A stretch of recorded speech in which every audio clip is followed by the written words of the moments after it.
the repairer of reputations. I ni raylands pas les fous, leur folie dure plus longtemps, que la nature voilà toute la différence. Toward the end of the year 1920, the government of the United States had practically completed the program, adopted during the last months of President Winthrop's administration. The country was apparently tranquil. Everybody knows how the tariff and labor questions were settled. The war with Germany, incident on that country's seizure of the Samoan Islands, had left no visible scars upon the Republic, and the temporary occupation of Norfolk by the invading army had been forgotten in the joy over repeated naval victories, and the subsequent ridiculous plight of General von Gartenlaub's forces in the state of New Jersey. The Cuban and Hawaiian investments had paid 100%, and the territory of Samoa was well worth its cost as a coaling station. The country was in a superb state of defense. Every coast city had been well supplied with land fortifications. The army, under the parental eye of the General Staff, organized according to the Prussian system, had been increased to 300,000 men, with a territorial reserve of 1,000,000, and 6 magnificent squadrons of cruisers and battleships patrolled the 6 stations of the navigable seas, leaving a steam reserve amply fitted to control home waters. The gentlemen from the West had at last been constrained to acknowledge that a college for the training of diplomats was as necessary as law schools are for the training of barristers. Consequently, we were no longer represented abroad by incompetent patriots. The nation was prosperous.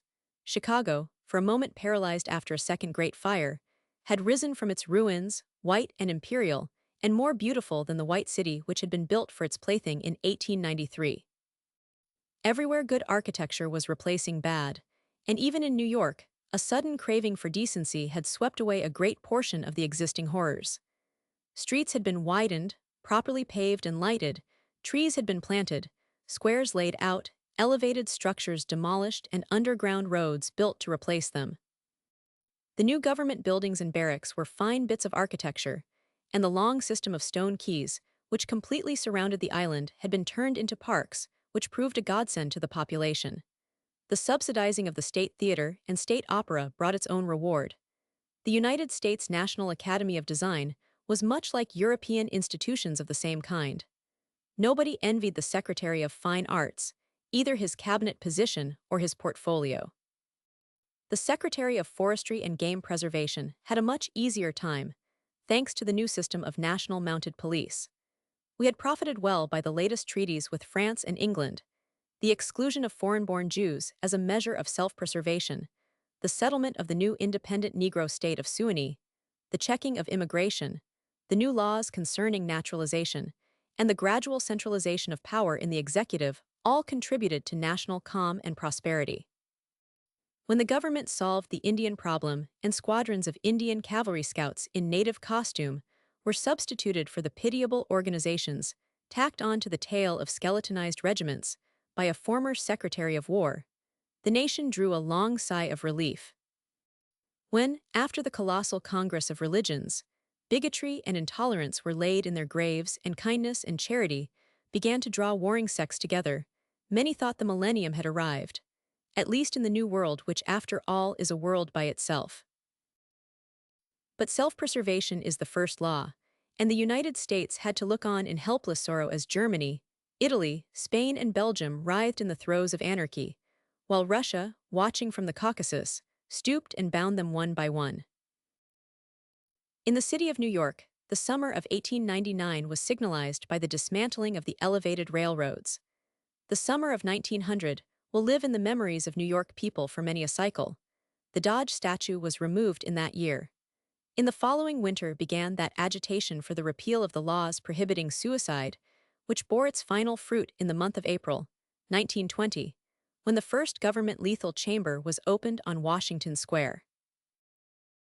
I had walked down that day from Dr. Archer's house on Madison Avenue, where I had been as a mere formality. Ever since that fall from my horse 4 years before, I had been troubled at times with pains in the back of my head and neck, but now for months they had been absent, and the doctor sent me away that day saying there was nothing more to be cured in me. It was hardly worth his fee to be told that, I knew it myself. Still, I did not grudge him the money. What I minded was the mistake which he made at first. When they picked me up from the pavement where I lay unconscious, and somebody had mercifully sent a bullet through my horse's head, I was carried to Dr. Archer, and he, pronouncing my brain affected, placed me in his private asylum, where I was obliged to endure treatment for insanity. At last he decided that I was well, and I, knowing that my mind had always been as sound as his, if not sounder, paid my tuition as he jokingly called it and left.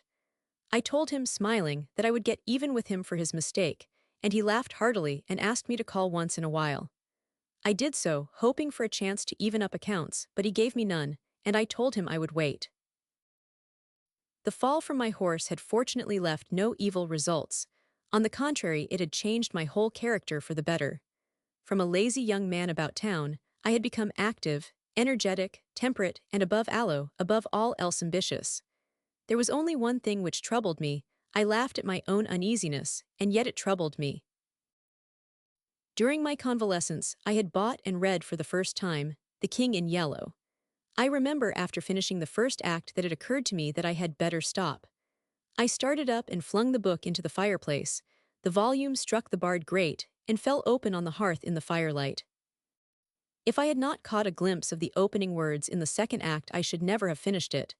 But as I stooped to pick it up, my eyes became riveted to the open page, and with a cry of terror, or perhaps it was of joy so poignant that I suffered in every nerve, I snatched the thing out of the coals and crept shaking to my bedroom, where I read it and reread it, and wept and laughed and trembled with a horror which at times assails me yet. This is the thing that troubles me, for I cannot forget Carcosa, where black stars hang in the heavens, where the shadows of men's thoughts lengthen in the afternoon, when the twin suns sink into the lake of Holly, and my mind will bear forever the memory of the pallid mask. I pray God will curse the writer, as the writer has cursed the world with this beautiful, stupendous creation, terrible in its simplicity, irresistible in its truth, a world which now trembles before the King in Yellow.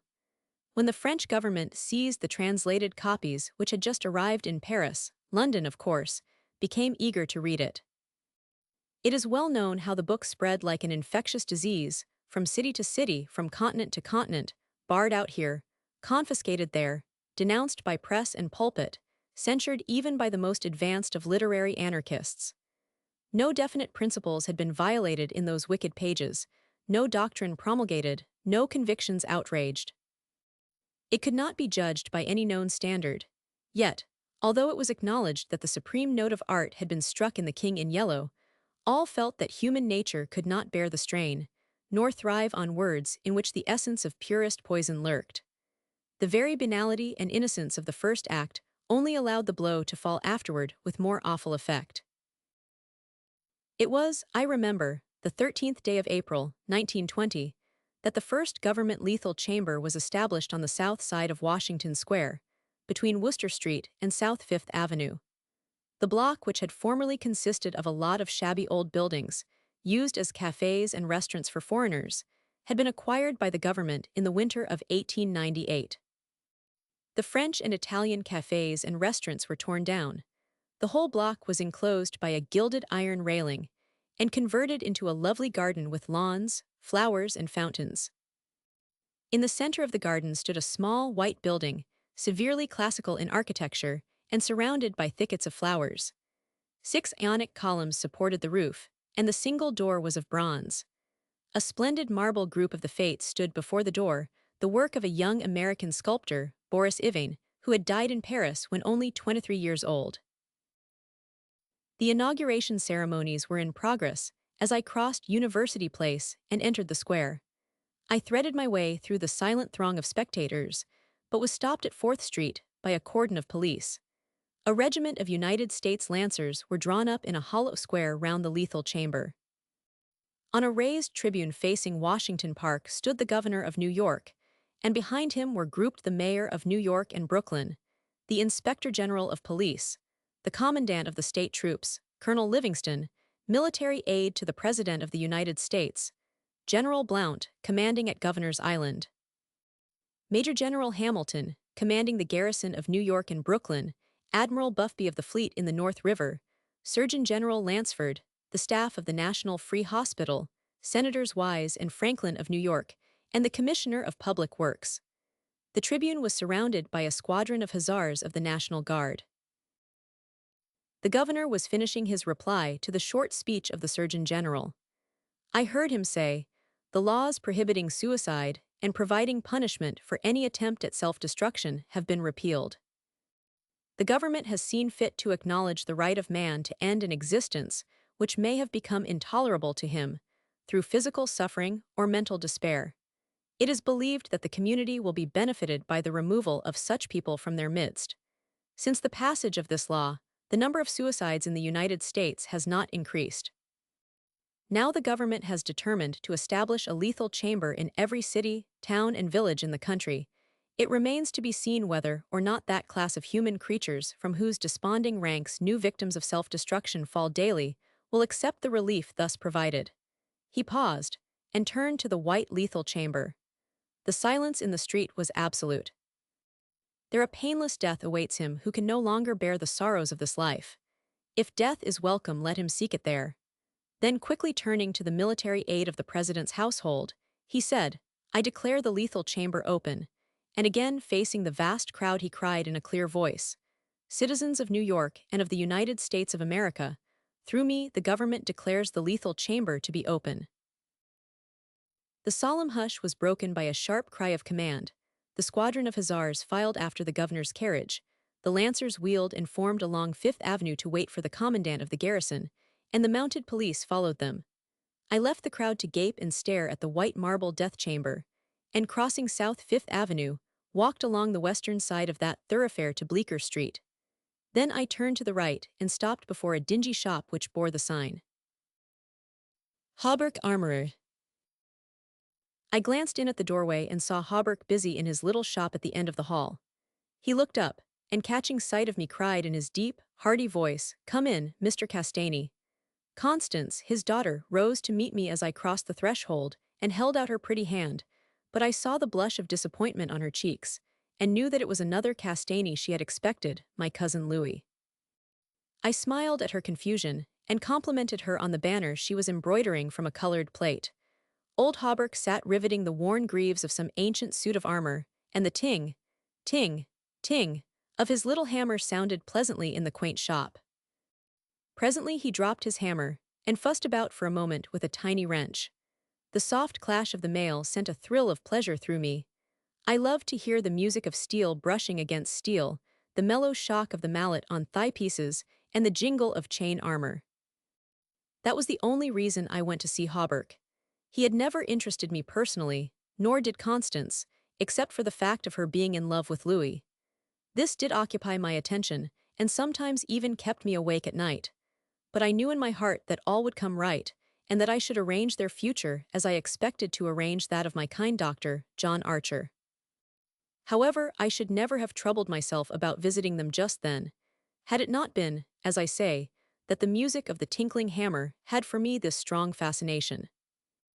I would sit for hours, listening and listening, and when a stray sunbeam struck the inlaid steel, the sensation it gave me was almost too keen to endure. My eyes would become fixed, dilating with a pleasure that stretched every nerve almost to breaking, until some movement of the old armor cut off the ray of sunlight. Then, still thrilling secretly, I leaned back and listened again to the sound of the polishing rag swish, swish, rubbing rust from the rivets. Constance worked with the embroidery over her knees, now and then pausing to examine more closely the pattern in the colored plate from the Metropolitan Museum. "Who is this for?" I asked. Hauberk explained that in addition to the treasures of armor in the Metropolitan Museum of which he had been appointed armorer, he also had charge of several collections belonging to rich amateurs. This was the missing greave of a famous suit, which a client of his had traced to a little shop in Paris on the Quai d'Orsay. He, Hauberk, had negotiated for and secured the greave, and now the suit was complete. He laid down his hammer and read me the history of the suit, traced since 1450 from owner to owner until it was acquired by Thomas Stainbridge. When his superb collection was sold, this client of Hauberk's bought the suit, and since then the search for the missing greave had been pushed until it was, almost by accident, located in Paris. "Did you continue the search so persistently, without any certainty of the greave being still in existence?" I demanded. Of course, he replied coolly. Then for the first time, I took a personal interest in Hauberk. It was worth something to you, I ventured. No, he replied, laughing, my pleasure in finding it was my reward. Have you no ambition to be rich? I asked, smiling. My one ambition is to be the best armorer in the world, he answered gravely. Constance asked me if I had seen the ceremonies at the lethal chamber. She herself had noticed cavalry passing up Broadway that morning and had wished to see the inauguration, but her father wanted the banner finished, and she had stayed at his request.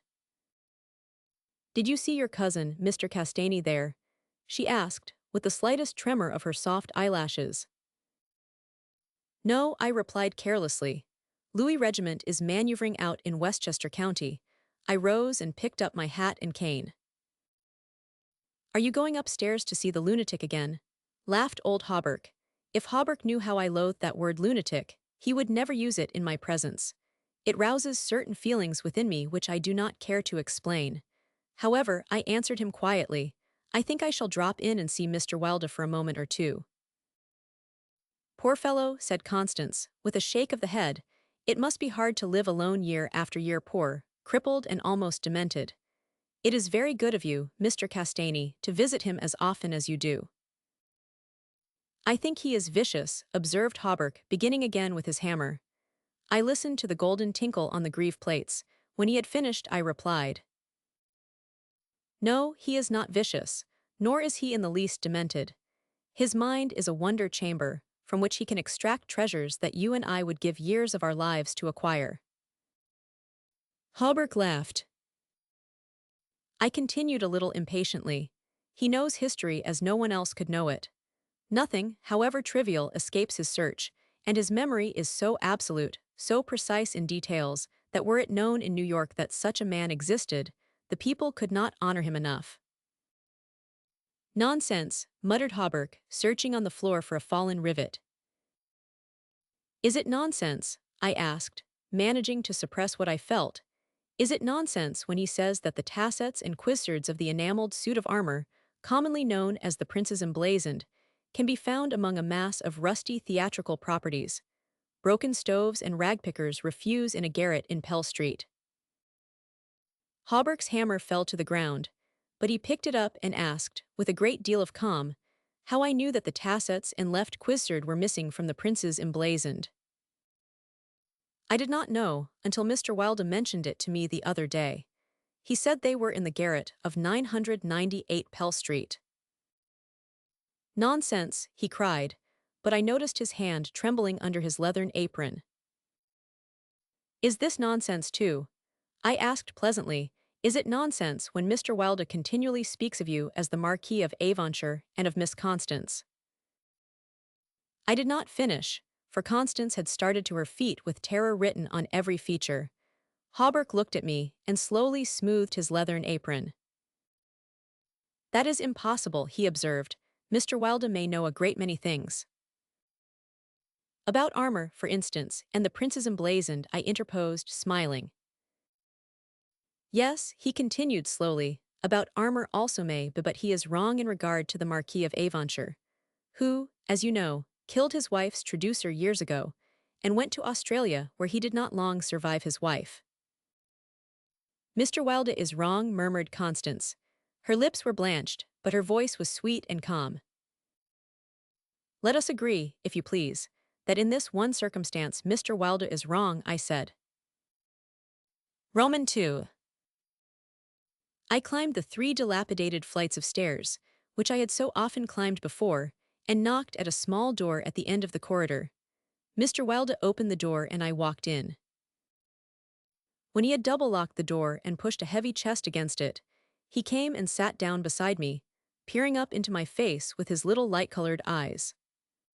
Half a dozen new scratches covered his nose and cheeks, and the silver wires which supported his artificial ears had become displaced. I thought I had never seen him so hideously fascinating. He had no ears.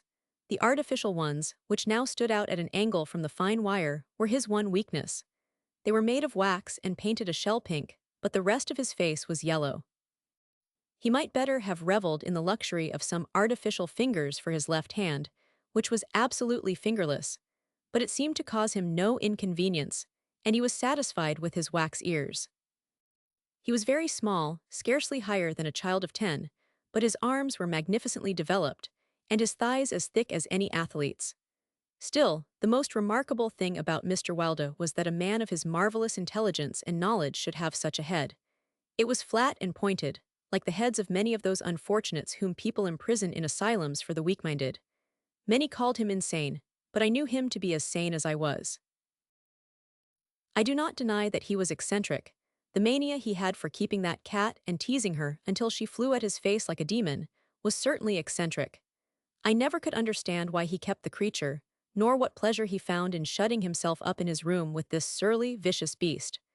I remember once, glancing up from the manuscript I was studying by the light of some tallow dips, and seeing Mr.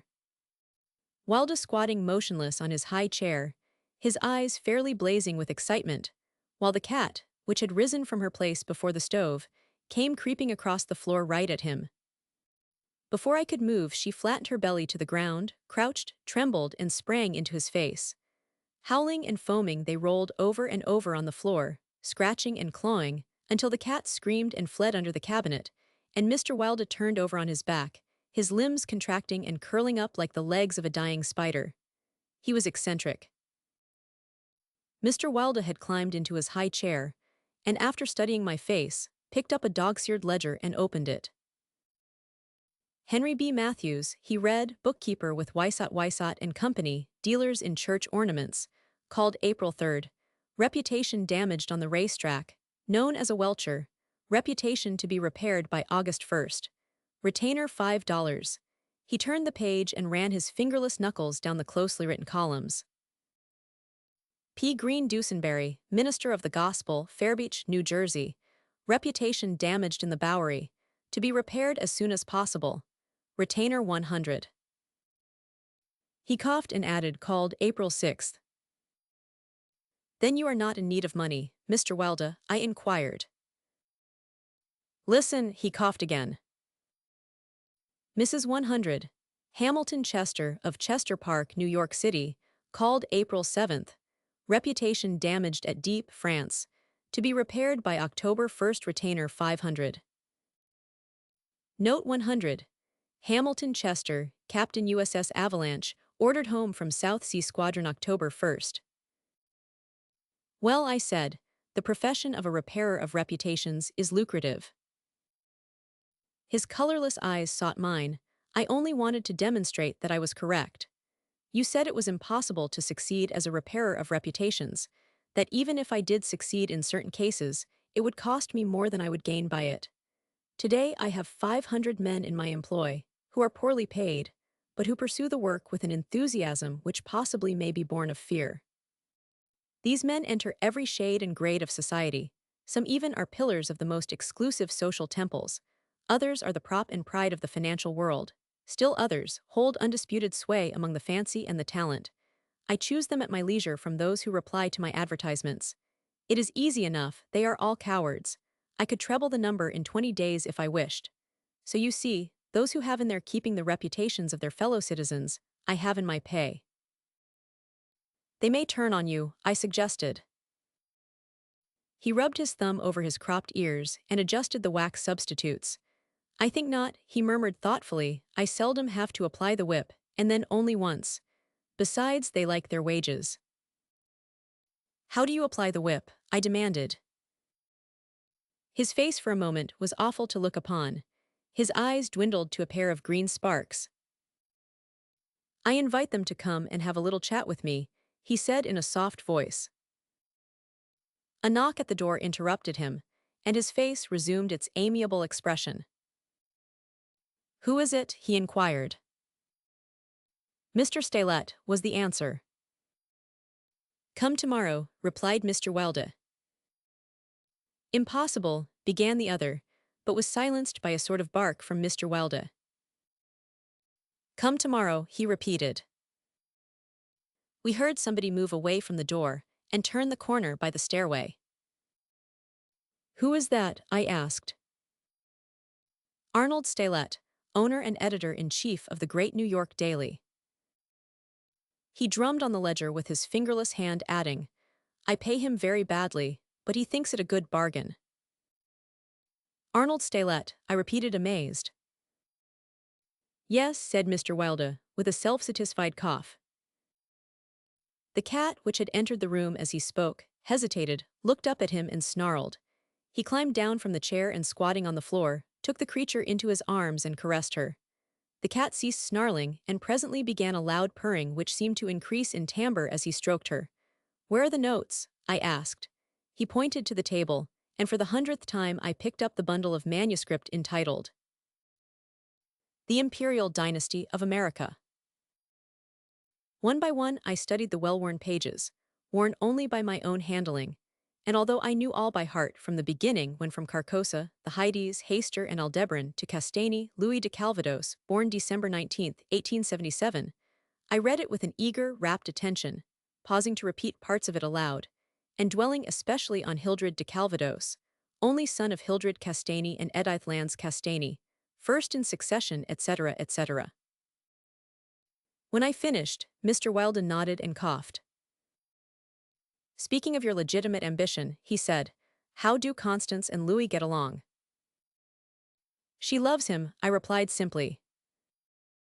The cat on his knee suddenly turned and struck at his eyes, and he flung her off and climbed on to the chair opposite me. "And Dr. Archer, but that's a matter you can settle any time you wish," he added. "Yes," I replied, "Dr. Archer can wait, but it is time I saw my cousin Louis." "It is time," he repeated. Then he took another ledger from the table and ran over the leaves rapidly. "We are now in communication with 10,000 men," he muttered. "We can count on 100,000 within the first 28 hours, and in 48 hours the state will rise en masse. The country follows the state, and the portion that will not, I mean California and the Northwest, might better never have been inhabited. I shall not send them the yellow sign." The blood rushed to my head, but I only answered, "A new broom sweeps clean." The ambition of Caesar and of Napoleon pales before that which could not rest until it had seized the minds of men and controlled even their unborn thoughts, said Mr. Wilde. "You are speaking of the king in yellow," I groaned with a shudder. "He is a king whom emperors have served." "I am content to serve him," I replied. Mr. Wilde sat rubbing his ears with his crippled hand. "Perhaps Constance does not love him," he suggested. I started to reply, but a sudden burst of military music from the street below drowned my voice. The 20th Dragoon Regiment, formerly in garrison at Mount St. Vincent, was returning from the maneuvers in Westchester County to its new barracks on East Washington Square. It was my cousin's regiment. They were a fine lot of fellows, in their pale blue, tight-fitting jackets, jaunty busbies and white riding breeches with the double yellow stripe, into which their limbs seemed molded. Every other squadron was armed with lances, from the metal points of which fluttered yellow and white pennons. The band passed, playing the regimental march.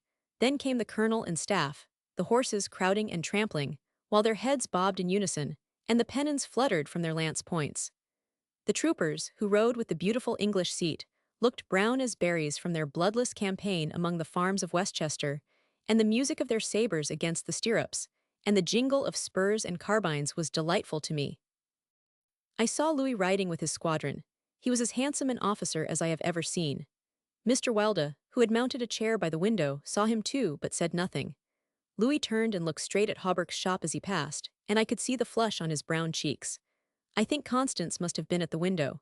When the last troopers had clattered by, and the last pennons vanished into South Fifth Avenue, Mr. Wilde clambered out of his chair and dragged the chest away from the door. "Yes," he said, "it is time that you saw your cousin Louis." He unlocked the door and I picked up my hat and stick and stepped into the corridor. The stairs were dark. Groping about, I set my foot on something soft, which snarled and spit, and I aimed a murderous blow at the cat, but my cane shivered to splinters against the balustrade, and the beast scurried back into Mr. Wilde's room. Passing Hawberk's door again, I saw him still at work on the armor, but I did not stop, and stepping out into Bleecker Street, I followed it to Worcester, skirted the grounds of the lethal chamber, and crossing Washington Park went straight to my rooms in the Benedict. Here I lunched comfortably, read the Herald and the Meteor, and finally went to the steel safe in my bedroom and set the time combination. The 3 3/4 minutes which it is necessary to wait, while the time lock is opening, are to me golden moments. From the instant I set the combination to the moment when I grasp the knobs and swing back the solid steel doors, I live in an ecstasy of expectation. Those moments must be like moments passed in paradise. I know what I am to find at the end of the time limit. I know what the massive safe holds secure for me alone, and the exquisite pleasure of waiting is hardly enhanced when the safe opens and I lift, from its velvet crown, a diadem of purest gold, blazing with diamonds. I do this every day, and yet the joy of waiting and at last touching again the diadem only seems to increase as the days pass. It is a diadem fit for a king among kings, an emperor among emperors. The king in yellow might scorn it, but it shall be worn by his royal servant. I held it in my arms until the alarm in the safe rang harshly, and then tenderly, proudly, I replaced it and shut the steel doors. I walked slowly back into my study, which faces Washington Square, and leaned on the window sill.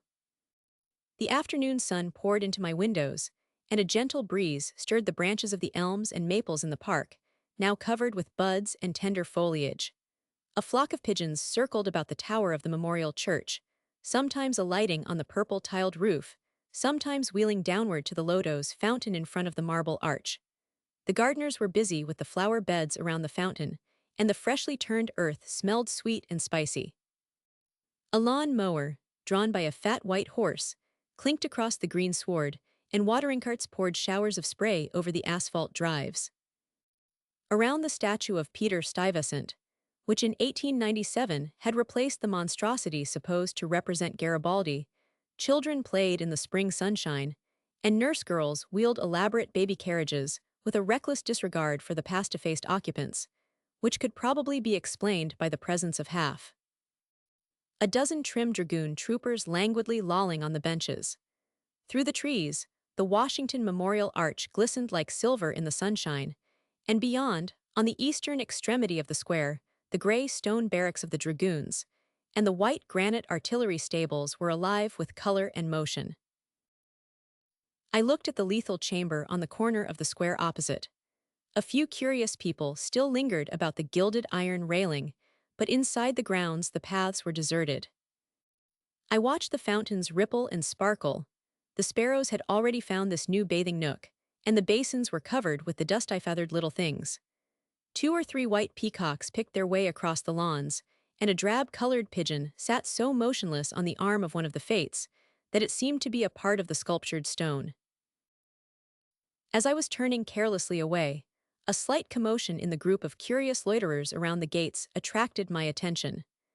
A young man had entered, and was advancing with nervous strides along the gravel path which leads to the bronze doors of the lethal chamber. He paused a moment before the fates, and as he raised his head to those 3 mysterious faces, the pigeon rose from its sculptured perch, circled about for a moment and wheeled to the east. The young man pressed his hand to his face, and then with an undefinable gesture sprang up the marble steps. The bronze doors closed behind him, and half an hour later the loiterers slouched away, and the frightened pigeon returned to its perch in the arms of fate. I put on my hat and went out into the park for a little walk before dinner. As I crossed the central driveway, a group of officers passed, and one of them called out, "Hello, Hildred," and came back to shake hands with me. It was my cousin Louis, who stood smiling and tapping his spurred heels with his riding whip. "Just back from Westchester," he said. "Been doing the bucolic. Milk and curds, dairymaids in sunbonnets who say heo and I don't think when you tell them they are pretty. I am nearly dead for a square meal at Delmonico's. What's the news?" "There is none," I replied pleasantly. "I saw your regiment coming in this morning." "Did you? I didn't see you. Where were you?" "In Mr. Wilde's window." "Oh hell," he began impatiently, "that man is stark mad. I don't understand why you—" He saw how annoyed I felt by this outburst, and begged my pardon. "Really, old chap," he said, "I don't mean to run down a man you like, but for the life of me I can't see what the deuce you find in common with Mr. Wilde. He's not well bred, to put it generously, he is hideously deformed, his head is the head of a criminally insane person. You know yourself he's been in an asylum. So have I interrupted calmly. Louis looked startled and confused for a moment, but recovered and slapped me heartily on the shoulder. You were completely cured, he began, but I stopped him again. I suppose you mean that I was simply acknowledged, never to have been insane. Of course that's what I meant, he laughed. I disliked his laugh because I knew it was forced, but I nodded gaily and asked him where he was going. Louis looked after his brother officers, who had now almost reached Broadway. We had intended to sample a Brunswick cocktail, but to tell you the truth I was anxious for an excuse to go and see Hauberk instead. Come along, I'll make you my excuse. We found old Hauberk, neatly attired in a fresh spring suit, standing at the door of his shop and sniffing the air. I had just decided to take Constance for a little stroll before dinner. He replied to the impetuous volley of questions from Louis.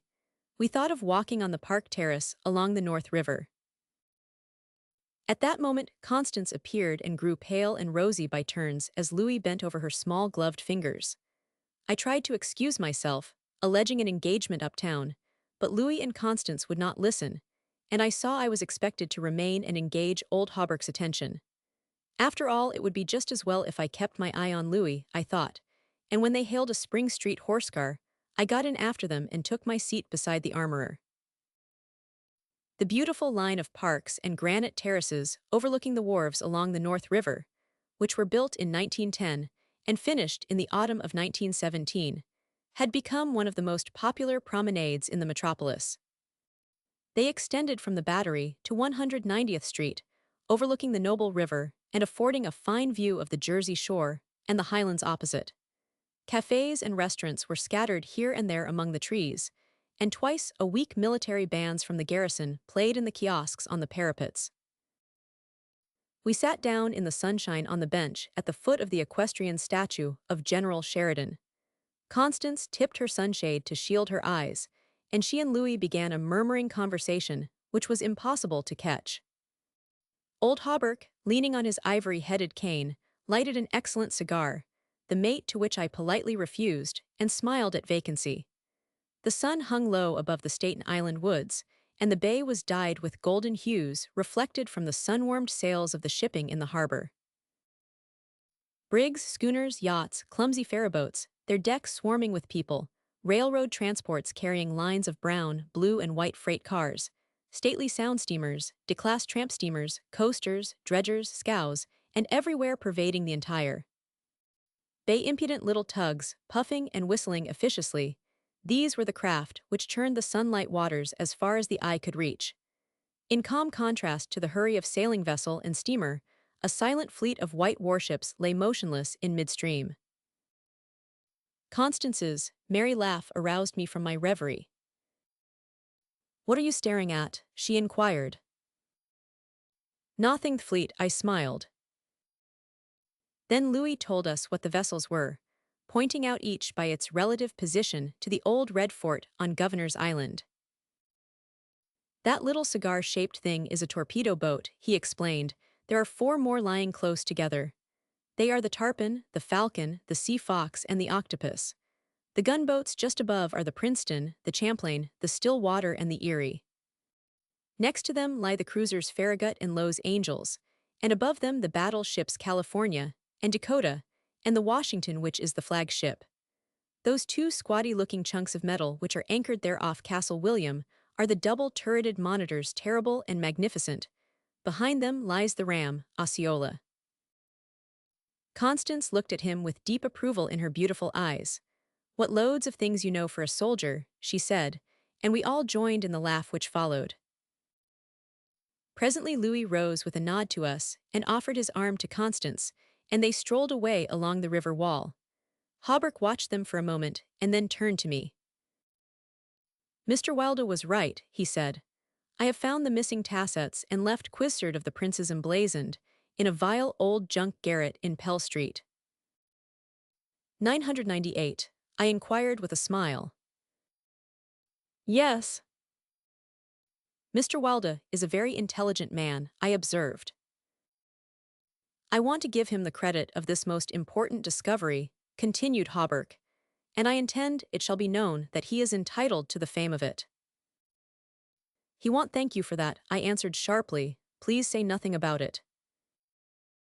Do you know what it is worth? Said Hawberk. No, $50 perhaps. It is valued at 500, but the owner of the Prince's Emblazoned will give $2,000 to the person who completes his suit. That reward also belongs to Mr. Wilde. He doesn't want it, he refuses it, I answered angrily. What do you know about Mr. Wilde? He doesn't need the money. He is richer, will be richer than any living man except myself. What will we care for money then? What will we care, he and I, when? When what? Demanded Hawberk, astonished. You will see, I replied, on my guard again. He looked at me narrowly, much as Dr. Archer used to, and I knew he thought I was mentally unsound. Perhaps it was fortunate for him that he did not use the word lunatic just then. No, I replied to his unspoken thought, I am not mentally weak. My mind is as healthy as Mr. Wilde's.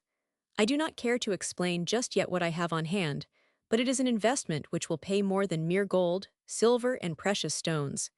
It will secure the happiness and prosperity of a continentize, a hemisphere. Oh, said Hawberk. And eventually, I continued more quietly, it will secure the happiness of the whole world. And incidentally, your own happiness and prosperity, as well as Mr. Wilde's. Exactly, I smiled, but I could have throttled him for taking that tone. He looked at me in silence for a while and then said very gently, Why don't you give up your books and studies, Mr. Castaigne, and take a tramp among the mountains somewhere or other? You used to be fond of fishing. Take a cast or two at the trout in the Rangeleys. I don't care for fishing any more, I answered, without a shade of annoyance in my voice. You used to be fond of everything, he continued. Athletics, yachting, shooting, riding. I have never cared to ride since my fall, I said quietly. Ah yes, your fall, he repeated, looking away from me. I thought this nonsense had gone far enough, so I brought the conversation back to Mr. Wilde, but he was scanning my face again in a manner highly offensive to me. Mr. Wilde, he repeated, do you know what he did this afternoon? He came downstairs and nailed a sign over the hall door next to mine. It read, Mr. Wilde, repairer of reputations. Third bell. Do you know what a repairer of reputations can be? I do, I replied, suppressing the rage within. Oh, he said again. Louis and Constance came strolling by and stopped to ask if we would join them. Hawberk looked at his watch. At the same moment, a puff of smoke shot from the casemates of Castle William, and the boom of the sunset gun rolled across the water and was reechoed from the highlands opposite. The flag came running down from the flagpole, the bugles sounded on the white decks of the warships, and the first electric light sparkled out from the Jersey shore. As I turned into the city with Hawberk, I heard Constance murmur something to Louis which I did not understand, but Louis whispered my darling in reply. And again, walking ahead with Hawberk through the square, I heard a murmur of sweetheart, and my own Constance, and I knew the time had nearly arrived when I should speak of important matters with my cousin Louis. Roman 3. One morning early in May, I stood before the steel safe in my bedroom, trying on the golden jeweled crown. The diamonds flashed fire as I turned to the mirror, and the heavy beaten gold burned like a halo about my head. I remembered Camilla's agonized scream and the awful words echoing through the dim streets of Carcosa.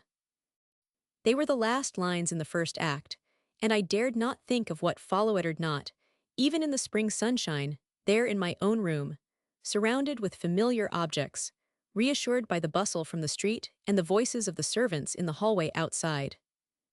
For those poisoned words had dropped slowly into my heart, as death sweat drops upon a bedsheet and is absorbed. Trembling, I put the diadem from my head and wiped my forehead, but I thought of Hayster and of my own rightful ambition, and I remembered Mr. Wilde as I had last left him, his face all torn and bloody from the claws of that devil's creature, and what he said. The alarm bell in the safe began to whir harshly, and I knew my time was up. But I would not heed it, and replacing the flashing circlet upon my head, I turned defiantly to the mirror. I stood for a long time absorbed in the changing expression of my own eyes. The mirror reflected a face which was like my own, but whiter, and so thin that I hardly recognized it. And all the time I kept repeating between my clenched teeth, "The day has come, the day has come," while the alarm in the safe whirred and clamored, and the diamonds sparkled and flamed above my brow. I heard a door open but did not heed it. It was only when I saw two faces in the mirror, it was only when another face rose over my shoulder, and two other eyes met mine. I wheeled like a flash and seized a long knife from my dressing table, and my cousin sprang back very pale, crying, "Hildred, for God's sake." Then as my hand fell, he said, "It is I, Louis, don't you know me?" I stood silent. I could not have spoken for my life. He walked up to me and took the knife from my hand. "What is all this?" he inquired in a gentle voice. "Are you ill?" "No," I replied, but I doubt if he heard me. "Come, come, old fellow," he cried, "take off that brass crown and toddle into the study. Are you going to a masquerade? What's all this theatrical tinsel anyway?" I was glad he thought the crown was made of brass and paste, yet I didn't like him any the better for thinking so. I let him take it from my hand, knowing it was best to humor him. He tossed the splendid diadem in the air, and catching it, turned to me smiling. "It's dear at 50 cents, he said. "What's it for?" I did not answer, but took the circlet from his hands, and placing it in the safe shut the massive steel door. The alarm ceased its infernal din at once. He watched me curiously, but did not seem to notice the sudden ceasing of the alarm. He did, however, speak of the safe as a biscuit box. Fearing lest he might examine the combination, I led the way into my study. Louis threw himself on the sofa and flicked at flies with his eternal riding whip. He wore his fatigue uniform with the braided jacket and jaunty cap, and I noticed that his riding boots were all splashed with red mud. "Where have you been?" I inquired. "Jumping mud creeks in Jersey," he said. "I haven't had time to change yet. I was rather in a hurry to see you. Haven't you got a glass of something? I am dead tired, been in the saddle 24 hours. I gave him some brandy from my medicinal store, which he drank with a grimace. "Damned bad stuff," he observed. "I'll give you an address where they sell brandy that is brandy." "It's good enough for my needs," I said indifferently. "I use it to rub my chest with." He stared and flicked at another fly. "See here, old fellow," he began, "I've got something to suggest to you. It's 4 years now that you've shut yourself up here like an owl, never going anywhere, never taking any healthy exercise, never doing a damn thing but poring over those books up there on the mantelpiece."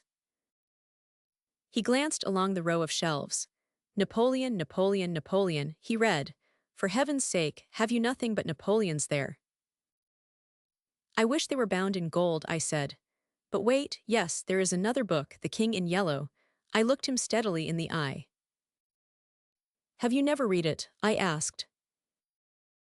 "I know, thank God. I don't want to be driven crazy." I saw he regretted his speech as soon as he had uttered it. There is only one word which I loathe more than I do lunatic, and that word is crazy. But I controlled myself, and asked him why he thought The King in Yellow dangerous. "Oh, I don't know," he said, hastily. "I only remember the excitement it created, and the denunciations from pulpit and press. I believe the author shot himself after bringing forth this monstrosity, didn't he?" "I understand he is still alive," I answered. "That's probably true," he muttered. "Bullets couldn't kill a fiend like that." "It is a book of great truths," I said. "Yes," he replied, "of truths which send men frantic and blast their lives. I don't care if the thing is, as they say, the very supreme essence of art. It's a crime to have written it, and I for one shall never open its pages." "Is that what you have come to tell me?" I asked. "No," he said. "I came to tell you that I am going to be married." I believe for a moment my heart ceased to beat, but I kept my eyes on his face. Yes, he continued, smiling happily, married to the sweetest girl on earth. Constance Hawberk, I said mechanically. How did you know? He cried, astonished. I didn't know it myself until that evening last April, when we strolled down to the embankment before dinner. When is it to be? I asked. It was to have been next September, but an hour ago a dispatch came ordering our regiment to the Presidio, San Francisco. We leave at noon tomorrow. Tomorrow, he repeated. Just think, Hildred, tomorrow I shall be the happiest fellow that ever drew breath in this jolly world, for Constance will go with me. I offered him my hand in congratulation, and he seized and shook it like the good-natured fool he wasser pretended to be. I am going to get my squadron as a wedding present, he rattled on. Captain and Mrs. Louis Castaigne, A. Hildred.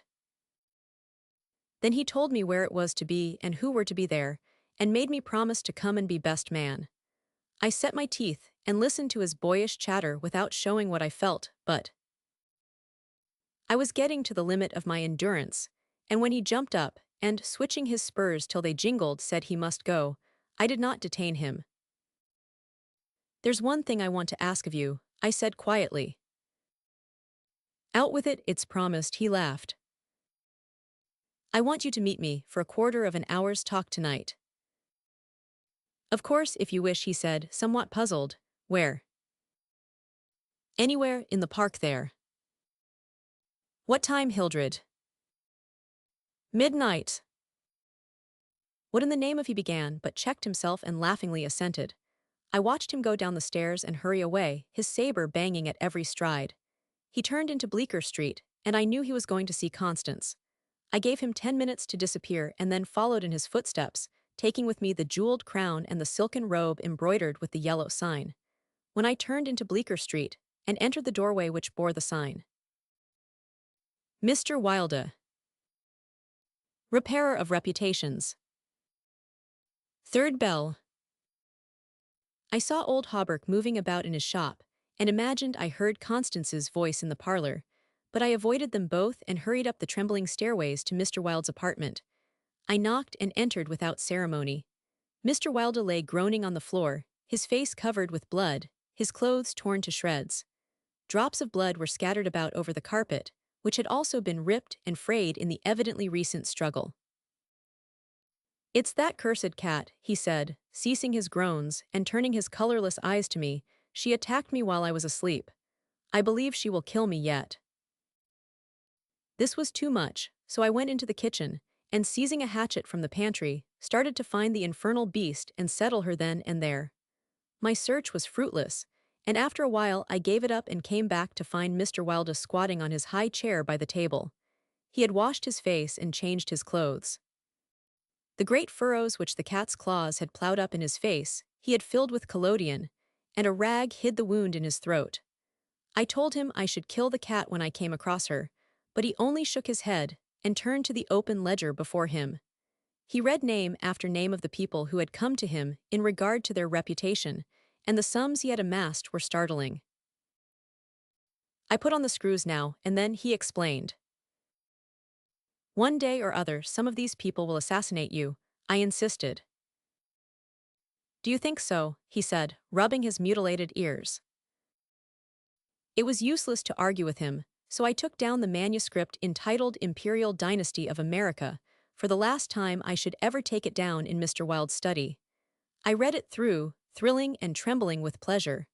When I had finished, Mr. Wilde took the manuscript, and turning to the dark passage which leads from his study to his bedchamber, called out in a loud voice, Vance. Then for the first time, I noticed a man crouching there in the shadow. How I had overlooked him during my search for the cat, I cannot imagine. Vance, come in, cried Mr. Wilde. The figure rose and crept towards us, and I shall never forget the face that he raised to mine, as the light from the window illuminated it. Vance, this is Mr. Castaigne, said Mr. Wilde.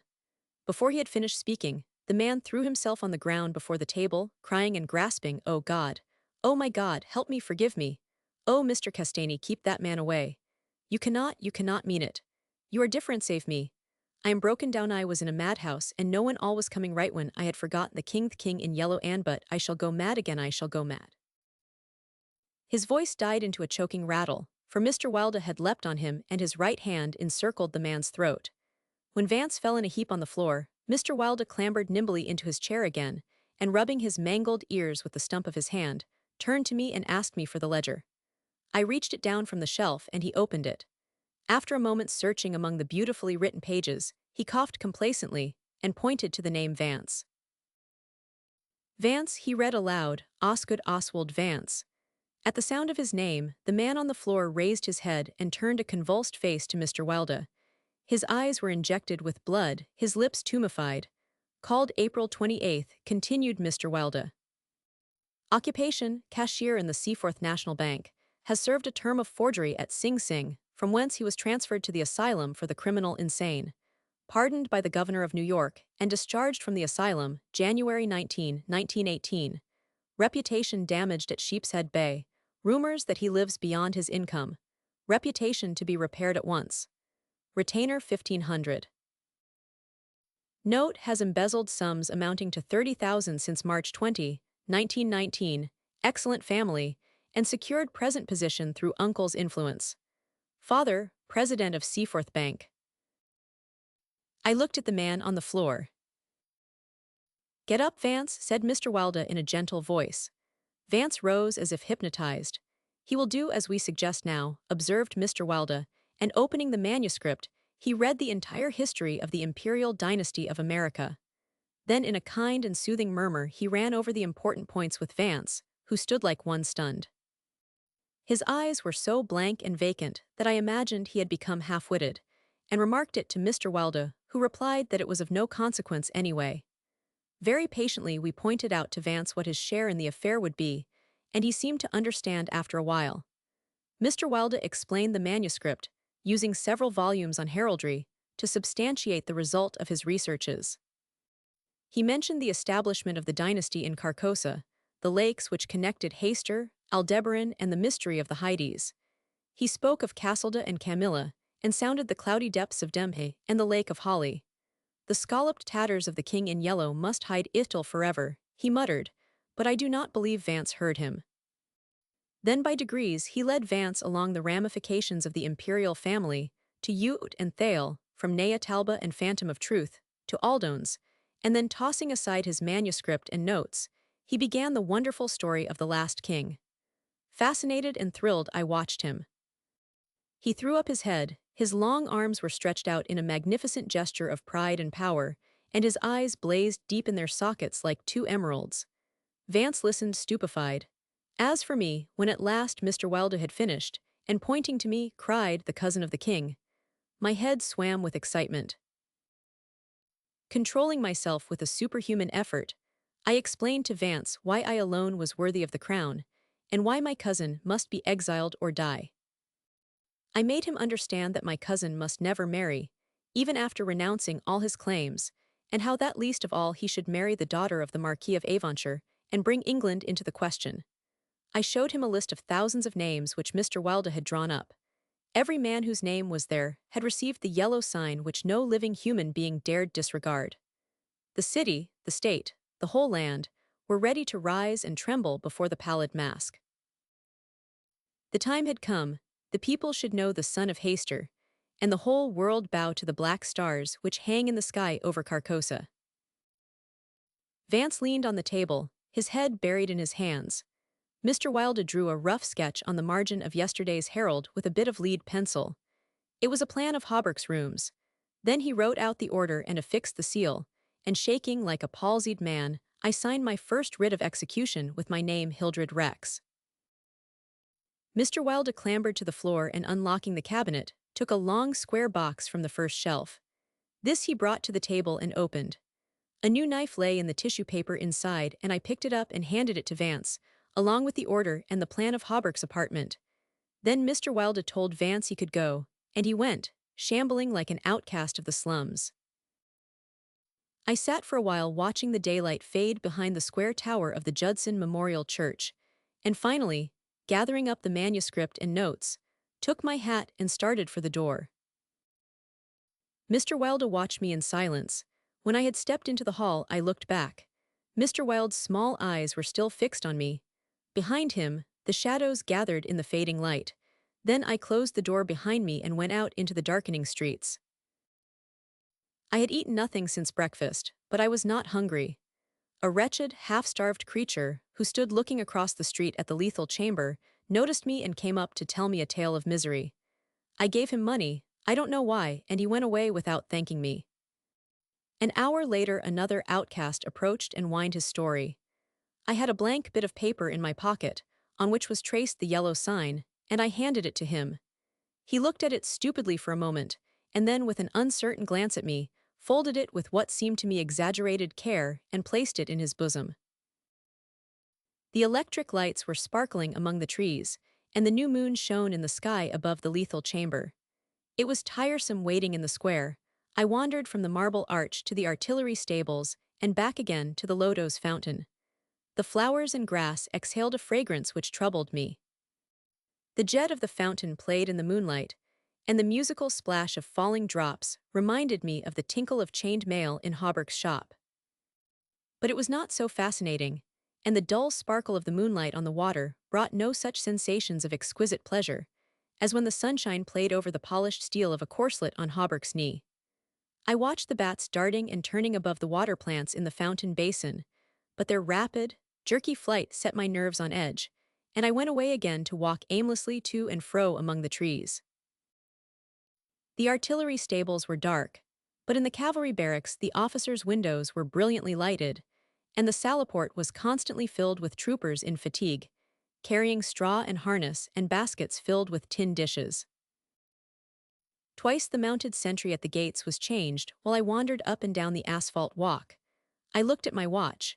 It was nearly time. The lights in the barracks went out one by one, the barred gate was closed, and every minute or two an officer passed in through the side wicket, leaving a rattle of accoutrements and a jingle of spurs on the night air. The square had become very silent. The last homeless loiterer had been driven away by the grey-coated park policeman. The car tracks along Worcester Street were deserted, and the only sound which broke the stillness was the stamping of the sentry's horse and the ring of his saber against the saddle pommel. In the barracks, the officers' quarters were still lighted, and military servants passed and repassed before the bay windows.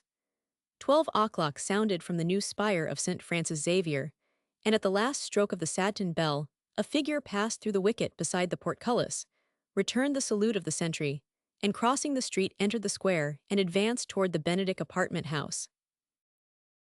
"Louis," I called. The man pivoted on his spurred heels and came straight toward me. "Is that you, Hildred?" "Yes, you are on time." I took his offered hand, and we strolled toward the lethal chamber. He rattled on about his wedding and the graces of Constance, and their future prospects, calling my attention to his captain's shoulder straps and the triple gold arabesque on his sleeve and fatigue cap. I believe I listened as much to the music of his spurs and saber as I did to his boyish babble, and at last we stood under the elms on the 4th Street corner of the square opposite the lethal chamber. Then he laughed and asked me what I wanted with him. I motioned him to a seat on a bench under the electric light and sat down beside him. He looked at me curiously, with that same searching glance which I hate and fear so in doctors. I felt the insult of his look, but he did not know it, and I carefully concealed my feelings. "Well, old chap," he inquired, "what can I do for you?" I drew from my pocket the manuscript and notes of the Imperial Dynasty of America, and looking him in the eye said, "I will tell you. On your word as a soldier, promise me to read this manuscript from beginning to end, without asking me a question. Promise me to read these notes in the same way, and promise me to listen to what I have to tell later." "I promise, if you wish it," he said pleasantly. "Give me the paper, Hildred." He began to read, raising his eyebrows with a puzzled, whimsical air, which made me tremble with suppressed anger. As he advanced, his eyebrows contracted, and his lips seemed to form the word rubbish. Then he looked slightly bored, but apparently for my sake read, with an attempt at interest which presently ceased to be an effort. He started when in the closely written pages he came to his own name, and when he came to mine he lowered the paper and looked sharply at me for a moment. But he kept his word and resumed his reading, and I let the half-formed question die on his lips unanswered. When he came to the end and read the signature of Mr. Walda, he folded the paper carefully and returned it to me. I handed him the notes, and he settled back, pushing his fatigue cap up to his forehead with a boyish gesture which I remembered so well in school. I watched his face as he read, and when he finished I took the notes with the manuscript and placed them in my pocket. Then I unfolded a scroll marked with the yellow sign. He saw the sign, but he did not seem to recognize it, and I called his attention to it somewhat sharply. "Well," he said, "I see it. What is it?" "It is the yellow sign," I said angrily. "Oh, that's it, is it?" said Louis, in that flattering voice, which Dr. Archer used to employ with me, and would probably have employed again, had I not settled his affair for him. I kept my rage down and answered as steadily as possible, "Listen, you have engaged your word." "I am listening, old chap," he replied soothingly. I began to speak very calmly. Dr. Archer, having by some means become possessed of the secret of the imperial succession, attempted to deprive me of my right, alleging that because of a fall from my horse 4 years ago, I had become mentally deficient. He presumed to place me under restraint in his own house in hopes of either driving me insane or poisoning me. I have not forgotten it. I visited him last night, and the interview was final. Louis turned quite pale, but did not move. I resumed triumphantly, "There are yet 3 people to be interviewed in the interests of Mr. Walda and myself. They are my cousin Louis, Mr. Hawberk, and his daughter Constance." Louis sprang to his feet, and I arose also, and flung the paper marked with the yellow sign to the ground. "Oh, I don't need that to tell you what I have to say," I cried, with a laugh of triumph. "You must renounce the crown to me, do you hear, to me?" Louis looked at me with a startled air, but recovering himself said kindly, "Of course I renounce Thuhat, is it I must renounce?" "The crown," I said angrily. "Of course," he answered, "I renounce it. Come, old chap, I'll walk back to your rooms with you." "Don't try any of your doctor's tricks on me," I cried, trembling with fury. "Don't act as if you think I am insane." "What nonsense," he replied. "Come, it's getting late, Hildred." "No," I shouted, "you must listen. You cannot marry, I forbid it. Do you hear? I forbid it. You shall renounce the crown, and in reward I grant you exile, but if you refuse you shall die." He tried to calm me, but I was roused at last, and drawing my long knife barred his way. Then I told him how they would find Dr. Archer in the cellar with his throat open, and I laughed in his face when I thought of Vance and his knife, and the order signed by me. "Ah, you are the king," I cried, "but I shall be king. Who are you to keep me from empire over all the habitable earth? I was born the cousin of a king, but I shall be king." Louis stood white and rigid before me. Suddenly a man came running up 4th Street, entered the gate of the Lethal Temple, traversed the path to the bronze doors at full speed, and plunged into the death chamber with the cry of one demented, and I laughed until I wept tears, for I had recognized Vance, and knew that Hawberk and his daughter were no longer in my way. "Go," I cried to Louis, "you have ceased to be a menace. You will never marry Constance now, and if you marry anyone else in your exile, I will visit you as I did my doctor last night. Mr. Walda takes charge of you tomorrow." Then I turned and darted into South Fifth Avenue, and with a cry of terror Louis dropped his belt and saber and followed me like the wind. I heard him close behind me at the corner of Bleecker Street, and I dashed into the doorway under Hawberk's sign. He cried, "Halt, or I fire." But when he saw that I flew up the stairs leaving Hawberk's shop below, he left me, and I heard him hammering and shouting at their door as though it were possible to arouse the dead. Mr. Wilde's door was open, and I entered crying, "It is done, it is done. Let the nations rise and look upon their king." But I could not find Mr. Walda, so I went to the cabinet and took the splendid diadem from its case. Then I drew on the white silk robe, embroidered with the yellow sign, and placed the crown upon my head. At last I was king, king by my right in Hayster, king because I knew the mystery of the Hyades, and my mind had sounded the depths of the Lake of Holly. I was king, The first gray pencilings of dawn would raise a tempest which would shake two hemispheres. Then as I stood, my every nerve pitched to the highest tension, faint with the joy and splendor of my thought, without in the dark passage a man groaned. I seized the tallow dip and sprang to the door. The cat passed me like a demon, and the tallow dip went out, but my long knife flew swifter than she, and I heard her screech, and I knew that my knife had found her. For a moment I listened to her tumbling and thumping about in the darkness, and then when her frenzy ceased, I lighted a lamp and raised it over my head. Mr. Wilde lay on the floor with his throat torn open. At first I thought he was dead, but as I looked, a green sparkle came into his sunken eyes, his mutilated hand trembled, and then a spasm stretched his mouth from ear to ear. For a moment my terror and despair gave place to hope, but as I bent over him, his eyeballs rolled clean around in his head, and he died. Then while I stood, transfixed with rage and despair, seeing my crown, my empire, every hope and every ambition, my very life lying prostrate there with the dead master, they came, seized me from behind, and bound me until my veins stood out like cords, and my voice failed with the paroxysms of my frenzied screams. But I still raged, bleeding and infuriated among them, and more than one policeman felt my sharp teeth. Then when I could no longer move they came nearer. I saw old Hawberk, and behind him my cousin Louis' ghastly face, and farther away, in the corner, a woman, Constance, weeping softly. "Ah, I see it now," I shrieked. "You have seized the throne and the empire. Woe, woe to you who are crowned with the crown of the king in yellow." Editor's note: Mr. Castagny died yesterday in the asylum for criminal insane. The mask. Camilla, you sir should unmask. Stranger, indeed. Castleda, indeed it's time. We all have laid aside disguise but you. Stranger, I wear no mask. Camilla, terrified, aside to Castleda. No mask, no mask. The King in Yellow, Act I Scene 2.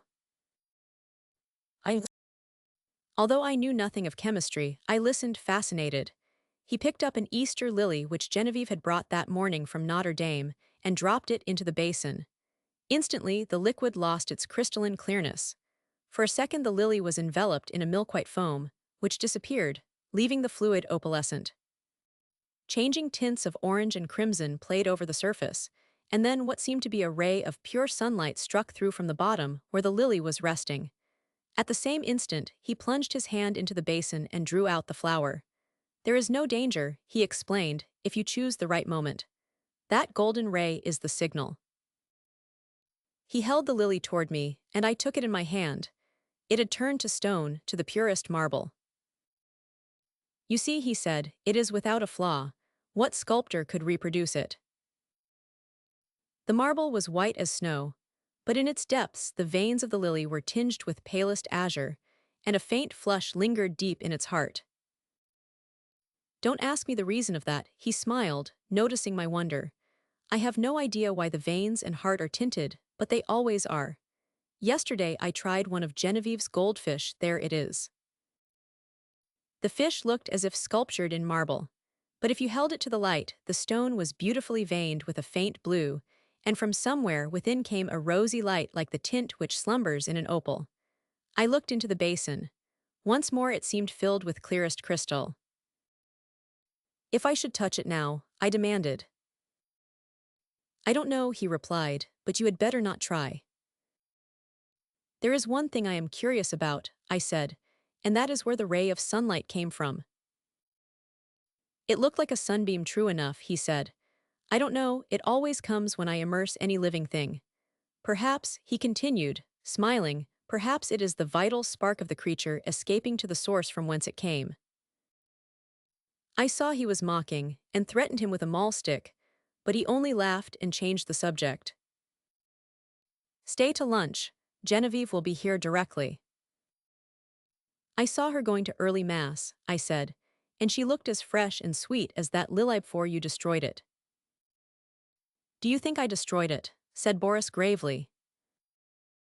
"Destroyed, preserved, how can we tell?" We sat in the corner of a studio near his unfinished group of the Fates. He leaned back on the sofa, twirling a sculptor's chisel and squinting at his work. By the way, he said, I have finished pointing up that old academic Ariadne, and I suppose it will have to go to the salon. It's all I have ready this year, but after the success the Madonna brought me, I feel ashamed to send a thing like that. The Madonna, an exquisite marble for which Genevieve had sat, had been the sensation of last year's salon. I looked at the Ariadne. It was a magnificent piece of technical work, but I agreed with Boris that the world would expect something better of him than that. Still, it was impossible now to think of finishing in time for the salon, that splendid, terrible group half shrouded in the marble behind me. The fates would have to wait. We were proud of Boris Ivain. We claimed him, and he claimed us on the strength of his having been born in America, although his father was French, and his mother was a Russian. Everyone in the Beaux Arts called him Boris, and yet there were only two of us whom he addressed in the same familiar way, Jack Scott and myself. Perhaps my being in love with Genevieve had something to do with his affection for me, not that it had ever been acknowledged between us. But after all was settled, and she had told me with tears in her eyes that it was Boris whom she loved, I went over to his house and congratulated him. The perfect cordiality of that interview did not deceive either of us, I always believed, although to one at least it was a great comfort. I do not think he and Genevieve ever spoke of the matter together, but Boris knew. Vive was lovely. The Madonna-like purity of her face might have been inspired by the Sanctus in Gounod's Mass, but I was always glad when she changed that mood for what we called her April maneuvers. She was often as variable as an April day. In the morning grave, dignified and sweet, at noon laughing, capricious, at evening whatever one least expected. I preferred her so rather than in that Madonna-like tranquility which stirred the depths of my heart. I was dreaming of Genevieve when he spoke again. What do you think of my discovery, Alec? I think it wonderful. I shall make no use of it, beyond satisfying my own curiosity so far as may be, and the secret will die with me. It would be rather a blow to sculpture, would it not? We painters lose more than we ever gain by photography. Boris nodded, playing with the edge of the chisel. This new vicious discovery would corrupt the world of art. No, I shall never confide the secret to anyone, he said slowly. It would be hard to find anyone less informed about such phenomena than myself. But of course I had heard of mineral springs so saturated with silica that the leaves and twigs which fell into them were turned to stone after a time. I dimly comprehended the process, how the silica replaced the vegetable matter, atom by atom, and the result was a duplicate of the object in stone. This, I confess, had never interested me greatly, and as for the ancient fossils thus produced, they disgusted me. Boris, it appeared, feeling curiosity instead of repugnance, had investigated the subject, and had accidentally stumbled on a solution which, attacking the immersed object with a ferocity unheard of, in a second did the work of years. This was all I could make out of the strange story he had just been telling me. He spoke again after a long silence. I am almost frightened when I think what I have found. Scientists would go mad over the discovery. It was so simple too, it discovered itself. When I think of that formula, and that new element precipitated in metallic scales. What new element?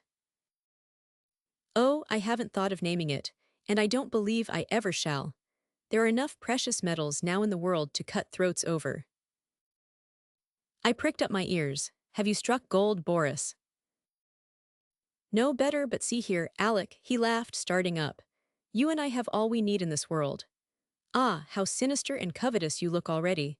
I laughed too, and told him I was devoured by the desire for gold, and we had better talk of something else. So when Genevieve came in shortly after, we had turned our backs on alchemy. Genevieve was dressed in silvery gray from head to foot. The light glinted along the soft curves of her fair hair as she turned her cheek to Boris. Then she saw me and returned my greeting. She had never before failed to blow me a kiss from the tips of her white fingers, and I promptly complained of the omission. She smiled and held out her hand, which dropped almost before it had touched mine. Then she said, looking at Boris, "You must ask Alec to stay for luncheon." This also was something new. She had always asked me herself until today. I did, said Boris shortly. And you said yes, I hope. She turned to me with a charming conventional smile. I might have been an acquaintance of the day before yesterday. I made her a low bow. J'avais bien l'honneur, madame, but refusing to take up our usual bantering tone, she murmured a hospitable commonplace and disappeared. Boris and I looked at one another. I had better go home, don't you think? I asked. Hanged if I know, he replied frankly. While we were discussing the advisability of my departure, Genevieve reappeared in the doorway without her bonnet. She was wonderfully beautiful, but her color was too deep, and her lovely eyes were too bright. She came straight up to me and took my arm. Luncheon is ready. Was I cross, Alec? I thought I had a headache, but I haven't. Come here, Boris, and she slipped her other arm through his. Alec knows that after you there is no one in the world whom I like as well as I like him, so if he sometimes feels snubbed it won't hurt him. Allah bin Hur, I cried, who says there are no thunderstorms in April? Are you ready? Chanted Boris. I ready, and arm in arm we raced into the dining room, scandalizing the servants. After all, we were not so much to blame. Genevieve was 18, Boris was 23, and I not quite 21. Roman 2. Some work that I was doing about this time on the decorations for Genevieve's boudoir kept me constantly at the quaint little hotel in the Rue Saint-Cécile. Boris and I in those days labored hard, but as we pleased, which was fitfully, and we all three, with Jack Scott, idled a great deal together. One quiet afternoon I had been wandering alone over the house examining curios, prying into odd corners, bringing out sweetmeats and cigars from strange hiding places, and at last I stopped in the bathing room. Boris, all over clay, stood there washing his hands. The room was built of rose-colored marble excepting the floor, which was tessellated in rose and gray. In the center was a square pool sunken below the surface of the floor. Steps led down into it. Sculptured pillars supported a frescoed ceiling. A delicious marble Cupid appeared to have just alighted on his pedestal at the upper end of the room. The whole interior was Boris' work and mine. Boris, in his working clothes of white canvas, scraped the traces of clay and red modeling wax from his handsome hands, and coquetted over his shoulder with the Cupid. I see you, he insisted.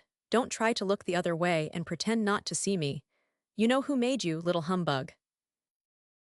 It was always my role to interpret Cupid's sentiments in these conversations, and when my turn came I responded in such a manner that Boris seized my arm and dragged me toward the pool, declaring he would duck me. Next instant he dropped my arm and turned pale. Good God, he said, I forgot the pool is full of the solution. I shivered a little, and dryly advised him to remember better where he had stored the precious liquid. In heaven's name, why do you keep a small lake of that gruesome stuff here of all places? I asked. I want to experiment on something large, he replied. On me, for instance. Ah, that came too close for jesting, but I do want to watch the action of that solution on a more highly organized living body. There is that big white rabbit, he said, following me into the studio. Jack Scott, wearing a paint-stained jacket, came wandering in, appropriated all the oriental sweetmeats he could lay his hands on, looted the cigarette case, and finally he and Boris disappeared together to visit the Luxembourg Gallery, where a new silver bronze by Rodin and a landscape of Monet's were claiming the exclusive attention of artistic France. I went back to the studio and resumed my work. It was a Renaissance screen, which Boris wanted me to paint for Genevieve's boudoir. But the small boy who was unwillingly dawdling through a series of poses for it today refused all bribes to be good. He never rested an instant in the same position, and inside of 5 minutes I had as many different outlines of the little beggar. Are you posing, or are you executing a song and dance, my friend? I inquired. Whichever monsieur pleases, he replied with an angelic smile. Of course I dismissed him for the day, and of course I paid him for the full time, that being the way we spoil our models. After the young imp had gone, I made a few perfunctory daubs at my work, but was so thoroughly out of humor that it took me the rest of the afternoon to undo the damage I had done. So at last I scraped my palette, stuck my brushes in a bowl of black soap, and strolled into the smoking room. I really believe that, excepting Genevieve's apartments, no room in the house was so free from the perfume of tobacco as this one. It was a queer chaos of odds and ends, hung with threadbare tapestry. A sweetened old spinet in good repair stood by the window. There were stands of weapons, some old and dull, others bright and modern, festoons of Indian and Turkish armor over the mantel, 2 or 3 good pictures, and a pipe rack. It was here that we used to come for new sensations in smoking. I doubt if any type of pipe ever existed which was not represented in that rack. When we had selected one, we immediately carried it somewhere else and smoked it, for the place was, on the whole, more gloomy and less inviting than any in the house. But this afternoon, the twilight was very soothing. The rugs and skins on the floor looked brown and soft and drowsy. The big couch was piled with cushions. I found my pipe and curled up there for an unaccustomed smoke in the smoking room. I had chosen one with a long, flexible stem, and lighting it fell to dreaming. After a while it went out, but I did not stir. I dreamed on and presently fell asleep. I awoke to the saddest music I had ever heard. The room was quite dark. I had no idea what time it was. A ray of moonlight silvered one edge of the old spinet, and the polished wood seemed to exhale the sounds as perfume floats above a box of sandalwood. Someone rose in the darkness, and came away weeping quietly, and I was fool enough to cry out Genevieve. She dropped at my voice, and I had time to curse myself while I made a light and tried to raise her from the floor. She shrank away with a murmur of pain. She was very quiet and asked for Boris. I carried her to the divan and went to look for him, but he was not in the house and the servants were gone to bed. Perplexed and anxious, I hurried back to Genevieve. She lay where I had left her, looking very white. "I can't find Boris nor any of the servants," I said. "I know," she answered faintly. "Boris has gone to EPT with Mr. Scott. I did not remember when I sent you for him just now. But he can't get back in that case before tomorrow afternoon, and are you hurt? Did I frighten you into falling? What an awful fool I am, but I was only half awake. Boris thought you had gone home before dinner. Do please excuse us for letting you stay here all this time. I have had a long nap," I laughed, so sound that I did not know whether I was still asleep or not when I found myself staring at a figure that was moving toward me and called out your name. "Have you been trying the old spinet? You must have played very softly."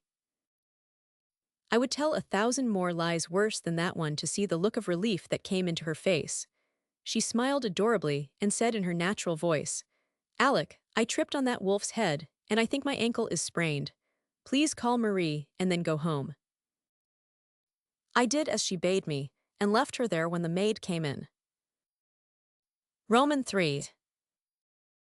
At noon next day when I called, I found Boris walking restlessly about his studio. "Genevieve is asleep just now," he told me. "The sprain is nothing, but why should she have such a high fever?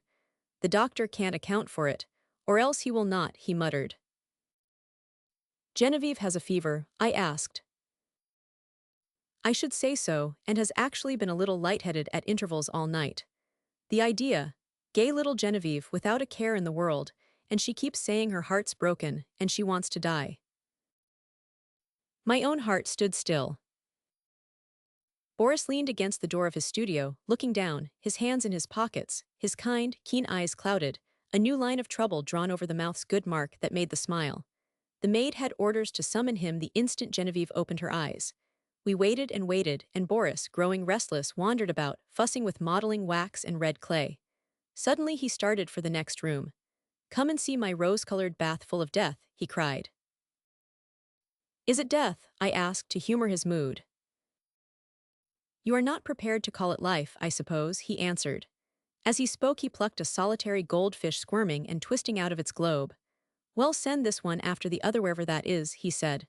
There was feverish excitement in his voice.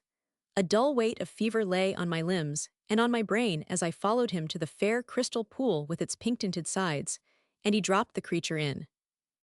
Falling, its scales flashed with a hot orange gleam in its angry twistings and contortions. The moment it struck the liquid it became rigid and sank heavily to the bottom. Then came the milky foam, the splendid hues radiating on the surface, and then the shaft of pure serene light broke through from seemingly infinite depths. Boris plunged in his hand and drew out an exquisite marble thing, blue-veined, rose-tinted, and glistening with opalescent drops. "Child's play," he muttered, and looked wearily, longingly at me. as if I could answer such questions. But Jack Scott came in and entered into the game, as he called it with ardor. Nothing would do but to try the experiment on the white rabbit then and there. I was willing that Boris should find distraction from his cares, but I hated to see the life go out of a warm, living creature, and I declined to be present. Picking up a book at random, I sat down in the studio to read. Alas, I had found The King in Yellow. After a few moments, which seemed ages, I was putting it away with a nervous shudder when Boris and Jack came in bringing their marble rabbit. At the same time, the bell rang above and a cry came from the sick room. Boris was gone like a flash, and the next moment he called, "Jack, run for the doctor, bring him back with you. Alec, come here." I went and stood at her door. A frightened maid came out in haste and ran away to fetch some remedy. Genevieve, sitting bolt upright, with crimson cheeks and glittering eyes, babbled incessantly and resisted Boris' gentle restraint. He called me to help. At my first touch she sighed and sank back, closing her eyes, and then Thena's we still bent above her. She opened them again, looked straight into Boris' face, poor fever-crazed girl, and told her secret. At the same instant, our three lives turned into new channels. The bond that held us so long together snapped forever and a new bond was forged in its place. For she had spoken my name, and as the fever tortured her, her heart poured out its load of hidden sorrow. Amazed and dumb, I bowed my head, while my face burned like a live coal, and the blood surged in my ears, stupefying me with its clamor. Incapable of movement, incapable of speech, I listened to her feverish words in an agony of shame and sorrow. I could not silence her, I could not look at Boris. Then I felt an arm upon my shoulder, and Boris turned a bloodless face to mine. "It is not your fault, Alec. Don't grieve so if she loves you," but he could not finish. And as the doctor stepped swiftly into the room, saying, "Ah, the fever," I seized Jack Scott and hurried him to the street, saying Boris would rather be alone. We crossed the street to our own apartments, and that night, seeing I was going to be ill too, he went for the doctor again. The last thing I recollect with any distinctness was hearing Jack say, "For heaven's sake, doctor, what ails him to wear a face like that?" And I thought of the King in Yellow and the pallid mask. I was very ill, for the strain of 2 years which I had endured since that fatal May morning when Genevieve murmured, "I love you, but I think I love Boris best," told on me at last. I had never imagined that it could become more than I could endure. Outwardly tranquil, I had deceived myself. Although the inward battle raged night after night, and I, lying alone in my room, cursed myself for rebellious thoughts unloyal to Boris and unworthy of Genevieve, the morning always brought relief, and I returned to Genevieve and to my dear Boris with a heart washed clean by the tempests of the night. Never in word or deed or thought, while with them, had I betrayed my sorrow even to myself. The mask of self-deception was no longer a mask for me, it was a part of me. Night lifted it, laying bare the stifled truth below, but there was no one to see except myself, and when the day broke, the mask fell back again of its own accord. These thoughts passed through my troubled mind as I lay sick, but they were hopelessly entangled with visions of white creatures, heavy as stone, crawling about in Boris Basin, of the wolf's head on the rug, foaming and snapping at Genevieve, who lay smiling beside it. I thought too of the King in Yellow wrapped in the fantastic colors of his tattered mantle, and that bitter cry of Cassilda, "Not upon us, O King, not upon us." Feverishly I struggled to put it from me, but I saw the lake of holly, thin and blank, without a ripple or wind to stir it, and I saw the towers of Carcosa behind the moon. Aldebaran, the Hyades, Aylar, Haster, glided through the cloudrifts which fluttered and flapped as they passed like the scalloped tatters of the King in Yellow. Among all these, one sane thought persisted. It never wavered, no matter what else was going on in my disordered mind, that my chief reason for existing was to meet some requirement of Boris and Genevieve. What this obligation was, its nature was never clear. Sometimes it seemed to be protection, sometimes support through a great crisis. Whatever it seemed to be for the time, its weight rested only on me, and I was never so ill or so weak that I did not respond with my whole soul. There were always crowds of faces about me, mostly strange, but a few I recognized, Boris among them. Afterward they told me that this could not have been, but I know that once at least he bent over me. It was only a touch, a faint echo of his voice, then the clouds settled back on my senses, and I lost him, but he did stand there and bend over me once at least. At last, one morning I awoke to find the sunlight falling across my bed, and Jack Scott reading beside me. I had not strength enough to speak aloud, neither could I think, much less remember, but I could smile feebly as Jack's eye met mine, and when he jumped up and asked eagerly if I wanted anything, I could whisper, "Yes, Boris." Jack moved to the head of my bed and leaned down to arrange my pillow.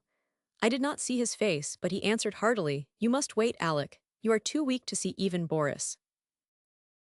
I waited and I grew strong. In a few days I was able to see whom I would, but meanwhile I had thought and remembered. From the moment when all the past grew clear again in my mind, I never doubted what I should do when the time came, and I felt sure that Boris would have resolved upon the same course so far as he was concerned. As for what pertained to me alone, I knew he would see that also as I 999. I no longer asked for anyone. I never inquired why no message came from them. Why during the week I lay there, waiting and growing stronger, I never heard their names spoken. Preoccupied with my own searchings for the right way, and with my feeble but determined fight against despair, I simply acquiesced in Jack's reticence, taking for granted that he was afraid to speak of them, lest I should turn unruly and insist on seeing them. Meanwhile, I said over and over to myself, how would it be when life began again for us all? We would take up our relations exactly as they were before Genevieve fell 99. Boris and I would look into each other's eyes, and there would be neither rancor nor cowardice nor mistrust in that glance. I would be with them again for a little while in the dear intimacy of their home, and then, without pretext or explanation, I would disappear from their lives forever. Boris would know. Genevieve's only comfort was that she would never know. It seemed, as I thought it over, that I had found the meaning of that sense of obligation which had persisted all through my delirium, and the only possible answer to it. So, when I was quite ready, I beckoned Jack to me one day and said, "Jack, I want Boris at once, and take my dearest greeting to Genevieve." When at last he made me understand that they were both dead, I fell into a wild rage that tore all my little convalescent strength to atoms. I raved and cursed myself into a relapse, from which I crawled forth some weeks afterward a boy of 21, who believed that his youth was gone forever. I seemed to be past the capability of further suffering, and one day when Jack handed me a letter and the keys to Boris' house, I took them without a tremor and asked him to tell me all. It was cruel of me to ask him, but there was no help for it, and he leaned wearily on his thin hands to reopen the wound which could never entirely heal. He began very quietly. "Alec, unless you have a clue that I know nothing about, you will not be able to explain any more than what has happened. I suspect that you would rather not hear these details, but you must learn them, else I would spare you the relation. God knows I wish I could be spared the telling. I shall use few words. That day when I left you in the doctor's care and came back to Boris, I found him working on the fates. Genevieve, he said, was sleeping under the influence of drugs. She had been quite out of her mind, he said. He kept on working, not talking anymore, and I watched him. Before long, I saw that the third figure of the grouped one looking straight ahead, out over the world bore his face, not as you ever saw it, but as it looked then and to the end. This is one thing for which I should like to find an explanation, but I never shall. Well, he worked and I watched him in silence, and we went on that way until nearly midnight. Then we heard the door open and shut sharply and a swift rush in the next room. Boris sprang through the doorway and I followed, but we were too late. She lay at the bottom of the pool, her hands across her breast. Then Boris shot himself through the heart. Jack stopped speaking, drops of sweat stood under his eyes and his thin cheeks twitched. I carried Boris to his room. Then I went back and let that hellish fluid out of the pool, and turning on all the water, washed the marble clean of every drop. When at length I dared descend the steps, I found her lying there as white as snow. At last, when I had decided what was best to do, I went into the laboratory, and first emptied the solution in the basin into the waste pipe. Then I poured the contents of every jar and bottle after it. There was wood in the fireplace, so I built a fire, and breaking the locks of Boris' cabinet I burnt every paper, notebook and letter that I found there. With a mallet from the studio I smashed to pieces all the empty bottles, then loading them into a coal scuttle, I carried them to the cellar and threw them over the red-hot bed of the furnace. 6 times I made the journey, and at last, not a vestige remained of anything which might again aid in seeking for the formula which Boris had found. Then at last I dared call the doctor. He is a good man, and together we struggled to keep it from the public. Without him, I never could have succeeded. At last we got the servants paid and sent away into the country, where old Rosier keeps them quiet with stories of Boris and Genevieve's travels in distant lands, from whence they will not return for years. We buried Boris in the little cemetery of Sevres. The doctor is a good creature, and knows when to pity a man who can bear no more. He gave his certificate of heart disease and asked no questions of me. Then lifting his head from his hands, he said, "Open the letter, Alec. It is for us both." I tore it open. It was Boris will dated a year before. He left everything to Genevieve, and in case of her dying childless, I was to take control of the house in the Rue Saint-Cécile, and Jacques got the management at EPT. On our deaths, the property reverted to his mother's family in Russia, with the exception of the sculptured marbles executed by himself. These he left to me. The page blurred under our eyes, and Jack got up and walked to the window. Presently he returned and sat down again. I dreaded to hear what he was going to say, but he spoke with the same simplicity and gentleness. Genevieve lies before the Madonna in the marble room. The Madonna bends tenderly above her, and Genevieve smiles back into that calm face that never would have been except for her. His voice broke, but he grasped my hand, saying, "Courage, Alec." Next morning he left for EPT to fulfill his trust. Roman 4. The same evening I took the keys and went into the house I had known so well. Everything was in order, but the silence was terrible. Though I went twice to the door of the marble room, I could not force myself to enter. It was beyond my strength. I went into the smoking room and sat down before the spinet. A small lace handkerchief lay on the keys, and I turned away, choking. It was plain I could not stay, so I locked every door, every window, and the 3 front and back gates and went away. Next morning Alcide packed my valise, and leaving him in charge of my apartments I took the Orient Express for Constantinople. During the 2 years that I wandered through the East, at first, in our letters, we never mentioned Genevieve and Boris, but gradually their names crept in. I recollect particularly a passage in one of Jack's letters replying to one of mine. "What you tell me of seeing Boris bending over you while you lay ill, and feeling his touch on your face, and hearing his voice, of course troubles me.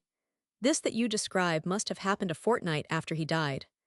I say to myself that you were dreaming, that it was part of your delirium, but the explanation does not satisfy me, nor would it you." Toward the end of the 2nd year, a letter came from Jack to me in India, so unlike anything that I had ever known of him that I decided to return at once to Paris. He wrote, "I am well, and sell all my pictures as artists do who have no need of money. I have not a care of my own, but I am more restless than if I had. I am unable to shake off a strange anxiety about you. It is not apprehension, it is rather a breathless expectancy off what God knows. I can only say it is wearing me out.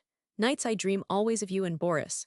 I can never recall anything afterward, but I wake in the morning with my heart beating, and all day the excitement increases until I fall asleep at night to recall the same experience. I am quite exhausted by it, and have determined to break up this morbid condition. I must see you. Shall I go to Bombay, or will you come to Paris?" I telegraphed him to expect me by the next steamer.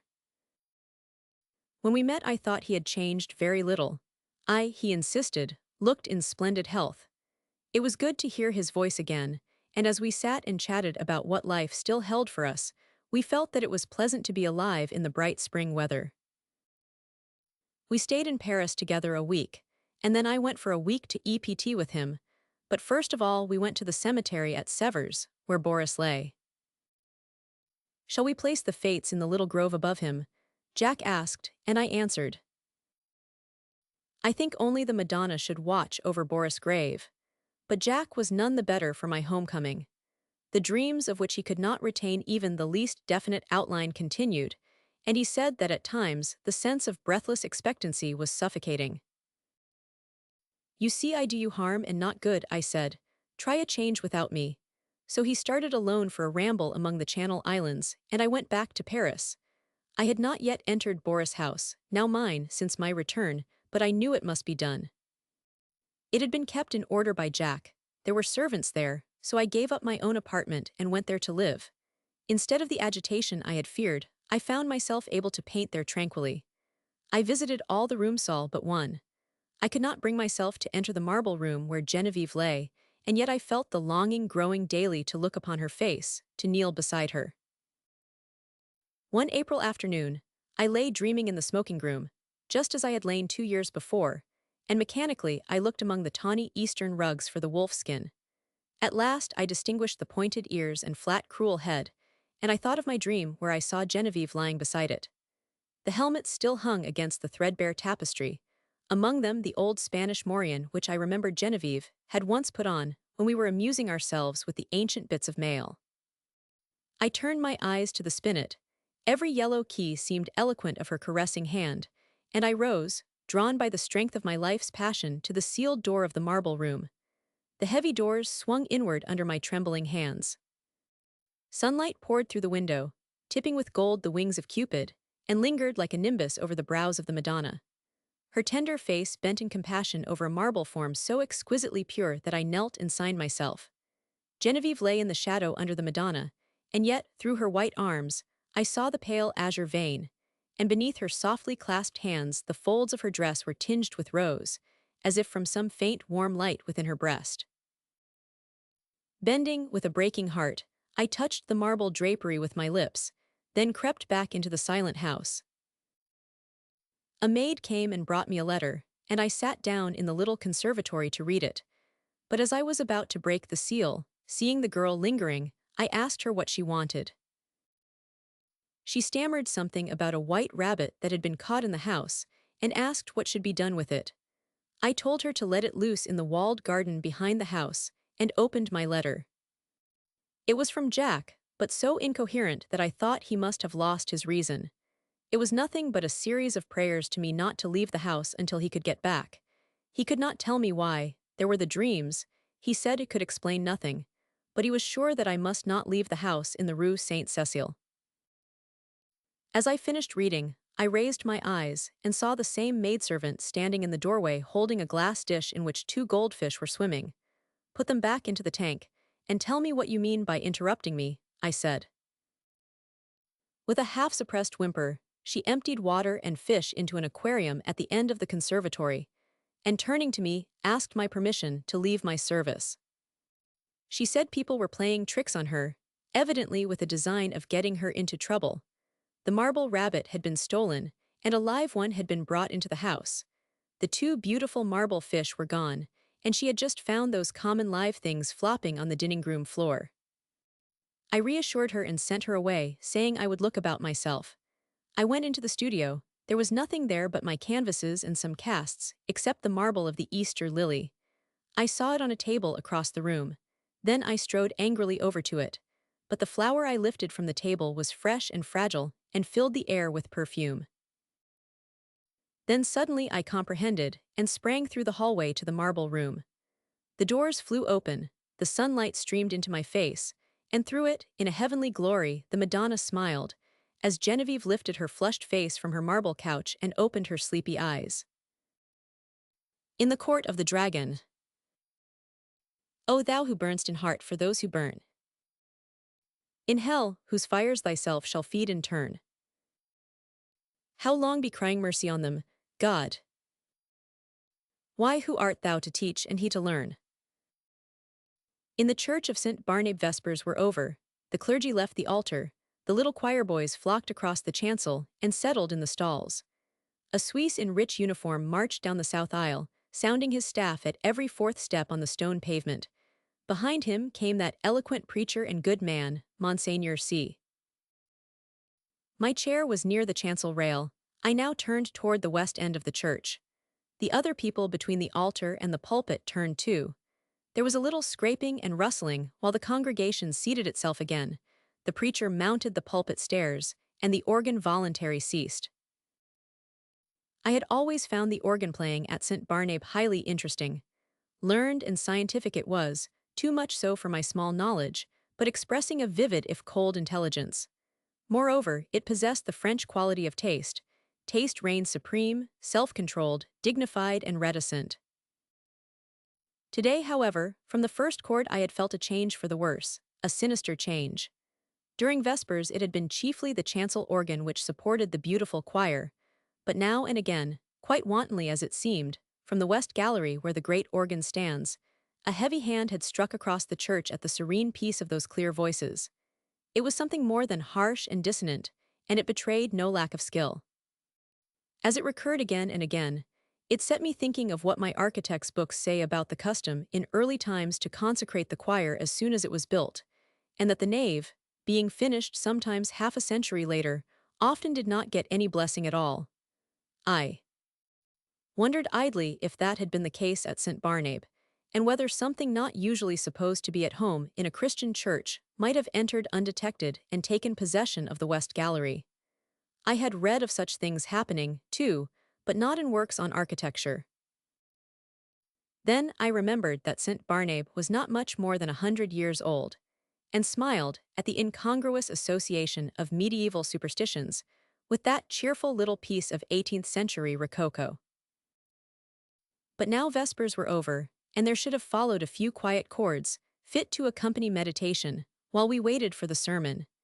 Instead of that, the discord at the lower end of the church broke out with the departure of the clergy, as if now nothing could control it. I belong to those children of an older and simpler generation who do not love to seek for psychological subtleties in art, and I have ever refused to find in music anything more than melody and harmony, but I felt that in the labyrinth of sounds now issuing from that instrument there was something being hunted. Up and down the pedals chased him, while the manuals blared approval. Poor devil! Whoever he was, there seemed small hope of escape. My nervous annoyance changed to anger. Who was doing this? How dare he play like that in the midst of divine service? I glanced at the people near me. Not one appeared to be in the least disturbed. The placid brows of the kneeling nuns, still turned towards the altar, lost none of their devout abstraction under the pale shadow of their white headdress. The fashionable lady beside me was looking expectantly at Monseigneur C. For all her face betrayed, the organ might have been singing an Ave Maria. But now, at last, the preacher had made the sign of the cross and commanded silence. I turned to him gladly. Thus far I had not found the rest I had counted on when I entered St. Barnabé that afternoon. I was worn out by 3 nights of physical suffering and mental trouble. The last had been the worst, and it was an exhausted body, and a mind benumbed and yet acutely sensitive, which I had brought to my favorite church for healing. For I had been reading The King in Yellow. The sun ariseth, they gather themselves together and lay them down in their dens. Monseigneur C. delivered his text in a calm voice, glancing quietly over the congregation. My eyes turned, I knew not why, toward the lower end of the church. The organist was coming from behind his pipes, and passing along the gallery on his way out, I saw him disappear by a small door that leads to some stairs which descend directly to the street. He was a slender man, and his face was as white as his coat was black. Good riddance, I thought, with your wicked music. I hope your assistant will play the closing voluntary. With a feeling of relief, with a deep, calm feeling of relief, I turned back to the mild face in the pulpit and settled myself to listen. Here, at last, was the ease of mind I longed for. My children, said the preacher, one truth the human soul finds hardest of all to learn, that it has nothing to fear. It can never be made to see that nothing can really harm it. Curious doctrine, I thought, for a Catholic priest. Let us see how he will reconcile that with the Fathers. Nothing can really harm the soul, he went on in his coolest, clearest tones, because. But I never heard the rest. My eye left his face, I knew not for what reason, and sought the lower end of the church. The same man was coming out from behind the organ, and was passing along the gallery the same way. But there had not been time for him to return, and if he had returned, I must have seen him. I felt a faint chill, and my heart sank, and yet his going and coming were no affair of mine. I looked at him. I could not look away from his black figure and his white face. When he was exactly opposite to me, he turned and sent across the church straight into my eyes, a look of hate, intense and deadly. I have never seen any other like it. Would to God I might never see it again. Then he disappeared by the same door through which I had watched him depart less than 60 seconds before. I sat and tried to collect my thoughts. My first sensation was like that of a very young child badly hurt, when it catches its breath before crying out. To suddenly find myself the object of such hatred was exquisitely painful, and this man was an utter stranger. Why should he hate me so, me whom he had never seen before? For the moment, all other sensation was merged in this one pang. Even fear was subordinate to grief, and for that moment I never doubted. But in the next I began to reason, and a sense of the incongruous came to my aid. As I have said, St. Barnabé is a modern church. It is small and well lighted, one sees all over it almost at a glance. The organ gallery gets a strong white light from a row of long windows in the clerestory, which have not even colored glass. The pulpit being in the middle of the church, it followed that, when I was turned toward it, whatever moved at the west end could not fail to attract my eye. When the organist passed, it was no wonder that I saw him. I had simply miscalculated the interval between his first and his second passing. He had come in that last time by the other side door. As for the look which had so upset me, there had been no such thing, and I was a nervous fool. I looked about. This was a likely place to harbor supernatural horrors. That clear-cut, reasonable face of Monseigneur C., his collected manner and easy, graceful gestures, were they not just a little discouraging to the notion of a gruesome mystery? I glanced above his head and almost laughed. That flyaway lady supporting one corner of the pulpit canopy, which looked like a fringed damask tablecloth in a high wind. At the first attempt of a basilisk to pose up there in the organ loft, she would point her gold trumpet at him and puff him out of existence. I laughed to myself over this conceit, which at the time I thought very amusing, and sat and chaffed myself and everything else, from the old harpy outside the railing, who had made me pay 10 centimes for my chair before she would let me in. She was more like a basilisk, I told myself, than was my organist with the anemic complexion. From that grim old dame to, yes, alas, Monseigneur C. himself, for all devoutness had fled. I had never yet done such a thing in my life, but now I felt a desire to mock. As for the sermon, I could not hear a word of it for the jingle in my ears of "The skirts of St. Paul has reached," having preached us those 6 Lent lectures. More unctuous than ever he preached, keeping time to the most fantastic and irreverent thoughts. It was no use to sit there any longer. I must get out of doors and shake myself free from this hateful mood. I knew the rudeness I was committing, but still I rose and left the church. A spring sun was shining on the Rue Saint-Honor as I ran down the church steps. On one corner stood a barrow full of yellow jonquils, pale violets from the Riviera, dark Russian violets, and white Roman hyacinths in a golden cloud of mimosa. The street was full of Sunday pleasure-seekers. I swung my cane and laughed with the rest. Someone overtook and passed me. He never turned, but there was the same deadly malignity in his white profile that there had been in his eyes. I watched him as long as I could see him. His lithe back expressed the same menace. Every step that carried him away from me seemed to bear him on some errand connected with my destruction. I was creeping along, my feet almost refusing to move.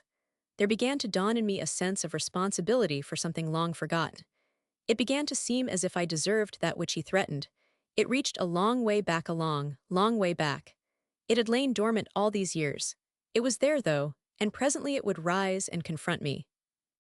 But I would try to escape, and I stumbled as best I could into the Rue de Rivoli, across the Place de la Concorde and on to the quay. I looked with sick eyes upon the sun, shining through the white foam of the fountain, pouring over the backs of the dusky bronze river gods, on the faraway arc, a structure of amethyst mist, on the countless vistas of gray stems and bare branches faintly green. Then I saw him again coming down one of the chestnut alleys of the Cours la Reine. I left the riverside, plunged blindly across to the Champs-Élysées and turned toward the Arc. The setting sun was sending its rays along the green sward of the Rond-Point. In the full glow, he sat on a bench, children and young mothers all about him. He was nothing but a Sunday lounger, like the others, like myself. I said the words almost aloud, and all the while I gazed on the malignant hatred of his face. But he was not looking at me. I crept past and dragged my leaden feet up the avenue. I knew that every time I met him brought him nearer to the accomplishment of his purpose and my fate, and still I tried to save myself.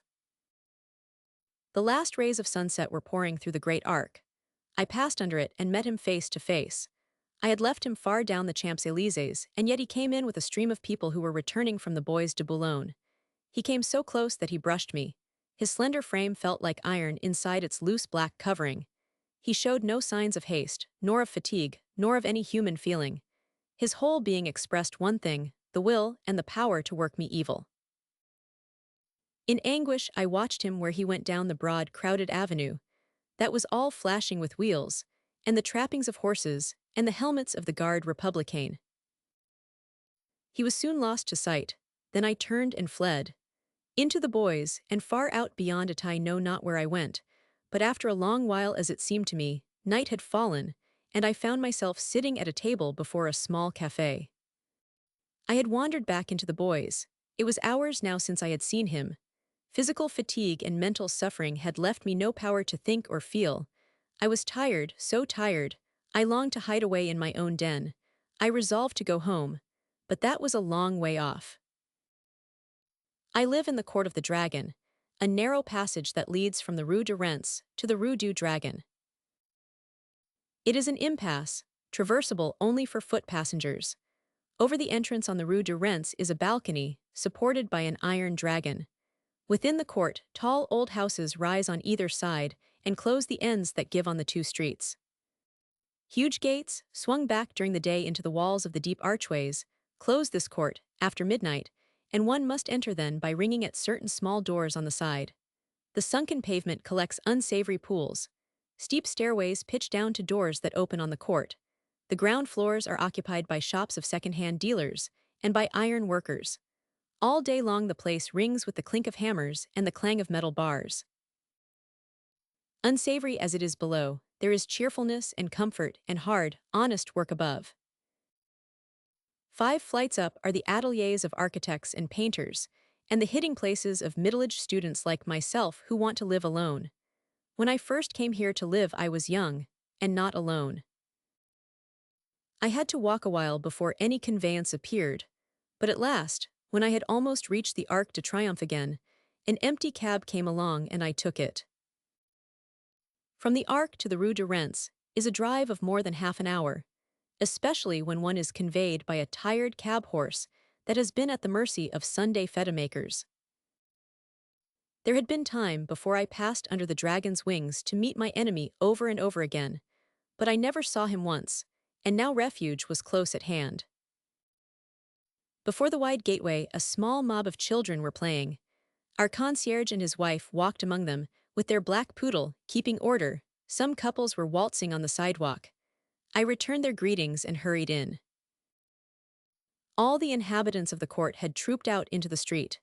The place was quite deserted, lighted by a few lanterns hung high up, in which the gas burned dimly. My apartment was at the top of a house, halfway down the court, reached by a staircase that descended almost into the street, with only a bit of passageway intervening. I set my foot on the threshold of the open door. The friendly old ruinous stairs rose before me, leading up to rest and shelter. Looking back over my right shoulder, I saw him, 10 paces off. He must have entered the court with me. He was coming straight on, neither slowly nor swiftly, but straight on to me. And now he was looking at me. For the first time since our eyes encountered across the church they met now again, and I knew that the time had come. Retreating backward, down the court, I faced him. I meant to escape by the entrance on the Rue du Dragon. His eyes told me that I never should escape. It seemed ages while we were going, I retreating, he advancing, down the court in perfect silence. But at last I felt the shadow of the archway, and the next step brought me within it. I had meant to turn here and spring through into the street. But the shadow was not that of an archway, it was that of a vault. The great doors on the Rue du Dragon were closed. I felt this by the blackness which surrounded me, and at the same instant I read it in his face. How his face gleamed in the darkness, drawing swiftly nearer. The deep vaults, the huge closed doors, their cold iron clamps were all on his side. The thing which he had threatened had arrived. It gathered and bore down on me from the fathomless shadows. The point from which it would strike was his infernal eyes. Hopeless, I set my back against the barred doors and defied him. There was a scraping of chairs on the stone floor, and a rustling as the congregation rose. I could hear the Suisse's staff in the south aisle, preceding Monseigneur C. to the sacristy. The kneeling nuns, roused from their devout abstraction, made their reverence and went away. The fashionable lady, my neighbor, rose also, with graceful reserve. As she departed, her glance just flitted over my face in disapproval. Half dead, or so it seemed to me, yet intensely alive to every trifle, I sat among the leisurely moving crowd, then rose too and went toward the door. I had slept through the sermon. Had I slept through the sermon? I looked up and saw him passing along the gallery to his place. Only his side I saw. The thin bent arm in its black covering looked like one of those devilish, nameless instruments which lie in the disused torture chambers of medieval castles. But I had escaped him, though his eyes had said I should not. Had I escaped him, that which gave him the power over me came back out of oblivion, where I had hoped to keep it, for I knew him now. Death and the awful abode of lost souls, whither my weakness long ago had sent Himthi, had changed him for every other eye, but not for mine. I had recognized him almost from the first. I had never doubted what he was come to do, and now I knew while my body sat safe in the cheerful little church, he had been hunting my soul in the court of the dragon. I crept to the door, the organ broke out overhead with a blare. A dazzling light filled the church, blotting the altar from my eyes. The people faded away, the arches, the vaulted roof vanished. I raised my seared eyes to the fathomless glare, and I saw the black stars hanging in the heavens, and the wet winds from the lake of holly chilled my face. And now, far away, over leagues of tossing cloud waves, I saw the moon dripping with spray, and beyond, the towers of Carcosa rose behind the moon. Death and the awful abode of lost souls, whither my weakness long ago had sent him, had changed him for every other eye but mine. And now I heard his voice, rising, swelling, thundering through the flaring light, and as I fell, the radiance increasing, poured over me in waves of flame. Then I sank into the depths, and I heard the king in yellow whispering to my soul, "It is a fearful thing to fall into the hands of the living God." The yellow sign. Let the red dawn surmise what we shall do when this blue starlight dies, and all is through. There are so many things which are impossible to explain. Why should certain chords in music make me think of the brown and golden tints of autumn foliage? Why should the mass of Saint Cecile bend my thoughts wandering among caverns, whose walls blaze with ragged masses of virgin silver? What was it in the roar and turmoil of Broadway at 6 o'clock that flashed before my eyes the picture of a still Breton forest, where sunlight filtered through spring foliage and Sylvia bent, half curiously, half tenderly, over a small green lizard, murmuring, "To think that this also is a little ward of God." When I first saw the watchman, his back was toward me. I looked at him indifferently until he went into the church. I paid no more attention to him than I had to any other man who lounged through Washington Square that morning, and when I shut my window and turned back into my studio, I had forgotten him. Late in the afternoon, the day being warm, I raised the window again and leaned out to get a sniff of air. A man was standing in the courtyard of the church, and I noticed him again with as little interest as I had that morning. I looked across the square to where the fountain was playing, and then, with my mind filled with vague impressions of trees, asphalt drives, and the moving groups of nursemaids and holidaymakers, I started to walk back to my easel. As I turned, my listless glance included the man below in the churchyard. His face was toward me now, and with a perfectly involuntary movement I bent to see it. At the same moment he raised his head and looked at me. Instantly I thought of a coffin worm. Whatever it was about the man that repelled me I did not know, but the impression of a plump white graveworm was so intense and nauseating that I must have shown it in my expression, for he turned his puffy face away with a movement which made me think of a disturbed grub in a chestnut. I went back to my easel and motioned the model to resume her pose. After working a while, I was satisfied that I was spoiling what I had done as rapidly as possible, and I took up a palette knife and scraped the color out again. The flesh tones were sallow and unhealthy, and I did not understand how I could have painted such sickly color into a study which before that had glowed with healthy tones. I looked at Tessie. She had not changed, and the clear flush of health dyed her neck and cheeks as I frowned. "Is it something I've done?" she said. "No, I've made a mess of this arm, and for the life of me, I can't see how I came to paint such mud as that into the canvas," I replied. "Don't I pose well?" she insisted. Of course, perfectly. Then it's not my fault. No, it's my own. I'm very sorry, she said. I told her she could rest while I applied rag and turpentine to the plague spot on my canvas, and she went off to smoke a cigarette and look over the illustrations in the Courier franchise. I did not know whether it was something in the turpentine or a defect in the canvas, but the more I scrubbed the more that gangrene seemed to spread. I worked like a beaver to get it out, and yet the disease appeared to creep from limb to limb of the study before me. Alarmed, I strove to arrest it, but now the color on the breast changed, and the whole figure seemed to absorb the infection as a sponge soaks up water. Vigorously, I plied palette knife, turpentine, and scraper, thinking all the time what a séance I should hold with Duval who had sold me the canvas. But soon, I noticed that it was not the canvas which was defective nor yet the colors of Edward. It must be the turpentine, I thought angrily, or else my eyes have become so blurred and confused by the afternoon light that I can't see straight. I called Tessie, the model. She came and leaned over my chair blowing rings of smoke into the air. "What have you been doing to it?" she exclaimed. "Nothing," I growled. "It must be this turpentine." "What a horrible color it is now," she continued. "Do you think my flesh resembles green cheese?" "No, I don't," I said angrily. "Did you ever know me to paint like that before?" "No, indeed." "Well then, it must be the turpentine, or something," she admitted. She slipped on a Japanese robe and walked to the window. I scraped and rubbed until I was tired, and finally picked up my brushes and hurled them through the canvas with a forcible expression, the tone alone of which reached Tess's ears. Nevertheless, she promptly began, "That's it. Swear and act silly and ruin your brushes. You have been 3 weeks on that study, and now look. What's the good of ripping the canvas? What creatures artists are." I felt about as much ashamed as I usually did after such an outbreak, and I turned the ruined canvas to the wall. Tessie helped me clean my brushes, and then danced away to dress.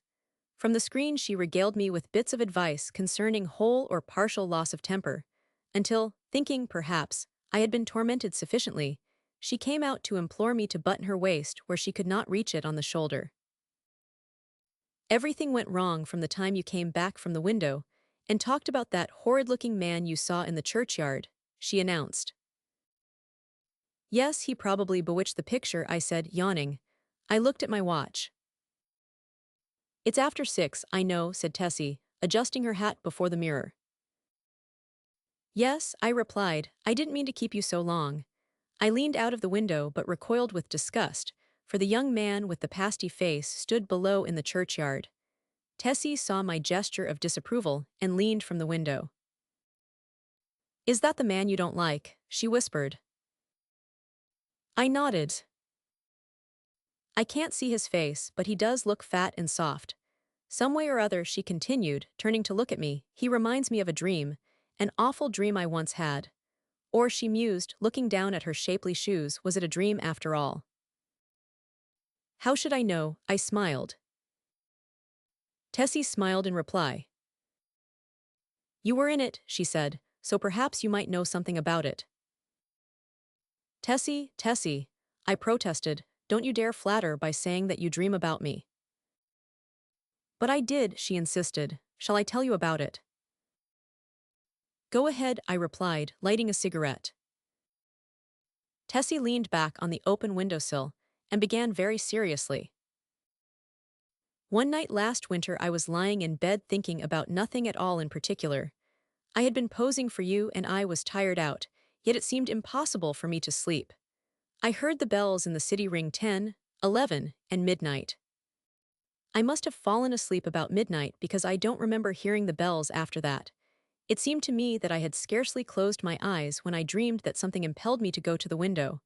I rose, and raising the sash leaned out. 25th Street was deserted as far as I could see. I began to be afraid. Everything outside seemed so black and uncomfortable. Then the sound of wheels in the distance came to my ears, and it seemed to me as though that was what I must wait for. Very slowly the wheels approached, and finally I could make out a vehicle moving along the street. It came nearer and nearer, and when it passed beneath my window, I saw it was a hearse. Then, as I trembled with fear, the driver turned and looked straight at me. When I awoke, I was standing by the open window, shivering with cold, but the black-plumed hearse and the driver were gone. I dreamed this dream again in March last, and again awoke beside the open window. Last night the dream came again. You remember how it was raining. When I awoke, standing at the open window, my nightdress was soaked. But where did I come into the dream? I asked.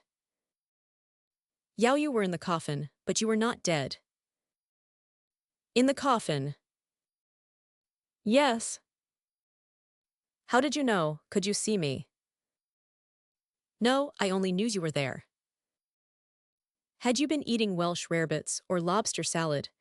I began, laughing, but the girl interrupted me with a frightened cry. Hello, what's up? I said as she shrank into the embrasure by the window.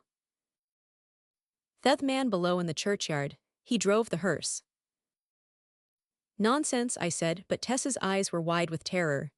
I went to the window and looked out. The man was gone. Come, Tessie, I urged, don't be foolish. You have posed too long, you are nervous. Do you think I could forget that face? She murmured. 3 times I saw the hearse pass below my window, and every time the driver turned and looked up at me. Oh, his face was so white and soft. It looked dead, it looked as if it had been dead a long time. I induced the girl to sit down and swallow a glass of marsala. Then I sat down beside her and tried to give her some advice. Look here, Tessie, I said, you go to the country for a week or 2 and y'all have no more dreams about hearses. You pose all day and when night comes your nerves are upset. You can't keep this up. Then again, instead of going to bed when your day's work is done, you run off to picnics at Sulzer's Park or go to the El Dorado or Coney Island, and when you come down here next morning you are fagged out. There was no real hearse. There was a softshell crab dream. She smiled faintly. What about the man in the churchyard? Oh, he's only an ordinary, unhealthy, everyday creature. As true as my name is Tessie Reardon, I swear to you, Mr. Scott, that the face of the man below in the churchyard is the face of the man who drove the hearse. What of it? I said, it's an honest trade. Then you think I did see the hearse? Oh, I said diplomatically, if you really did, it might not be unlikely that the man below drove it. There is nothing in that. Tessie rose, unrolled her scented handkerchief, and taking a bit of gum from a knot in the hem, placed it in her mouth. Then, drawing on her gloves, she offered me her hand, with a frank, good night, Mr. Scott, and walked out. Roman 2. The next morning, Thomas, the bellboy, brought me the Herald and a bit of news. The church next door had been sold. I thanked heaven for it, not that being a Catholic I had any repugnance for the congregation next door, but because my nerves were shattered by a blatant exhorter, whose every word echoed through the aisle of the church as if it had been my own rooms, and who insisted on his RS with a nasal persistence which revolted my every instinct. Then, too, there was a fiend in human shape, an organist, who reeled off some of the grand old hymns with an interpretation of his own, and I longed for the blood of a creature who could play the doxology with an amendment of minor chords, which one hears only in a quartet of very young undergraduates. I believe the minister was a good man, but when he bellowed, and the Lord said unto Moses, the Lord is a man of war, the Lord is his name. My wrath shall wax hot, and I will kill you with the sword. I wondered how many centuries of purgatory it would take to atone for such a sin.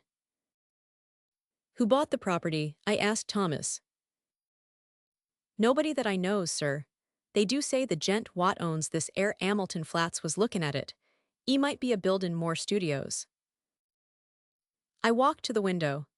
The young man with the unhealthy face stood by the churchyard gate, and at the mere sight of him, the same overwhelming repugnance took possession of me. By the way, Thomas, I said, who is that fellow down there? Thomas sniffed. That there worm, sir. E's night watchman of the church, sir. E makes me tired a sittin' out all night on them steps and lookin' at you insultin' like. It a punched his 'ead, sir, beg pardon, sir. Go on, Thomas. One night a common ome with a rye, the other English boy, I sees I am a sittin' there on them steps. We 'ad Molly and Jen with us, sir, the 2 girls on the tray service, And E looks so insultin' at us that I up and says, "What you looking hat, you fat slug, beg pardon, sir, but that's 'ow I says, sir." Then he don't say nothin' and I says, "Come out and ill punch that puddin' Ed." Then I hopens the gate and goes in, but he don't say nothin', only looks insultin' like. Then I am one, but ugh, is Ed was that cold and mushy at ud sicken you to touch 999. What did he do then? I asked curiously. I am's nothin'. And you, Thomas? The young fellow flushed with embarrassment and smiled uneasily. Mr. Scott, sir, I ain't no coward, and I can't make it out at all why I run. I was in the 5th Lancers, sir, bugler at Tel el Kebir, and was shot by the Wells. You don't mean to say you ran away? Yes, sir, I run. Why? That's just what I want to know, sir. I grabbed Molly and run, and the rest was as frightened as one. But what were they frightened at? Thomas refused to answer for a while, but now my curiosity was aroused about the repulsive young man below, and I pressed him. 3 years' sojourn in America had not only modified Thomas' Cockney dialect, but had given him the American's fear of ridicule. You won't believe me, Mr. Scott, sir. Yes, I will. You will laugh at me, sir. Nonsense. He hesitated. Well, sir, it's God's truth that when I grabbed me wrists, sir, and when I twisted his soft, mushy fist one of his fingers come off in me and— The utter loathing and horror of Thomas' face must have been reflected in my own, for he added, It's orful, and now when I see I just go away. Makes me hill. When Thomas had gone, I went to the window. The man stood beside the churkling with both hands on the gate, but I hastily retreated to my easel again, sickened and horrified, for I saw that the middle finger of his right hand was missing. At 9 o'clock Tessie appeared and vanished behind the screen with a merry good morning, Mr. Scott. When she had reappeared and taken her pose upon the model stand, I started a new canvas, much to her delight. She remained silent as long as I was on the drawing, but as soon as the scrape of the charcoal ceased, and I took up my fixative, she began to chatter. Oh, I had such a lovely time last night. We went to Tony Pastor's. Who are we? I demanded. Oh, Maggie, you know, Mr. White's model, and Pinky McCormick, we call her Pinky, because she's got that beautiful red hair you artists like so much, and Lizzie Burke. I sent a shower of spray from the fixative over the canvas and said, Well, go on. We saw Kelly and Baby Barnes, the skirtancer, and all the rest. I made a mash. Then you have gone back on me, Tessie. She laughed and shook her head. He's Lizzie Burke's brother, Ed. He's a perfect gentleman. I felt constrained to give her some parental advice concerning mashing, which she took with a bright smile. Oh, I can take care of a strange mash, she said, examining her chewing gum, but Ed is different. Lizzie is my best friend. Then she related how Ed had come back from the stocking mill in Lowell, Massachusetts, to find her and Lizzie grown up, and what an accomplished young man he was, and how he thought nothing of squandering $50 for ice cream and oysters to celebrate his entry as clerk into the woolen department of Macy's. Before she finished, I began to paint, and she resumed the pose, smiling and chattering like a sparrow. By noon, I had the study fairly well rubbed in, and Tessie came to look at it. That's better, she said. I thought so too, and ate my lunch with a satisfied feeling that all was going well. Tessie spread her lunch on a drawing table opposite me, and we drank our claret from the same bottle, and lighted our cigarettes from the same match. I was very much attached to Tessie. I had watched her shoot up into a slender but exquisitely formed woman from a frail, awkward child. She had posed for me during the last 3 years, and among all my models she was my favorite. It would have troubled me very much indeed had she become tough or fly, as the phrase goes, but I never noticed any deterioration of her manner, and felt at heart that she was all right. She and I never discussed morals at all, and I had no intention of doing so, partly because I had none myself, and partly because I knew she would do what she liked in spite of me. Still, I did hope she would steer clear of complications, because I wished her well, And then also I had a selfish desire to retain the best model I had. I knew that mashing, as she termed it, had no significance with girls like Tessie, and that such things in America did not resemble in the least the same things in Paris. Yet, having lived with my eyes open, I also knew that somebody would take Tessie away someday, in one manner or another, and though I professed to myself that marriage was nonsense, I sincerely hoped that, in this case, there would be a priest at the end of the vista. I am a Catholic. When I listen to High Mass, when I sign myself, I feel that everything, including myself, is more cheerful, and when I confess, it does me good. A man who lives as much alone as I do must confess to somebody. Then, again, Sylvia was Catholic, and it was reason enough for me. But I was speaking of Tessie, which is very different. Tessie also was Catholic, and much more devout than I. So, taking it all in all, I had little fear for my pretty model until she should fall in love. But then I knew that fate alone would decide her future for her, and I prayed inwardly that fate would keep her away from men like me, and throw into her path nothing but Ed Burke's and Jimmy McCormick's, bless her sweet face. Tessie sat blowing rings of smoke up to the ceiling, and tinkling the ice in her tumbler. Do you know that I also had a dream last night? I observed. Not about that man, she laughed. Exactly, a dream similar to yours, only much worse. It was foolish and thoughtless of me to say this, but you know how little tact the average painter has. I must have fallen asleep about 10 o'clock, I continued, and after a while I dreamt that I awoke. So plainly did I hear the midnight bells, the wind in the tree branches, and the whistle of steamers from the bay, that even now I can scarcely believe I was not awake. I seemed to be lying in a box which had a glass cover. Dimly I saw the street lamps as I passed, for I must tell you, Tessie, the box in which I reclined appeared to lie in a cushioned wagon which jolted me over a stony pavement. After a while I became impatient and tried to move, but the box was too narrow. My hands were crossed on my breast, so I could not raise them to help myself. I listened and then tried to call. My voice was gone. I could hear the trample of the horses attached to the wagon and even the breathing of the driver. Then another sound broke upon my ears like the raising of a window sash. I managed to turn my head a little, and found I could look, not only through the glass cover of my box, but also through the glass panes in the side of the covered vehicle. I saw houses, empty and silent, with neither light nor life about any of them excepting one. In that house a window was open on the first floor, and a figure all in white stood looking down into the street. It was you. Tessie had turned her face away from me, and leaned on the table with her elbow. I could see your face, I resumed, and it seemed to me to be very sorrowful. Then we passed on and turned into a narrow black lane. Presently the horses stopped. I waited and waited, closing my eyes with fear and impatience, but all was silent as the grave. After what seemed to me hours, I began to feel uncomfortable. A sense that somebody was close to me made me unclose my eyes. Then I saw the white face of the hearse driver looking at me through the coffin lid. A sob from Tessie interrupted me. She was trembling like a leaf. I saw I had made an ass of myself and attempted to repair the damage. Why, Tess, I said, I only told you this to show you what influence your story might have on another person's dreams. You don't suppose I really lay in a coffin, do you? What are you trembling for? Don't you see that your dream and my unreasonable dislike for that inoffensive watchman of the church simply set my brain working as soon as I fell asleep?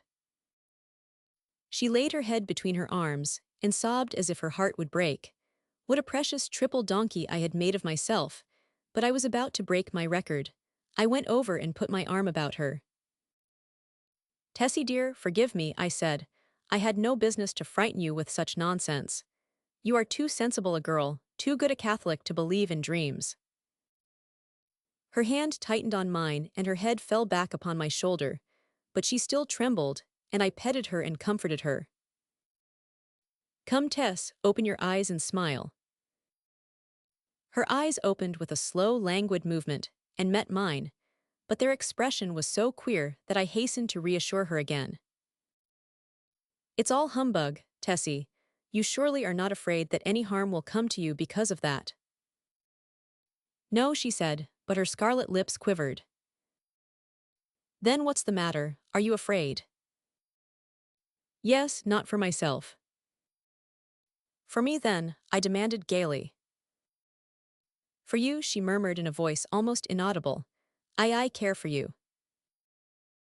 At first I started to laugh, but when I understood her, a shock passed through me, and I sat like one turned to stone. This was the crowning bit of idiocy I had committed. During the moment which elapsed between her reply and my answer, I thought of 1,000 responses to that innocent confession. I could pass it by with a laugh. I could misunderstand her and assure her as to my health. I could simply point out that it was impossible she could love me. But my reply was quicker than my thoughts, and I might think and think now when it was too late, for I had kissed her on the mouth. That evening, I took my usual walk in Washington Park, pondering over the occurrences of the day. I was thoroughly committed. There was no back out now, and I stared the future straight in the face. I was not good, not even scrupulous, but I had no idea of deceiving either myself or Tessie. The one passion of my life lay buried in the sunlit forests of Brittany. Was it buried forever? Hope cried no. For 3 years I had been listening to the voice of hope, and for 3 years I had waited for a footstep on my threshold. Had Sylvia forgotten? No, cried Hope. I said that I was no good. That is true, but still I was not exactly a comic opera villain. I had led an easy-going, reckless life, taking what invited me of pleasure, deploring and sometimes bitterly regretting consequences. In one thing alone, except my painting, was I serious, and that was something which lay hidden if not lost in the Breton forests. It was too late for me to regret what had occurred during the day. Whatever it had been, pity, a sudden tenderness for sorrow, or the more brutal instinct of gratified vanity, it was all the same now, and unless I wished to bruise an innocent heart, my path lay marked before me. The fire and strength, the depth of passion of a love which I had never even suspected, with all my imagined experience in the world, left me no alternative but to respond or send her away. Whether because I am so cowardly about giving pain to others, or whether it was that I have little of the gloomy Puritan in me, I do not know, but I shrank from disclaiming responsibility for that thoughtless kiss, and in fact had no time to do so before the gates of her heart opened and the flood poured forth. Others who habitually do their duty, and find a sullen satisfaction in making themselves and everybody else unhappy, might have withstood it. I did not. I dared not. After the storm had abated, I did tell her that she might better have loved Ed Burke and worn a plain gold ring, but she would not hear of it, and I thought perhaps as long as she had decided to love somebody she could not marry, it had better be me. I, at least, could treat her with an intelligent affection, and whenever she became tired of her infatuation she could go none the worse for it. For I was decided on that point, although I knew how hard it would be. I remembered the usual termination of platonic liaisons, and thought how disgusted I had been whenever I heard of one. I knew I was undertaking a great deal for so unscrupulous a man as I was, and I dreamed the future, but never for one moment did I doubt that she was safe with me. Had it been anybody but Tessie, I should not have bothered my head about scruples, for it did not occur to me to sacrifice Tessie as I would have sacrificed a woman of the world. I looked the future squarely in the face and saw the several probable endings to the affair. She would either tire of the whole thing, or become so unhappy that I should have either to marry her or go away. If I married her, we would be unhappy. I with a wife unsuited to me, and she with a husband unsuitable for any woman. For my past life could scarcely entitle me to marry. If I went away, she might either fall ill, recover, and marry some Eddie Burke, or she might recklessly or deliberately go and do something foolish. On the other hand, if she tired of me, then her whole life would be before her with beautiful vistas of Eddie Burkes and marriage rings and twins, and Harlem flats, and heaven knows what. As I strolled along through the trees by the Washington Arch, I decided that she should find a substantial friend in me, anyway, and the future could take care of itself.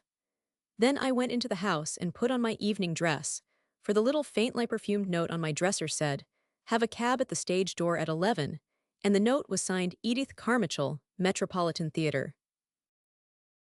I took supper that night, or rather we took supper, Miss Carmichael and I, at Solaris, and the dawn was just beginning to gild the cross on the Memorial Church as I entered Washington Square after leaving Edith at the Brunswick.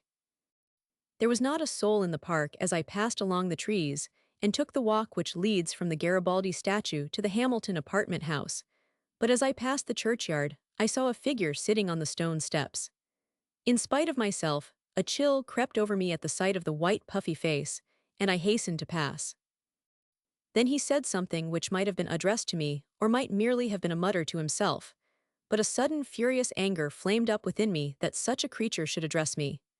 For an instant, I felt like wheeling about and smashing my stick over his head, but I walked on, and entering the Hamilton went to my apartment. For some time I tossed about the bed trying to get the sound of his voice out of my ears, but could not. It filled my head, that muttering sound, like thick oily smoke from a fatrendering vat or an odor of noisome decay. And as I lay and tossed about, the voice in my ears seemed more distinct, and I began to understand the words he had muttered. They came to me slowly as if I had forgotten them, and at last I could make some sense out of the sounds. It was this. Have you found the yellow sign? Have you found the yellow sign? Have you found the yellow sign? I was furious. What did he mean by that? Then with a curse upon him and his I rolled over and went to sleep, but when I awoke later I looked pale and haggard, for I had dreamed the dream of the night before, and it troubled me more than I cared to think. I dressed and went down into my studio. Tessie sat by the window, but as I came in she rose and put both arms around my neck for an innocent kiss. She looked so sweet and dainty that I kissed her again and then sat down before the easel. "Hello, where's the study I began yesterday?" I asked. Tessie looked conscious but did not answer. I began to hunt among the piles of canvases, saying, "Hurry up, Tess, and get ready. We must take advantage of the morning light." When at last I gave up the search among the other canvases and turned to look around the room for the missing study, I noticed Tessie, standing by the screen with her clothes still on. "What's the matter?" I asked. "Don't you feel well?" "Yes." "Then hurry. Do you want me to pose as I have always posed?" Then I understood. Here was a new complication. I had lost, of course, the best nude model I had ever seen. I looked at Tessie. Her face was scarlet. Alas, alas, we had eaten of the tree of knowledge, and Eden and native innocence were dreams of the past I mean for her. I suppose she noticed the disappointment on my face, for she said, "I will pose if you wish. The study is behind the screen here where I put it."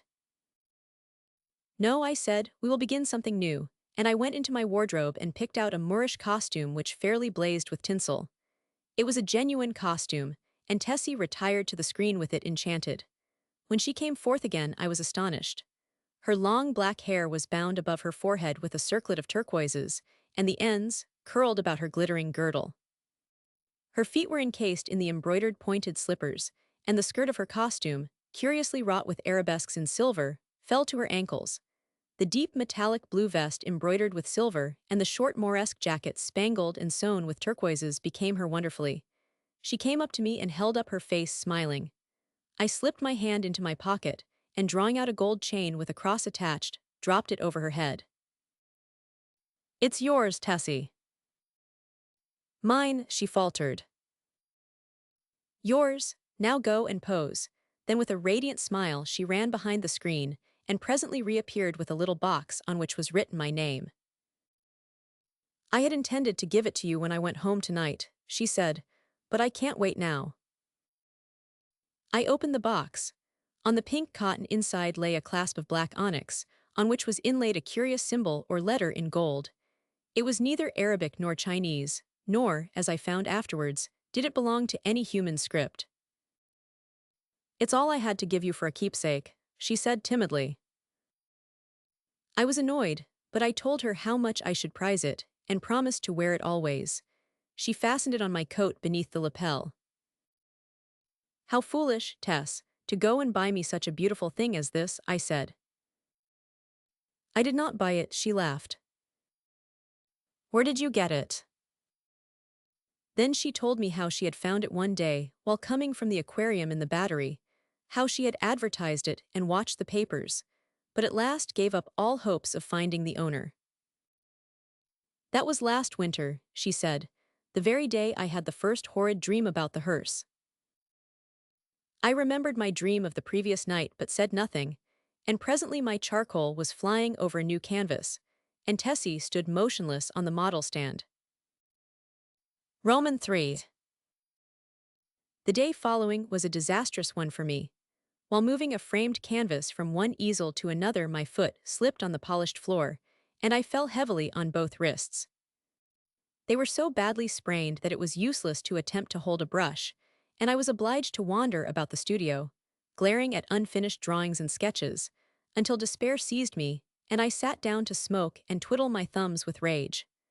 The rain blew against the windows and rattled on the roof of the church, driving me into a nervous fit with its interminable patter. Tessie sat sewing by the window, and every now and then raised her head and looked at me with such innocent compassion that I began to feel ashamed of my irritation and looked about for something to occupy me. I had read all the papers and all the books in the library, but for the sake of something to do, I went to the bookcases and shoved them open with my elbow.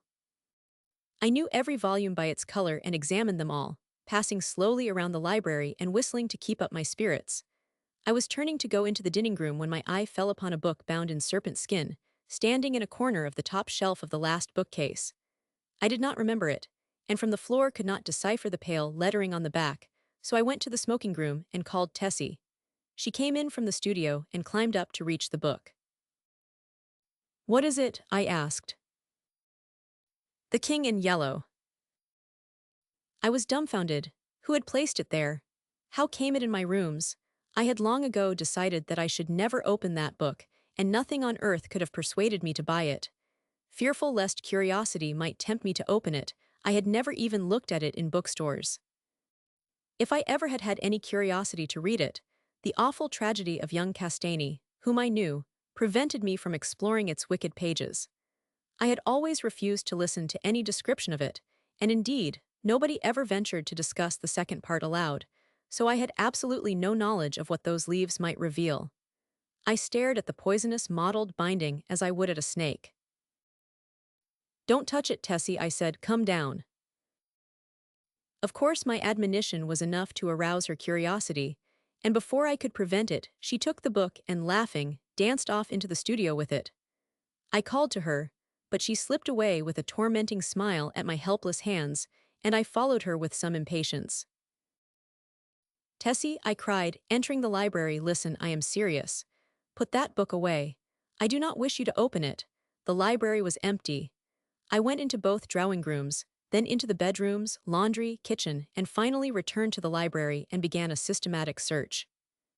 She had hidden herself so well that it was half an hour later when I discovered her crouching white and silent by the latticed window in the storeroom above. At the first glance I saw she had been punished for her foolishness. The King in Yellow lay at her feet, but the book was open at the second part.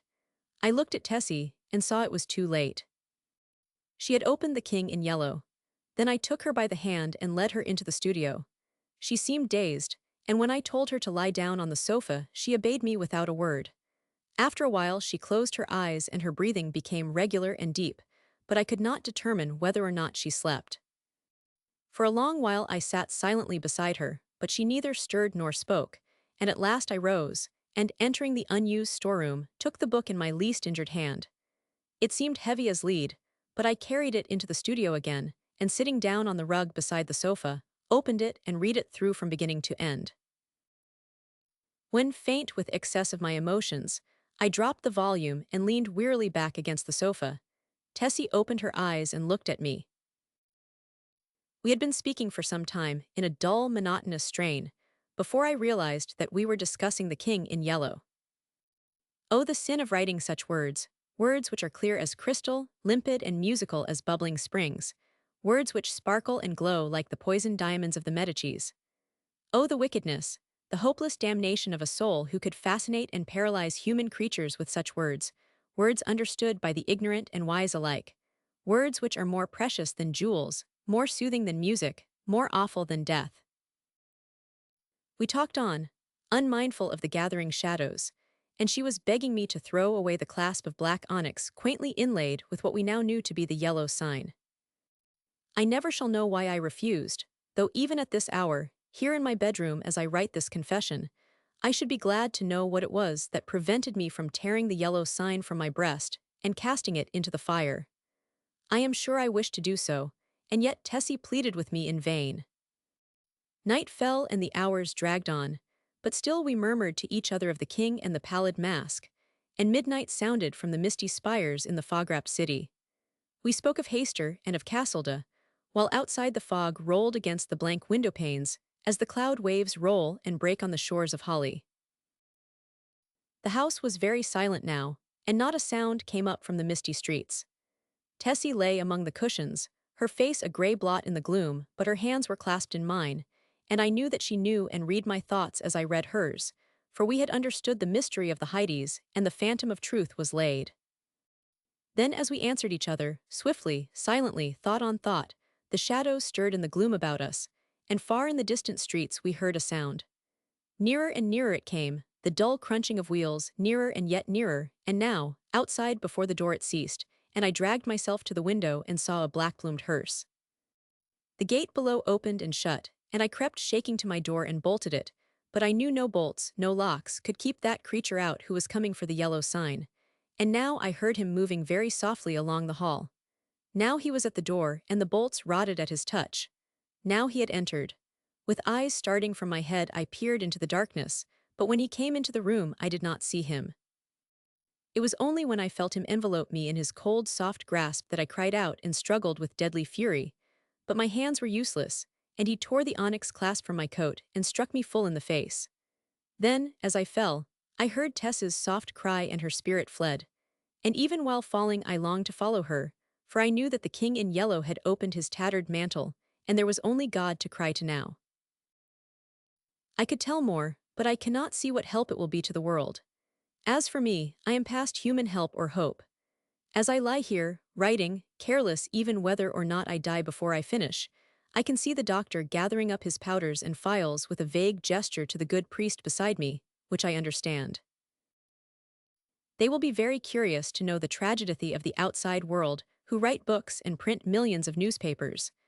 But I shall write no more, and the Father Confessor will seal my last words with the seal of sanctity when his holy office is done. They of the outside world may send their creatures into wrecked homes and death-smit firesides, and their newspapers will batten on blood and tears, but with me, their spies must halt before the confessional. They know that Tessie is dead, and that I am dying. They know how the people in the house, aroused by an infernal scream, rushed into my room and found one living and two dead, but they do not know what I shall tell them now. They do not know that the doctor said as he pointed to a horrible decomposed heap on the floor the livid corpse of the watchman from the church. I have no theory, no explanation. That man must have been dead for months. I think I am dying, I wish the priest would. The demoiselle dies. Mais de croix quaji. Sois descendu en puis. Tenebru anquil desoit. Heraclitus Esther verit cashi. There be three things which are too wonderful for me, yea, for which I know not. The way of an eagle in the air, the way of a serpent upon a rock, the way of a ship in the midst of the sea, and the way of a man with a maid. The utter desolation of the scene began to have its effect. I sat down to face the situation, and if possible, recall to mind some landmark which might aid me in extricating myself from my present position. If I could only find the ocean again, all would be clear, for I knew one could see the island of Groix from the cliffs. I laid down my gun and kneeling behind a rock lighted a pipe. Then I looked at my watch. It was nearly 4 o'clock. I might have wandered far from Kerselec since daybreak. Standing the day before on the cliffs below Kerselec with Galvin, looking out over the somber moors among which I had now lost my way, these downs had appeared to me level as a meadow, stretching to the horizon, and although I knew how deceptive is distance, I could not realize that what from Kerselec seemed to be mere grassy hollows were great valleys covered with gorse and heather, and what looked like scattered boulders were in reality enormous cliffs of granite. It's a bad place for a stranger, old Galvin had said. You'd better take a guide, and I had replied I shall not lose myself. Now I knew that I had lost myself as I sat there smoking with the sea wind blowing in my face. On every side stretched the moorland, covered with flowering gorse and heath and granite boulders. There was not a tree in sight, much less a house. After a while I picked up the gun and turning my back on the sun tramped on again. There was little use in following any of the brawling streams which every now and then crossed my path, for, instead of flowing into the sea, they ran inland to reedy pools in the hollows of the moors. I had followed several, but they all led me to swamps or silent little ponds from which the snipe rose peeping and wheeled away in an ecstasy of fright. I began to feel fatigued, and the gun galled my shoulder in spite of the double pads. The sun sank lower and lower, shining level across yellow gorse and the moorland pools. As I walked, my own gigantic shadow led me on, seeming to lengthen at every step. The gorse scraped against my leggings, crackled beneath my feet, showering the brown earth with blossoms, and the brake bowed and billowed along my path. From tufts of heath rabbits scurried away through the bracken, and among the swamp grass I heard the wild duck's drowsy quack. Once a fox stole across my path, and again, as I stooped to drink at a hurrying rill, a heron flapped heavily from the reeds beside me. I turned to look at the sun. It seemed to touch the edges of the plain. When at last I decided that it was useless to go on, and that I must make up my mind to spend at least one night on the moors, I threw myself down thoroughly fagged out. The evening sunlight slanted warm across my body, but the sea winds began to rise, and I felt a chill strike through me from my wet shooting boots. High overhead gulls were wheeling and tossing like bits of white paper. From some distant marsh, a solitary curlew called. Little by little, the sun sank into the plain, and the zenith flushed with the afterglow. I watched the sky change from palest gold to pink and then to smoldering fire.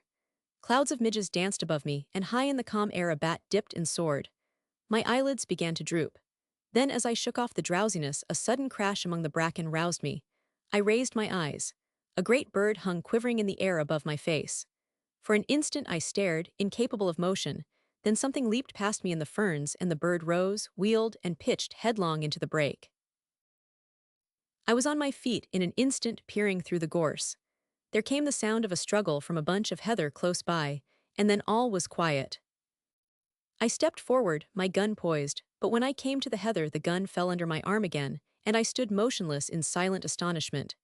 A dead hare lay on the ground, and on the hare stood a magnificent falcon, one talon buried in the creature's neck, the other planted firmly on its limp flank. But what astonished me was not the mere sight of a falcon sitting upon its prey. I had seen that more than once. It was that the falcon was fitted with a sort of leash about both talons, and from the leash hung a round bit of metal like a sleigh bell. The bird turned its fierce yellow eyes on me, and then stooped and struck its curved beak into the quarry.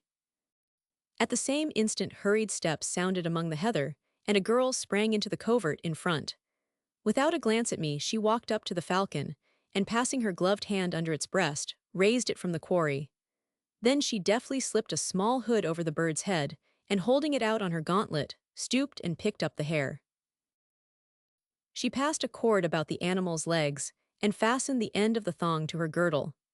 Then she started to retrace her steps through the covert. As she passed me, I raised my cap, and she acknowledged my presence with a scarcely perceptible inclination. I had been so astonished, so lost in admiration of the scene before my eyes, that it had not occurred to me that here was my salvation. But as she moved away, I recollected that unless I wanted to sleep on a windy moor that night, I had better recover my speech without delay. At my first word she hesitated, and as I stepped before her, I thought a look of fear came into her beautiful eyes. But as I humbly explained my unpleasant plight, her face flushed and she looked at me in wonder. "Surely you did not come from Kerselec," she repeated. Her sweet voice had no trace of the Breton accent nor of any accent which I knew, and yet there was something in it I seemed to have heard before, something quaint and indefinable, like the theme of an old song. I explained that I was an American, unacquainted with Finisterre, shooting there for my own amusement. "An American," she repeated in the same quaint musical tones. "I have never before seen an American." For a moment she stood silent, then looking at me she said, "If you should walk all night you could not reach Kerselec now, even if you had a guide." This was pleasant news. But I began, if I could only find a peasant's hut where I might get something to eat and shelter. The falcon on her wrist fluttered and shook its head. The girl smoothed its glossy back and glanced at me. "Look around," she said gently. "Can you see the end of these moors? Look north, south, east, west. Can you see anything but moorland and bracken? No, I said. The moor is wild and desolate. It is easy to enter, but sometimes they who enter never leave it. There are no peasants' huts here. Well, I said, if you will tell me in which direction Kerselec lies, tomorrow it will take me no longer to go back than it has to come.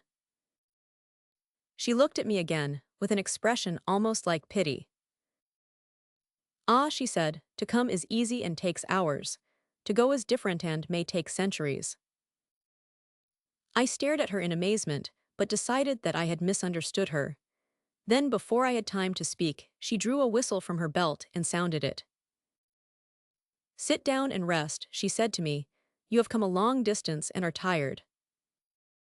She gathered up her pleated skirts, and motioning me to follow, picked her dainty way through the gorse to a flat rock among the ferns. They will be here directly, she said, and taking a seat at one end of the rock invited me to sit down on the other edge. The afterglow was beginning to fade in the sky, and a single star twinkled faintly through the rosy haze. A long, wavering triangle of waterfowl drifted southward over our heads, and from the swamps around Plover were calling. They are very beautiful, these moors, she said quietly. Beautiful but cruel to strangers, I answered. Beautiful and cruel, she repeated dreamily, beautiful and cruel. Like a woman, I said stupidly. Oh, she cried with a little catch in her breath and looked at me. Her dark eyes met mine, and I thought she seemed angry or frightened. Like a woman, she repeated under her breath, how cruel to say so. Then after a pause, as though speaking aloud to herself, how cruel for him to say that. I don't know what sort of an apology I offered for my inane, though harmless speech, but I know that she seemed so troubled about it that I began to think I had said something very dreadful without knowing it, and remembered with horror the pitfalls and snares which the French language sets for foreigners. While I was trying to imagine what I might have said, a sound of voices came across the moor, and the girl rose to her feet. No, she said, with a trace of a smile on her pale face, I will not accept your apologies, monsieur, but I must prove you wrong, and that shall be my revenge.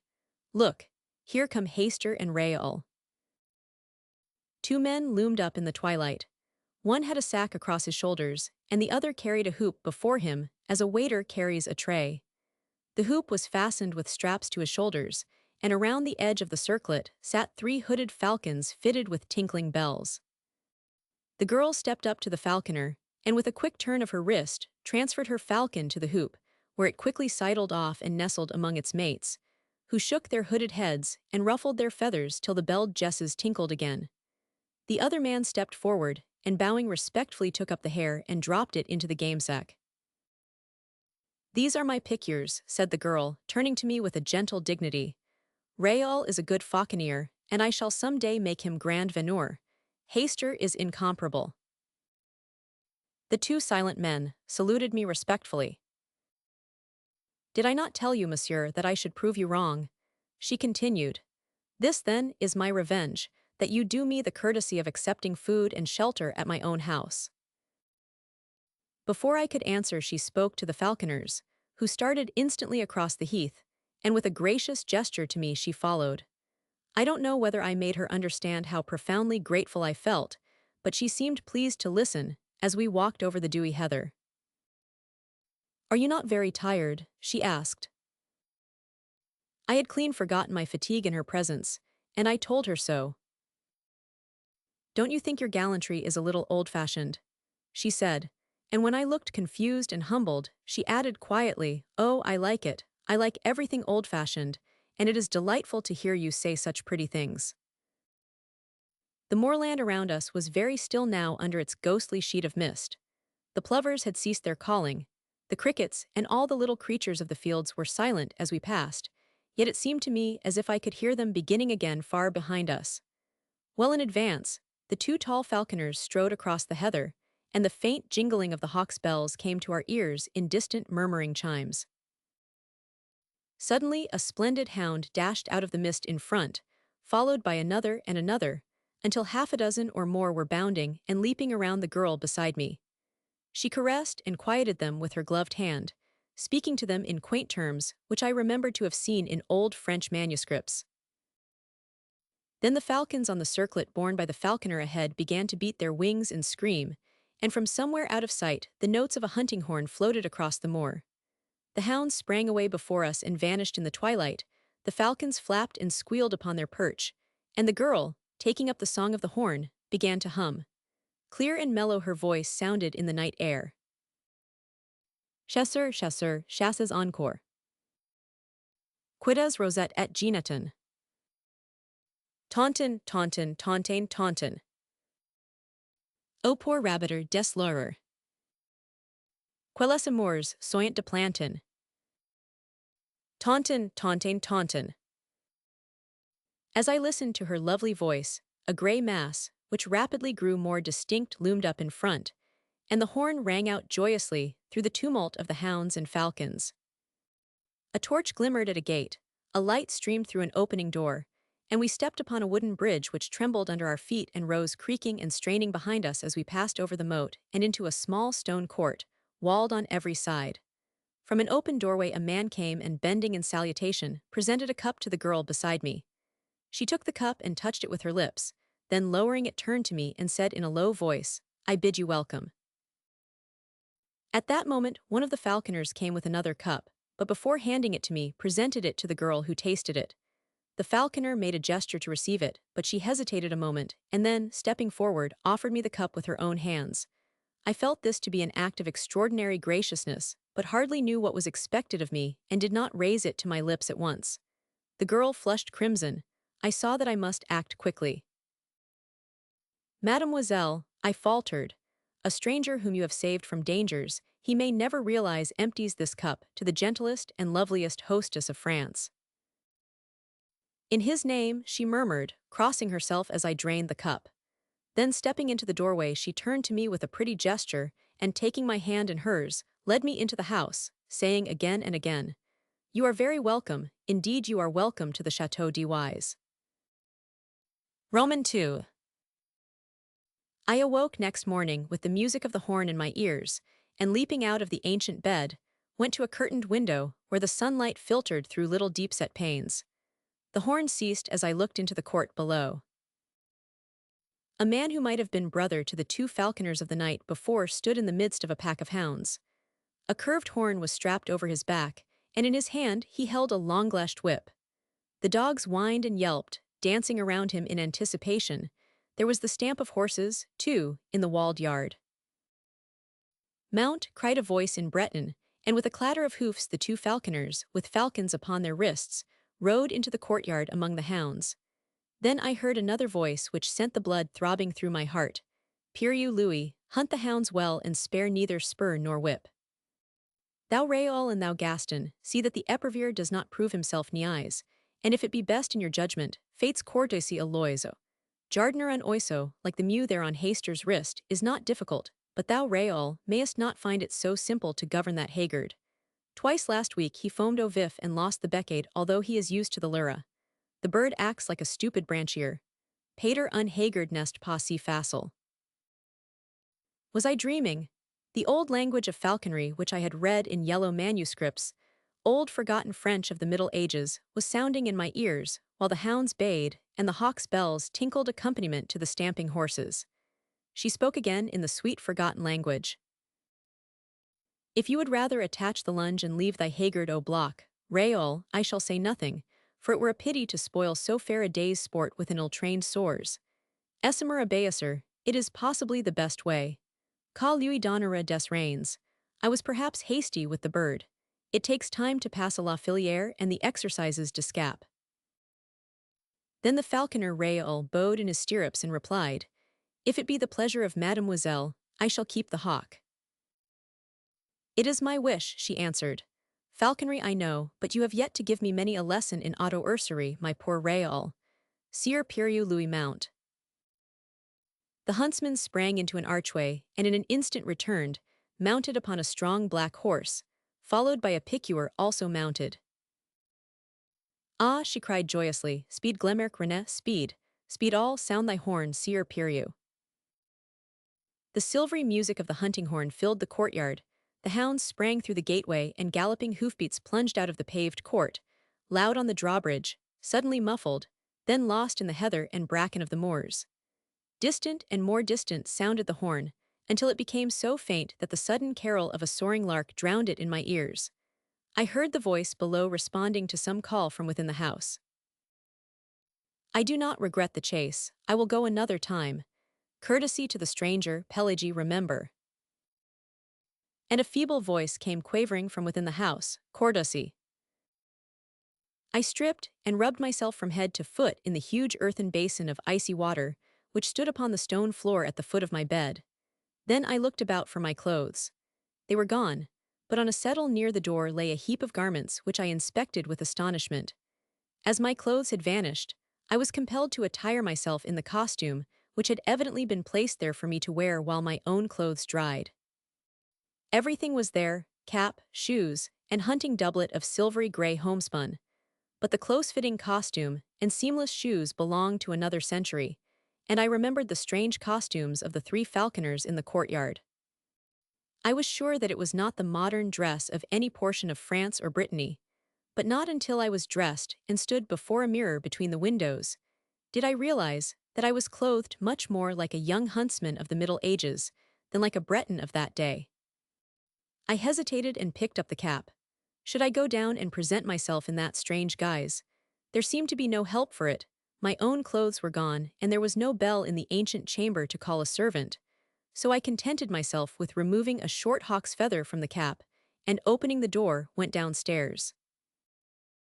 By the fireplace in the large room at the foot of the stairs, an old Breton woman sat spinning with a distaff. She looked up at me when I appeared, and smiling frankly, wished me health in the Breton language, to which I laughingly replied in French. At the same moment my hostess appeared, and returned my salutation with a grace and dignity that sent a thrill to my heart. Her lovely head with its dark curly hair was crowned with a headdress which set all doubts as to the epoch of my own costume at rest. Her slender figure was exquisitely set off in the homespun hunting gown edged with silver, and on her gauntlet-covered wrist she bore one of her petted hawks. With perfect simplicity, she took my hand and led me into the garden in the court, and seating herself before a table invited me very sweetly to sit beside her. Then she asked me in her soft, quaint accent how I had passed the night, and whether I was very much inconvenienced by wearing the clothes which old Pelagi had put there for me while I slept. I looked at my own clothes and shoes, drying in the sun by the garden wall, and hated them. What horrors they were compared with the graceful costume which I now wore. I told her this laughing, but she agreed with me very seriously. "We will throw them away," she said in a quiet voice. In my astonishment, I attempted to explain that I not only could not think of accepting clothes from anybody, although for all I knew it might be the custom of hospitality in that part of the country, but that I should cut an impossible figure if I returned to France clothed as I was then. She laughed and tossed her pretty head, saying something in old French which I did not understand, and then Pelagi trotted out with a tray on which stood 2 bowls of milk, a loaf of white bread, fruit, a platter of honeycomb, and a flagon of deep red wine. "You see, I have not yet broken my fast because I wished you to eat with me. But I am very hungry," she smiled. "I would rather die than forget one word of what you have said," I blurted out while my cheeks burned. "She will think me mad," I added to myself, but she turned to me with sparkling eyes. "Ah," she murmured, "then monsieur knows all that there is of chivalry." She crossed herself and broke bread. I sat and watched her white hands, not daring to raise my eyes to hers. "Will you not eat?" she asked. "Why do you look so troubled?" Ah, why? I knew it now. I knew I would give my life to touch with my lips those rosy palms. I understood now that from the moment when I looked into her dark eyes there on the moor last night I had loved her. My great and sudden passion held me speechless. "Are you ill at ease?" she asked again.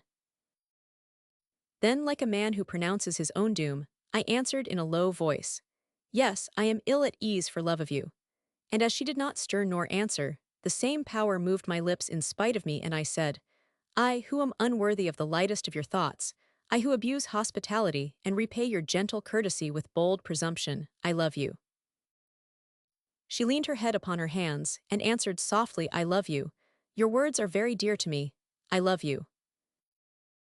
Then I shall win you. Win me, she replied. But all the time I had been sitting silent, my face turned toward her. She also silent, her sweet face resting on her upturned palm, sat facing me, and as her eyes looked into mine I knew that neither she nor I had spoken human speech. But I knew that her soul had answered mine, and I drew myself up feeling youth and joyous love coursing through every vein. She, with a bright color in her lovely face, seemed as one awakened from a dream, and her eyes sought mine with a questioning glance which made me tremble with delight. We broke our fast, speaking of ourselves. I told her my name and she told me hers, the Demoiselle Jean de Wise. She spoke of her father and mother's death, and how the 19 of her years had been passed in the little fortified farm alone with her nurse Pelagie, Glemerc René the Piqueur, and the 4 falconers, Raoul, Gaston, Haster, and the seer Piriou Louis, who had served her father. She had never been outside the moorland, never even had seen a human soul before, except the falconers and Pelagie. She did not know how she had heard of Kerselec. Perhaps the falconers had spoken of it. She knew the legends of Loup Garou and Jean La Flamme from her nurse Pelagie. She embroidered and spun flax. Her hawks and hounds were her only distraction. When she had met me there on the moor she had been so frightened that she almost dropped at the sound of my voice. She had, it was true, seen ships at sea from the cliffs, but as far as the eye could reach the moors over which she galloped were destitute of any sign of human life. There was a legend which old Pelagie told, how anybody once lost in the unexplored moorland might never return, because the moors were enchanted. She did not know whether it was true, she never had thought about it until she met me. She did not know whether the falconers had even been outside, or whether they could go if they would. The books in the house which Pelagie, the nurse, had taught her to read were hundreds of years old. All this she told me with a sweet seriousness seldom seen in anyone but children. My own name she found easy to pronounce, and insisted, because my first name was Philip, I must have French blood in me. She did not seem curious to learn anything about the outside world, and I thought perhaps she considered it had forfeited her interest and respect from the stories of her nurse. We were still sitting at the table, and she was throwing grapes to the small field birds which came fearlessly to our very feet. I began to speak in a vague way of going, but she would not hear of it, and before I knew it I had promised to stay a week and hunt with hawk and hound in their company.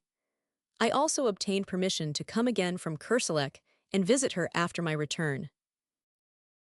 Why, she said innocently, I do not know what I should do if you never came back. And I, knowing that I had no right to awaken her with the sudden shock which the avowal of my own love would bring to her, sat silent, hardly daring to breathe. You will come very often, she asked. Very often, I said. Every day. Every day. Oh, she sighed, I am very happy. Come and see my hawks. She rose and took my hand again with a childlike innocence of possession, and we walked through the garden and fruit trees to a grassy lawn which was bordered by a brook. Over the lawn were scattered 15 or 20 stumps of trees partially embedded in the grass, and, upon all of these, except 2 sat falcons. They were attached to the stumps by thongs which were in turn fastened with steel rivets to their legs just above the talons. A little stream of pure spring water flowed in a winding course within easy distance of each perch. The birds set up a clamor when the girl appeared, but she went from one to another, caressing some, taking others for an instant upon her wrist, or stooping to adjust their jesses. Are they not pretty? She said. See, here is a falcon, gentle. We call it ignoble because it takes the quarry in direct chase. This is a blue falcon. In falconry we call it noble because it rises over the quarry and wheeling drops upon it from above. This white bird is a gerfalcon from the north. It is also noble. Here is a merlin, and this tiercelet is a falcon heroner. I asked her how she had learned the old language of falconry. She did not remember, but thought her father must have taught it to her when she was very young. Then she led me away and showed me the young falcons still in the nest. They are termed niais in falconry, she explained. A branchier is the young bird which is just able to leave the nest and hop from branch to branch. A young bird which has not yet molted is called a soars, and a mew is a hawk which has molted in captivity. When we catch a wild falcon which has changed its plumage, we term it a haggard. Rael first taught me to dress a falcon. Shall I teach you how it is done? She seated herself on the bank of the stream among the falcons, and I threw myself at her feet to listen. Then the demoiselle Dewise held up one rosy-tipped finger and began very gravely. First one must catch the falcon. I am caught, I answered. She laughed very prettily and told me my dressage would perhaps be difficult, as I was noble. I am already tamed, I replied, jest and belled. She laughed, delighted. Oh, my brave falcon, then you will return at my call. I am yours, I answered gravely. She sat silent for a moment. Then the color heightened in her cheeks and she held up her finger again, saying, Listen, I wish to speak of falconry. I listen, Countess Jean Dewise. But again she fell into the reverie, and her eyes seemed fixed on something beyond the summer clouds. Philip, she said at last. Jean, I whispered. That is all, that is what I wished, she sighed, Philip and Jean. She held her hand toward me, and I touched it with my lips. Win me, she said, but this time it was the body and soul which spoke in unison. After a while she began again, Let us speak of falconry.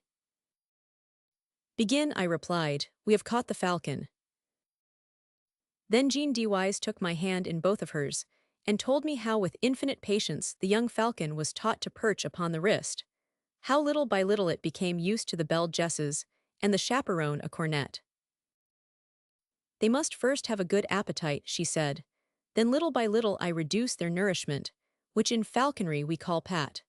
When, after many nights passed au bloc as these birds are now, I prevail upon the haggard to stay quietly on the wrist, then the bird is ready to be taught to come for its food. I fix the pat to the end of a thong, or lura, and teach the bird to come to me as soon as I begin to whirl the cord in circles about my head. At first I drop the pat when the falcon comes, and he eats the food on the ground. After a little, he will learn to seize the lura in motion as I whirl it around my head or drag it over the ground. After this, it is easy to teach the falcon to strike at game, always remembering to faire courtoisie à l'oiseau, that is, to allow the bird to taste the quarry. A squeal from one of the falcons interrupted her, and she arose to adjust the lunge which had become whipped about the block, but the bird still flapped its wings and screamed. What is the matter? She said. Philip, can you see? I looked around and at first saw nothing to cause the commotion, which was now heightened by the screams and flapping of all the birds. Then my eye fell upon the flat rock, beside the stream from which the girl had risen. A gray serpent was moving slowly across the surface of the boulder, and the eyes in its flat triangular head sparkled like jet. A coulever, she said quietly. It is harmless, is it not? I asked. She pointed to the black V-shaped figure on the neck. It is certain death, she said. It is a viper. We watched the reptile moving slowly over the smooth rock to where the sunlight fell in a broad warm patch. I started forward to examine it, but she clung to my arm crying, Don't, Philip, I am afraid. For me. For you, Philip, I love you. Then I took her in my arms and kissed her on the lips, but all I could say was, Jean, Jean, Jean. And as she lay trembling on my breast, something struck my foot in the grass below, but I did not heed it. Then again something struck my ankle, and a sharp pain shot through me. I looked into the sweet face of Jean Dewise and kissed her, and with all my strength lifted her in my arms and flung her from me. Then bending, I tore the viper from my ankle and set my heel upon its head. I remember feeling weak and numb. I remember falling to the ground. Through my slowly glazing eyes, I saw Jean's white face bending close to mine, and when the light in my eyes went out, I still felt her arms about my neck, and her soft cheek against my drawn lips. When I opened my eyes, I looked around in terror. Jean was gone. I saw the stream and the flat rock. I saw the crushed viper in the grass beside me, but the hawks and blocks had disappeared. I sprang to my feet. The garden, the fruit trees, the drawbridge, and the walled court were gone. I stared stupidly at a heap of crumbling ruins, ivy-covered and gray, through which great trees had pushed their way. I crept forward, dragging my numbed foot, and as I moved, a falcon sailed from the treetops among the ruins, and soaring, mounting in narrowing circles, faded and vanished in the clouds above. Jean, Jean, I cried, but my voice died on my lips, and I fell on my knees among the weeds. And as God willed it, I, not knowing, had fallen kneeling before a crumbling shrine carved in stone for our Mother of Sorrows. I saw the sad face of the Virgin wrought in the cold stone. I saw the cross and thorns at her feet, and beneath it I read, "Pray for the soul of the Demoiselle Jean dies." Who died? In her youth for love of Philip, a stranger. A Roman 500. But upon the icy slab lay a woman's glove, still warm and fragrant. The prophet's paradise. If but the vine and love abjuring band are in the prophet's paradise to stand. Alack, I doubt the prophet's paradise were empty as the hollow of one's hand. The studio. He smiled, saying, "Seek her throughout the world." I said, "Why tell me of the world? My world is here, between these walls and the sheet of glass above. Here among gilded flagons and dull jeweled arms, tarnished frames and canvases, black chests and high-backed chairs, quaintly carved and stained in blue and gold." "For whom do you wait?" he said, and I answered, "When she comes I shall know her." On my hearth a tongue of flame whispered secrets to the whitening ashes. In the street below I heard footsteps, a voice, and a song. "For whom then do you wait?"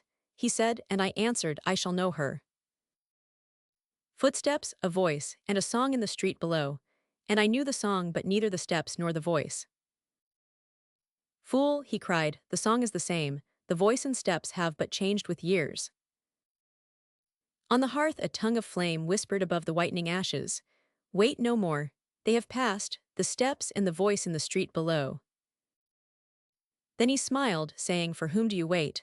Seek her throughout the world." I answered, "My world is here, between these walls and the sheet of glass above.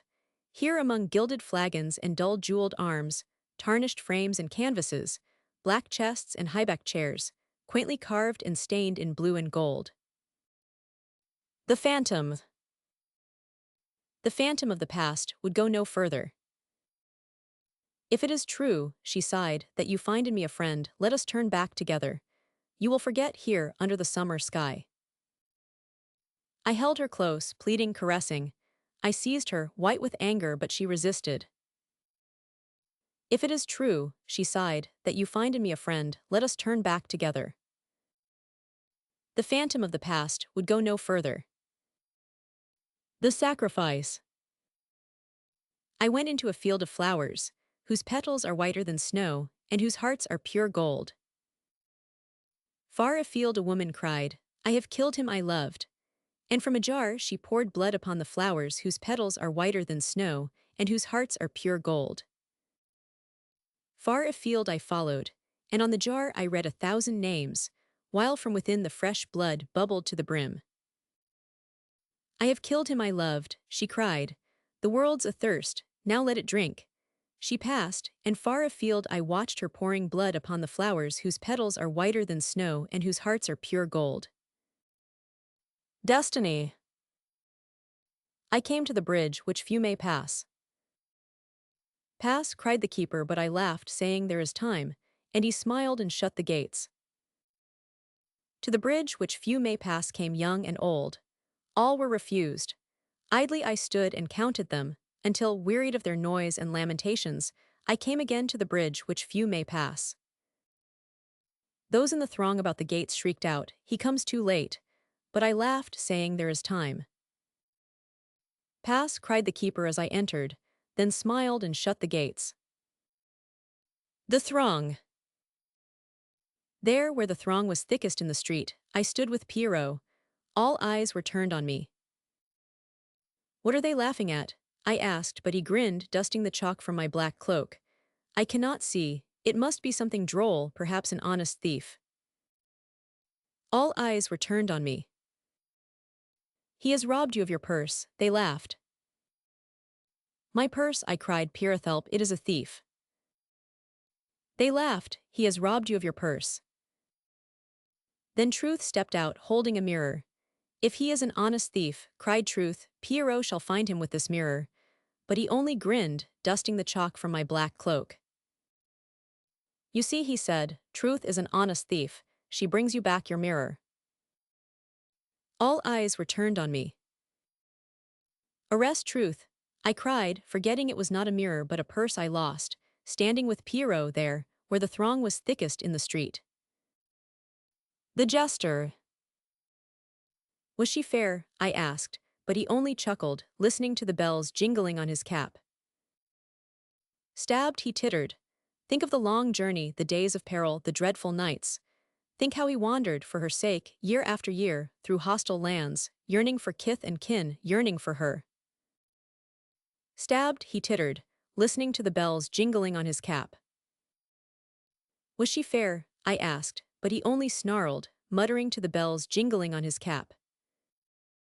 She kissed him at the gate, he tittered, but in the hall his brother's welcome touched his heart. Was she fair? I asked. Stabbed, he chuckled. Think of the long journey, the days of peril, the dreadful nights. Think how he wandered, for her sake, year after year through hostile lands, yearning for kith and kin, yearning for her. She kissed him at the gate, but in the hall his brother's welcome touched his heart. Was she fair? I asked, but he only snarled, listening to the bells jingling in his cap. The green room. The clown turned his powdered face to the mirror. If to be fair is to be beautiful, he said, who can compare with me in my white mask? Who can compare with him in his white mask? I asked of Death beside me. Who can compare with me? Said Death, for I am paler still. You are very beautiful, sighed the clown, turning his powdered face from the mirror. The love test. If it is true that you love, said Love, then wait no longer. Give her these jewels which would dishonor her and so dishonor you in loving one dishonored. If it is true that you love, said Love, then wait no longer. I took the jewels and went to her, but she trod upon them, sobbing, Teach me to wait, I love you. Then wait, if it is true, said Love. The Street of the Four Winds. Firm tes uademi. Croistes brasser tun sane. Et de tun curran dormi. Chassa jamais tout de scene. G chant la nature. Les edels du soir, les larmes du matin. Les couchers de solil, à l'horizon lointain. Le ciel qui parle au cœur d'existence future. The animal paused on the threshold, interrogative, alert, ready for flight if necessary. Severn laid down his palette and held out a hand of welcome. The cat remained motionless, her yellow eyes fastened upon Severn. Puss, he said, in his low, pleasant voice, come in. The tip of her thin tail twitched uncertainly. Come in, he said again.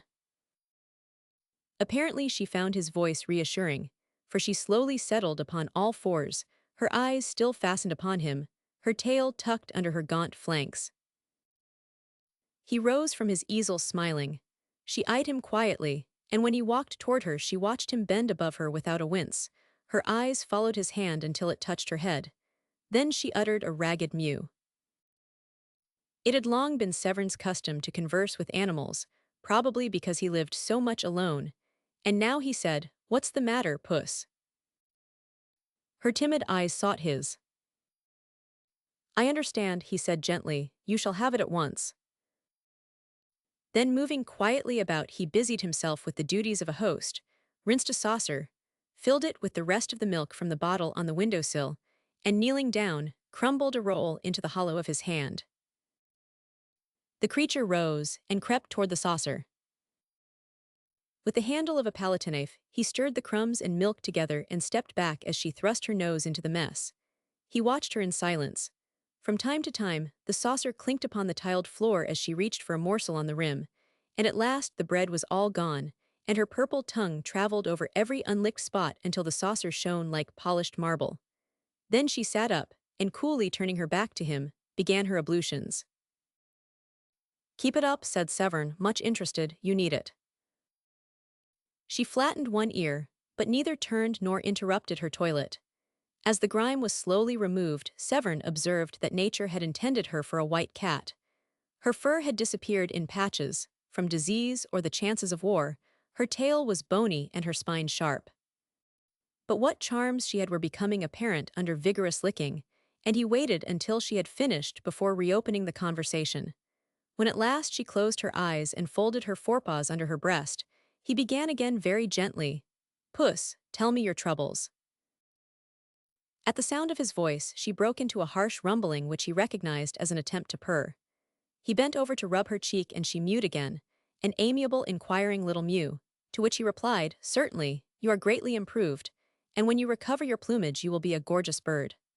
Much flattered, she stood up and marched around and around his legs, pushing her head between them and making pleased remarks, to which he responded with grave politeness. "Now what sent you here?" He said her into the street of the Four Winds, and up 5 flights to the very door where you would be welcome. "What was it that prevented your meditated flight when I turned from my canvas to encounter your yellow eyes? Are you a Latin Quarter cat as I am a Latin Quarter man? And why do you wear a rose-colored flowered garter buckled about your neck?" The cat had climbed into his lap, and now sat purring as he passed his hand over her thin coat. "Excuse me," he continued in lazy soothing tones, harmonizing with her purring, "if I seem indelicate, but I cannot help musing on this rose-colored garter, flowered so quaintly and fastened with a silver clasp. For the clasp is silver. I can see the mint mark on the edge, as is prescribed by the law of the French Republic. Now, why is this garter woven of rose silk and delicately embroidered? Why is this silken garter with its silver clasp about your famished throat? Am I indiscreet when I inquire if its owner is your owner? Is she some aged dame living in memory of youthful vanities, fond, doting on you, decorating you with her intimate personal attire? The circumference of the garter would suggest this, for your neck is thin and the garter fits you. But then again, I notice most thinks that the garter is capable of being much enlarged. These small silver-rimmed eyelets, of which I count 5, are proof of that. And now I observe that the 5th eyelet is worn out, as though the tongue of the clasp were accustomed to lie there. That seems to argue a well-rounded form." The cat curled her toes in contentment. The street was very still outside. He murmured on, "Why should your mistress decorate you with an article most necessary to her at all times? Anyway, at most times. How did she come to slip this bit of silk and silver about your neck? Was it the caprice of a moment, when you, before you had lost your pristine plumpness, marched singing into her bedroom to bid her good morning? Of course, and she sat up among the pillows, her coiled hair tumbling to her shoulders, as you sprang upon the bed purring, 'Good day, my lady.' Oh, it is very easy to understand," he yawned, resting his head on the back of the chair.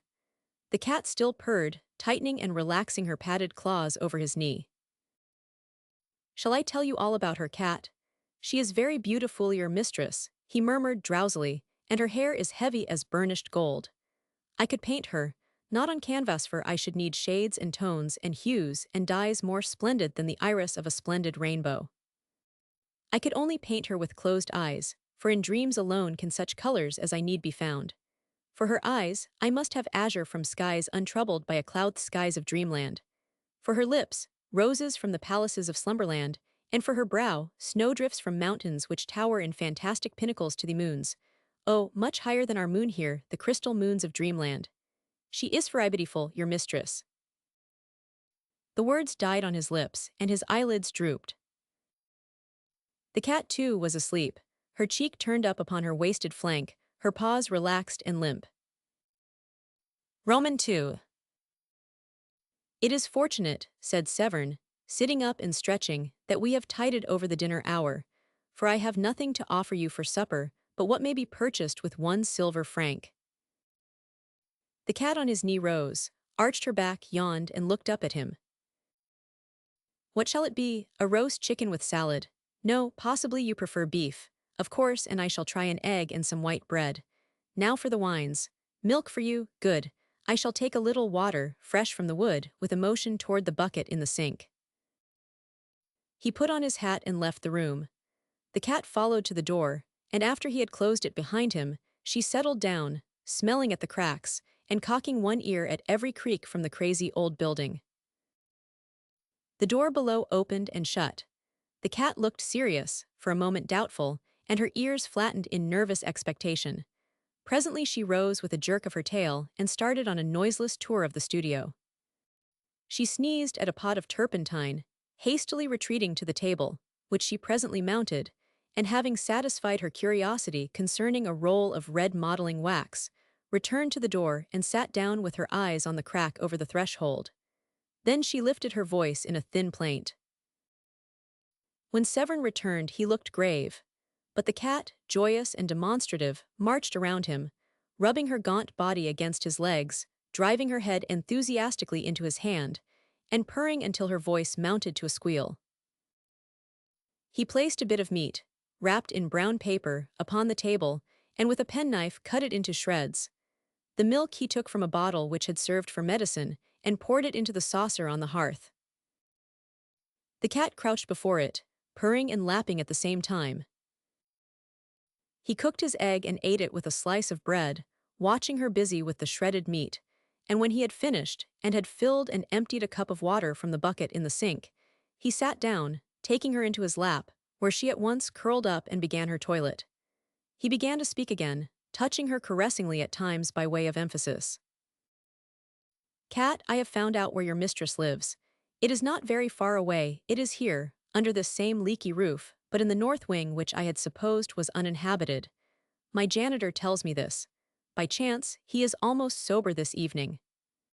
The butcher on the Rue de Seine, where I bought your meat, knows you, and old Cabin the baker identified you with needless sarcasm.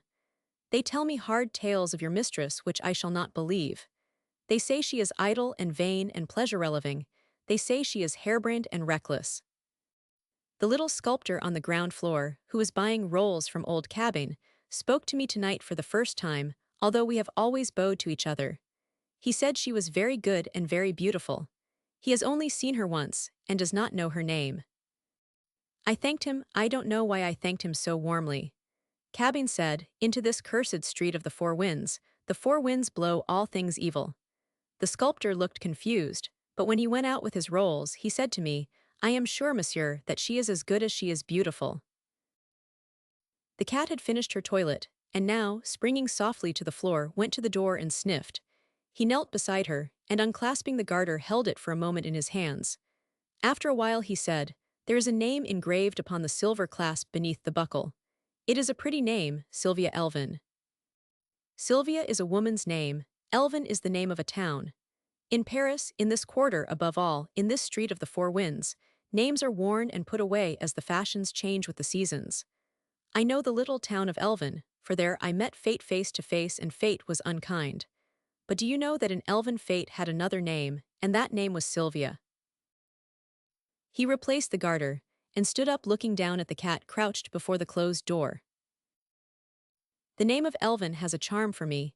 It tells me of meadows and clear rivers. The name of Sylvia troubles me like perfume from dead flowers. The cat mewed. Yes, yes, he said soothingly, I will take you back. Your Sylvia is not my Sylvia, the world is wide and Elvin is not unknown. Yet in the darkness and filth of poorer Paris, in the sad shadows of this ancient house, these names are very pleasant to me. He lifted her in his arms and strode through the silent corridors to the stairs.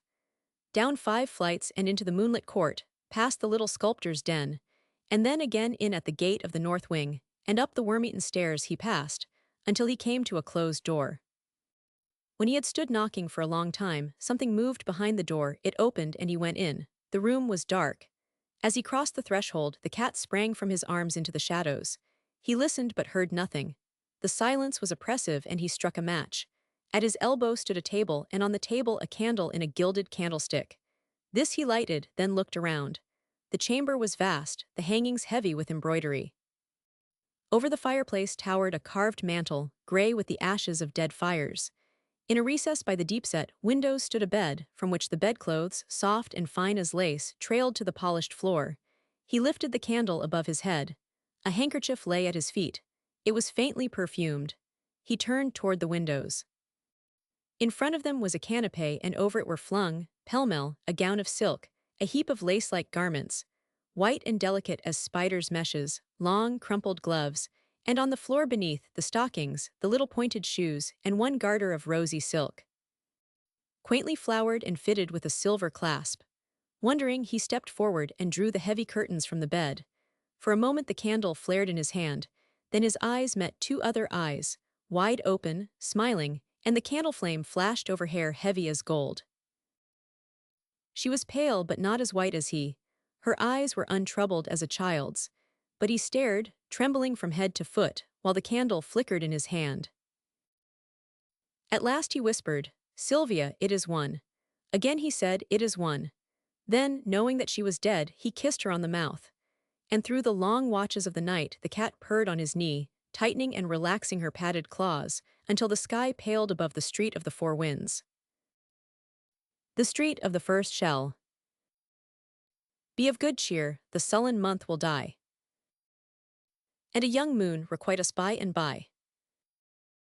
Look how the old one, meager, bent, and wan, with age and fast, is fainting from the sky.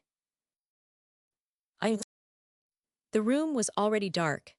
The high roofs opposite cut off what little remained of the December daylight. The girl drew her chair nearer the window, and choosing a large needle, threaded it, knotting the thread over her fingers.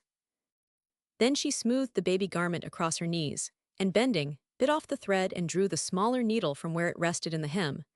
When she had brushed away the stray threads and bits of lace, she laid it again over her knees caressingly. Then she slipped the threaded needle from her corsage and passed it through a button, but as the button spun down the thread, her hand faltered, the thread snapped, and the button rolled across the floor. She raised her head. Her eyes were fixed on a strip of waning light above the chimneys. From somewhere in the city came sounds like the distant beating of drums, and beyond, far beyond, a vague muttering, now growing, swelling, rumbling in the distance like the pounding of surf upon the rocks, now like the surf again, receding, growling, menacing. The cold had become intense, a bitter piercing cold which strained and snapped at joist and beam and turned the slush of yesterday to flint.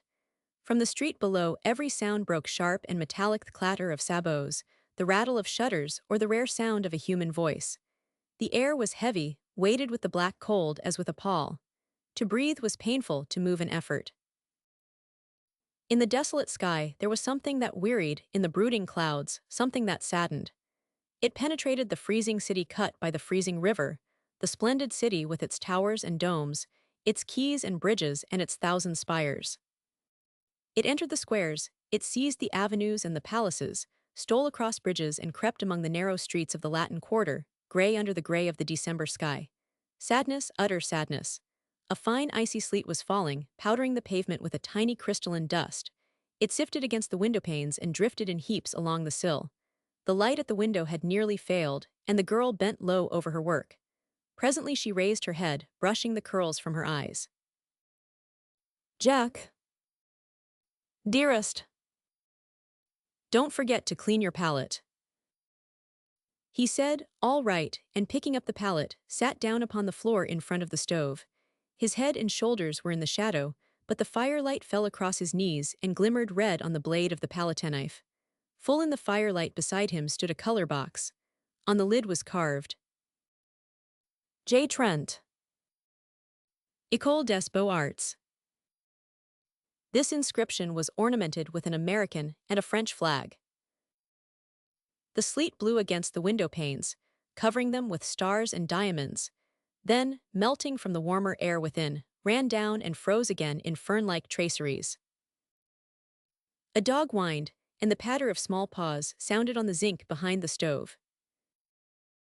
"Jack dear, do you think Hercules is hungry?" The patter of paws was redoubled behind the stove. "He's whining," she continued nervously, "and if it isn't because he's hungry it is because—" Her voice faltered. A loud humming filled the air, the windows vibrated. "Oh, Jack," she cried. Another, but her voice was drowned in the scream of a shell tearing through the clouds overhead. "That is the nearest yet," she murmured. Oh no, he answered cheerfully. It probably fell way over by Montmartre. And as she did not answer, he said again with exaggerated unconcern, they wouldn't take the trouble to fire at the Latin Quarter. Anyway, they haven't a battery that can hurt it. After a while she spoke up brightly. Jack dear, when are you going to take me to see Monsieur West's statues? I will bet, he said, throwing down his palette and walking over to the window beside her, that Colette has been here today. Why? She asked, opening her eyes very wide. Then, oh, it's too bad, really, men are tiresome when they think they know everything, and I warn you that if Monsieur West is vain enough to imagine that Colette. From the north another shell came whistling and quavering through the sky, passing above them with long-drawn screech, which left the windows singing. That, he blurted out, was too near for comfort. They were silent for a while, then he spoke again gaily. Go on, Sylvia, and whither poor West. But she only sighed, oh dear, I can never seem to get used to the shells. He sat down on the arm of the chair beside her. Her scissors fell jingling to the floor. She tossed the unfinished frock after them, and putting both arms about his neck drew him down into her lap. Don't go out tonight, Jack. He kissed her uplifted face. You know I must, don't make it hard for me. But when I hear the shells and know you are out in the city. But they all fall in Montmartre. They may all fall in the Beaux Arts. You said yourself that two struck the Quai d'Orsay. Mere accident. Jack, have pity on me, take me with you. And who will there be to get dinner? She rose and flung herself on the bed. Oh, I can't get used to it, and I know you must go, but I beg you not to be late to dinner. If you knew what I suffer, I cannot help it, and you must be patient with me, dear. He said, it is as safe there as it is in our own house. She watched him fill for her the alcohol lamp, and when he had lighted it and had taken his hat to go, she jumped up and clung to him in silence. After a moment he said, Now, Sylvia, remember my courage is sustained by yours. Come, I must go. She did not move, and he repeated, I must go. Then she stepped back and he thought she was going to speak and waited, but she only looked at him, and a little impatiently he kissed her again, saying, Don't worry, dearest. When he had reached the last flight of stairs on his way to the street, a woman hobbled out of the housekeeper's lodge waving a letter and calling, Monsieur Jack. Monsieur Jack. This was left by Monsieur Fallowby. He took the letter, and leaning on the threshold of the lodge, read it.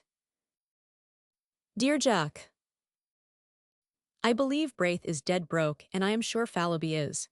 Braith swears he isn't, and Fallowby swears he is, so you can draw your own conclusions. I've got a scheme for a dinner, and if it works, I will let you fellows in.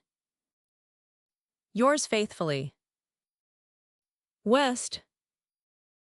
P.S. Fallowby has shaken Hartman and his gang, thank the Lord. There is something rotten there, or it may be he's only a miser. P.P.S. I am more desperately in love than ever, but I am sure she does not care a straw for me. All right, said Trent with a smile to the concierge, but tell me, how is Papa Cottard? The old woman shook her head and pointed to the curtained bed in the lodge. Pierre Cottard, he cried cheerily, how goes the wound today?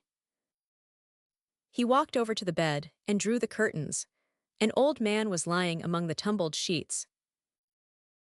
Better, smiled Trent. Better, repeated the man wearily, and after a pause, have you any news, Monsieur Jack? I haven't been out today. I will bring you any rumor I may hear, though goodness knows I've got enough of rumors, he muttered to himself. Then aloud, cheer up, you're looking better. And the sortie? Oh, the sortie, that's for this week. General Troku sent orders last night. It will be terrible. It will be sickening, thought Trent as he went out into the street and turned the corner toward the Rue de Seine. Slaughter, slaughter, phew. I am glad I am not going. The street was almost deserted. A few women muffled in tattered military capes crept along the frozen pavement, and a wretchedly clad gamin hovered over the sewer hole on the corner of the boulevard. A rope around his waist held his rags together. From the rope hung a rat, still warm and bleeding. There's another in there, he yelled at Trent. I hit him, but he got away.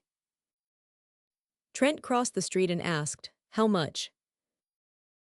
2 francs for a quarter of a fat one. That's what they give at the Saint Germain market.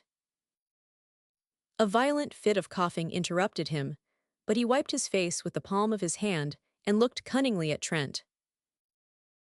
Last week you could buy a rat for 6 francs, but, and here he swore vilely, the rats have quit the Rue de Seine and they kill them now over by the new hospital.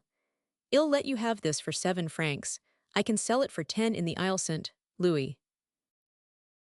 You lie, said Trent, and let me tell you that if you try to swindle anybody in this quarter, the people will make short work of you and your rats. He stood a moment eyeing the gamin, who pretended to snivel. Then he tossed him a franc, laughing.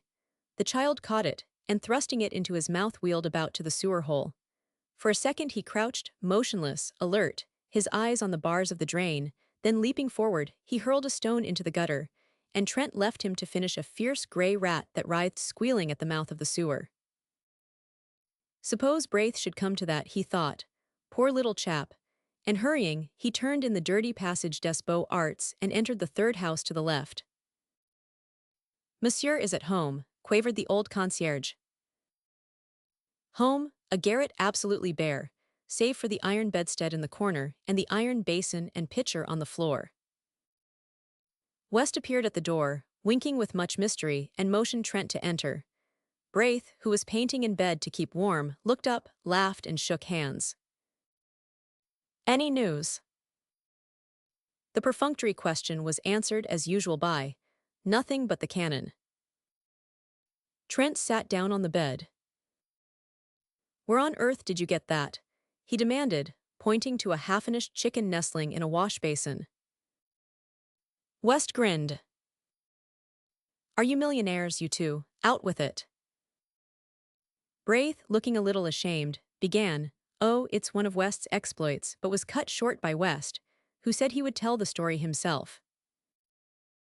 You see, before the siege, I had a letter of introduction to a type here, a fat banker German-American variety. You know the species, I see. Well, of course I forgot to present the letter, but this morning, judging it to be a favorable opportunity, I called on him. The villain lives in comfort, fires, my boy fires in the anterooms. The Buttons finally condescends to carry my letter and card up, leaving me standing in the hallway, which I did not like, so I entered the first room I saw and nearly fainted at the sight of a banquet on a table by the fire. Down comes Buttons, very insolent. No, oh no, his master is not at home, and in fact is too busy to receive letters of introduction just now. The siege, and many business difficulties. I deliver a kick to Buttons, pick up this chicken from the table, toss my card on to the empty plate, and addressing Buttons as a species of Prussian pig, march out with the honors of war. Trent shook his head. I forgot to say that Hartman often dines there, and I draw my own conclusions, continued West. Now about this chicken, half of it is for Braith and myself, and half for Colette, but of course you will help me eat my part because I am not hungry. Neither am I, began Braith, but Trent, with a smile at the pinched faces before him, shook his head saying, What nonsense. You know I am never hungry. West hesitated, reddened, and then slicing off Braith's portion, but not eating any himself, said good night, and hurried away to number 470 Rue Serpent, where lived a pretty girl named Colette, orphan after Sedan, and heaven alone knew where she got the roses in her cheeks, for the siege came hard on the poor. That chicken will delight her, but I really believe she's in love with West, said Trent. Then walking over to the bed, See here, old man, no dodging, you know, how much have you left? The other hesitated and flushed. Come, old chap, insisted Trent. Braith drew a purse from beneath his bolster and handed it to his friend with a simplicity that touched him. 7 sons, he counted, you make me tired. Why on earth don't you come to me? I take it DD ill, Braith. How many times must I go over the same thing and explain to you that because I have money it is my duty to share it, and your duty and the duty of every American to share it with me? You can't get a cent, the city's blockaded, and the American minister has his hands full with all the German riffraff and deuce knows what. Why don't you act sensibly? I will, Trent, but it's an obligation that perhaps I can never even in part repay. I am poor and— Of course y'all pay me. If I were a usurer I would take your talent for security. When you are rich and famous. Don't, Trent. All right, only no more monkey business. He slipped a dozen gold pieces into the purse, and tucking it again under the mattress smiled at Braith. How old are you? He demanded. 16. Trent laid his hand lightly on his friend's shoulder. I am 22, and I have the rights of a grandfather as far as you are concerned. Y'all do as I say until you're 21.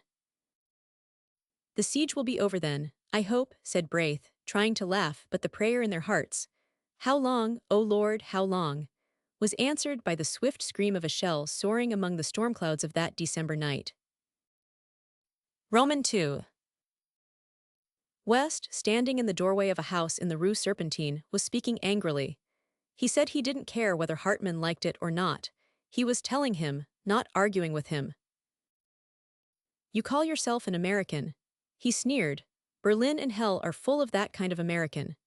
You come loafing about Colette with your pockets stuffed with white bread and beef, and a bottle of wine at 30 francs, and you can't really afford to give $1 to the American ambulance and public assistance, which Braith does, and he's half-starved. Hartman retreated to the curbstone, but West followed him, his face like a thundercloud. Don't you dare to call yourself a countryman of mine, he growled, no, nor an artist either. Artists don't worm themselves into the service of the public defense where they do nothing but feed like rats on the people's food. And I'll tell you now, he continued, dropping his voice, for Hartman had started as though stung, you might better keep away from that Alsatian brasserie and the smug-faced thieves who haunt it. You know what they do with suspects. You lie, you hound, screamed Hartman, and flung the bottle in his hand straight at West's face. West had him by the throat in a second, and forcing him against the dead wall shook him wickedly. Now you listen to me, he muttered through his clenched teeth. You are already a suspect, and I swear I believe you are a paid spy. It isn't my business to detect such vermin, and I don't intend to denounce you, but understand this. Colette don't like you and I can't stand you, and if I catch you in this street again, I'll make it somewhat unpleasant. Get out, you sleek Prussian. Hartman had managed to drag a knife from his pocket, but West tore it from him and hurled him into the gutter. A gamin who had seen this burst into a peal of laughter, which rattled harshly in the silent street. Then everywhere windows were raised, and rows of haggard faces appeared demanding to know why people should laugh in the starving city. Is it a victory? Murmured one. Look at that, cried West as Hartman picked himself up from the pavement. Look, you miser, look at those faces. But Hartman gave him a look which he never forgot and walked away without a word. Trent, who suddenly appeared at the corner, glanced curiously at West, who merely nodded toward his door saying, Come in, Fallowby's upstairs. What are you doing with that knife? Demanded Fallowby as he and Trent entered the studio. West looked at his wounded hand, which still clutched the knife, but saying, Cut myself by accident, tossed it into a corner and washed the blood from his fingers. Fallowby, fat and lazy, watched him without comment, but Trent, half divining how things had turned, walked over to Fallowby smiling. I've a bone to pick with you, he said. Where is it? I'm hungry, replied Fallowby with affected eagerness, but Trent, frowning, told him to listen. How much did I advance you a week ago? 380 francs, replied the other, with a squirm of contrition. Where is it? Fallowby began a series of intricate explanations, which were soon cut short by Trent. I know, you blew it in, you always blow it in. I don't care a rap what you did before the siege. I know you are rich and have a right to dispose of your money as you wish to, and I also know that, generally speaking, it is none of my business. But now it is my business, as I have to supply the funds until you get some more, which you want until the siege is ended one way or another. I wish to share what I have, but I won't see it thrown out of the window. Oh yes, of course I know you will reimburse me, but that isn't the question. And anyway, it's the opinion of your friends, old man, that you will not be worse off for a little abstinence from fleshly pleasures. You are positively a freak in this famine-cursed city of skeletons. I am rather stout, he admitted. Is it true you are out of money? Demanded Trent. Yes, I am, sighed the other. That roast-sucking pig on the Rue Saint-Honor isn't there yet, continued Trent. What, stammered the feeble one. Oh, I thought so. I caught you in ecstasy before that sucking pig at least a dozen times. Then laughing, he presented Fallowby with a roll of 20-franc pieces, saying, If these go for luxuries you must live on your own flesh, and went over to aid West, who sat beside the wash-basin binding up his hand. West suffered him to tie the knot and then said, You remember, yesterday, when I left you and Braith to take the chicken to Colette. Chicken, good heavens, moaned Fallowby. Chicken, repeated West, enjoying Fallowby's grief. If that is, I must explain that things are changed. Colette and I are to be married. What about the chicken? Groaned Fallowby. Shut up, laughed Trent, and slipping his arm through West's, walked to the stairway. The poor little thing, said West, just think, not a splinter of firewood for a week and wouldn't tell me because she thought I needed it for my clay figure. Hugh, when I heard it I smashed that smirking clay nymph to pieces, and the rest can freeze and be hanged. After a moment he added timidly, Want you call on your way down and say bonsoir? It's number 17. Yes, said Trent, and he went out softly, closing the door behind. He stopped on the third landing, lighted a match, scanned the numbers over the row of dingy doors, and knocked at number 17. C'est Toy George's. The door opened. Oh, pardon, Monsieur Jack, I thought it was Monsieur West, then blushing furiously, Oh, I see you have heard. Oh, thank you so much for your wishes, and I am sure we love each other very much, and I am dying to see Sylvia and tell her and… And what? Laughed Trent. I am very happy, she sighed. He's pure gold, returned Trent, and then gaily, I want you and George to come and dine with us tonight. It's a little treat, you see tomorrow is Sylvia's fete. She will be 19. I have written to Thorne, and the Gurnillicks will come with their cousin Odell. Fallowby has engaged not to bring anybody but himself. The girl accepted shyly, charging him with loads of loving messages to Sylvia, and he said good night. He started up the street, walking swiftly, for it was bitter cold, and cutting across the Rue de la Lune he entered the Rue de Seine. The early winter night had fallen, almost without warning, but the sky was clear and myriads of stars glittered in the heavens. The bombardment had become furious, a steady rolling thunder from the Prussian cannon, punctuated by the heavy shocks from Mont Valérien. The shells streamed across the sky, leaving trails like shooting stars, and now, as he turned to look back, rockets blue and red flared above the horizon from the fort of Issy, and the fortress of the north flamed like a bonfire. Good news, a man shouted over by the boulevard Saint-Germain. As if by magic the streets were filled with people, shivering, chattering people with shrunken eyes. Jacques, cried one, the army of the Loire. Eh, mon vieux, it has come then at last. I told thee, tomorrow tonight who knows? Is it true, is it a sortie? Someone said, Oh, go to Sordienne, my son. Another cried, to the Seine. They say one can see the signals of the army of the Loire from the Pont Neuf. There was a child standing near Trent who kept repeating, Mama, Mama, then tomorrow we may eat white bread. And beside him, an old man swaying, stumbling, his shriveled hands crushed to his breast, muttering as if insane. Could it be true? Who has heard the news? The shoemaker on the Rue de Bussy had it from a mobile who had heard a franc-tireur repeat it to a captain of the National Guard. Trent followed the throng, surging through the Rue de Seine to the river. Rocket after rocket clove the sky, and now from Montmartre the cannon clanged, and the batteries on Montparnasse joined in with a crash. The bridge was packed with people. Trent asked, Who has seen the signals of the army of the Loire? We are waiting for them, was the reply. He looked toward the north. Suddenly, the huge silhouette of the Arc de Triomphe sprang into black relief against the flash of a cannon. The boom of the gun rolled along the quay, and the old bridge vibrated. Again, over by the Point du Jour, a flash and heavy explosion shook the bridge, and then the whole eastern bastion of the fortifications blazed and crackled, sending a red flame into the sky. "Has anyone seen the signals yet?" he asked again. "We are waiting," was the reply. "Yes, waiting," murmured a man behind him, waiting, sick, starved, freezing but waiting. "Is it a sortie? They go gladly. Is it to starve? They starve. They have no time to think of surrender. Are they heroes, these Parisians? Answer me, Trent." The American ambulance surgeon turned about and scanned the parapets of the bridge.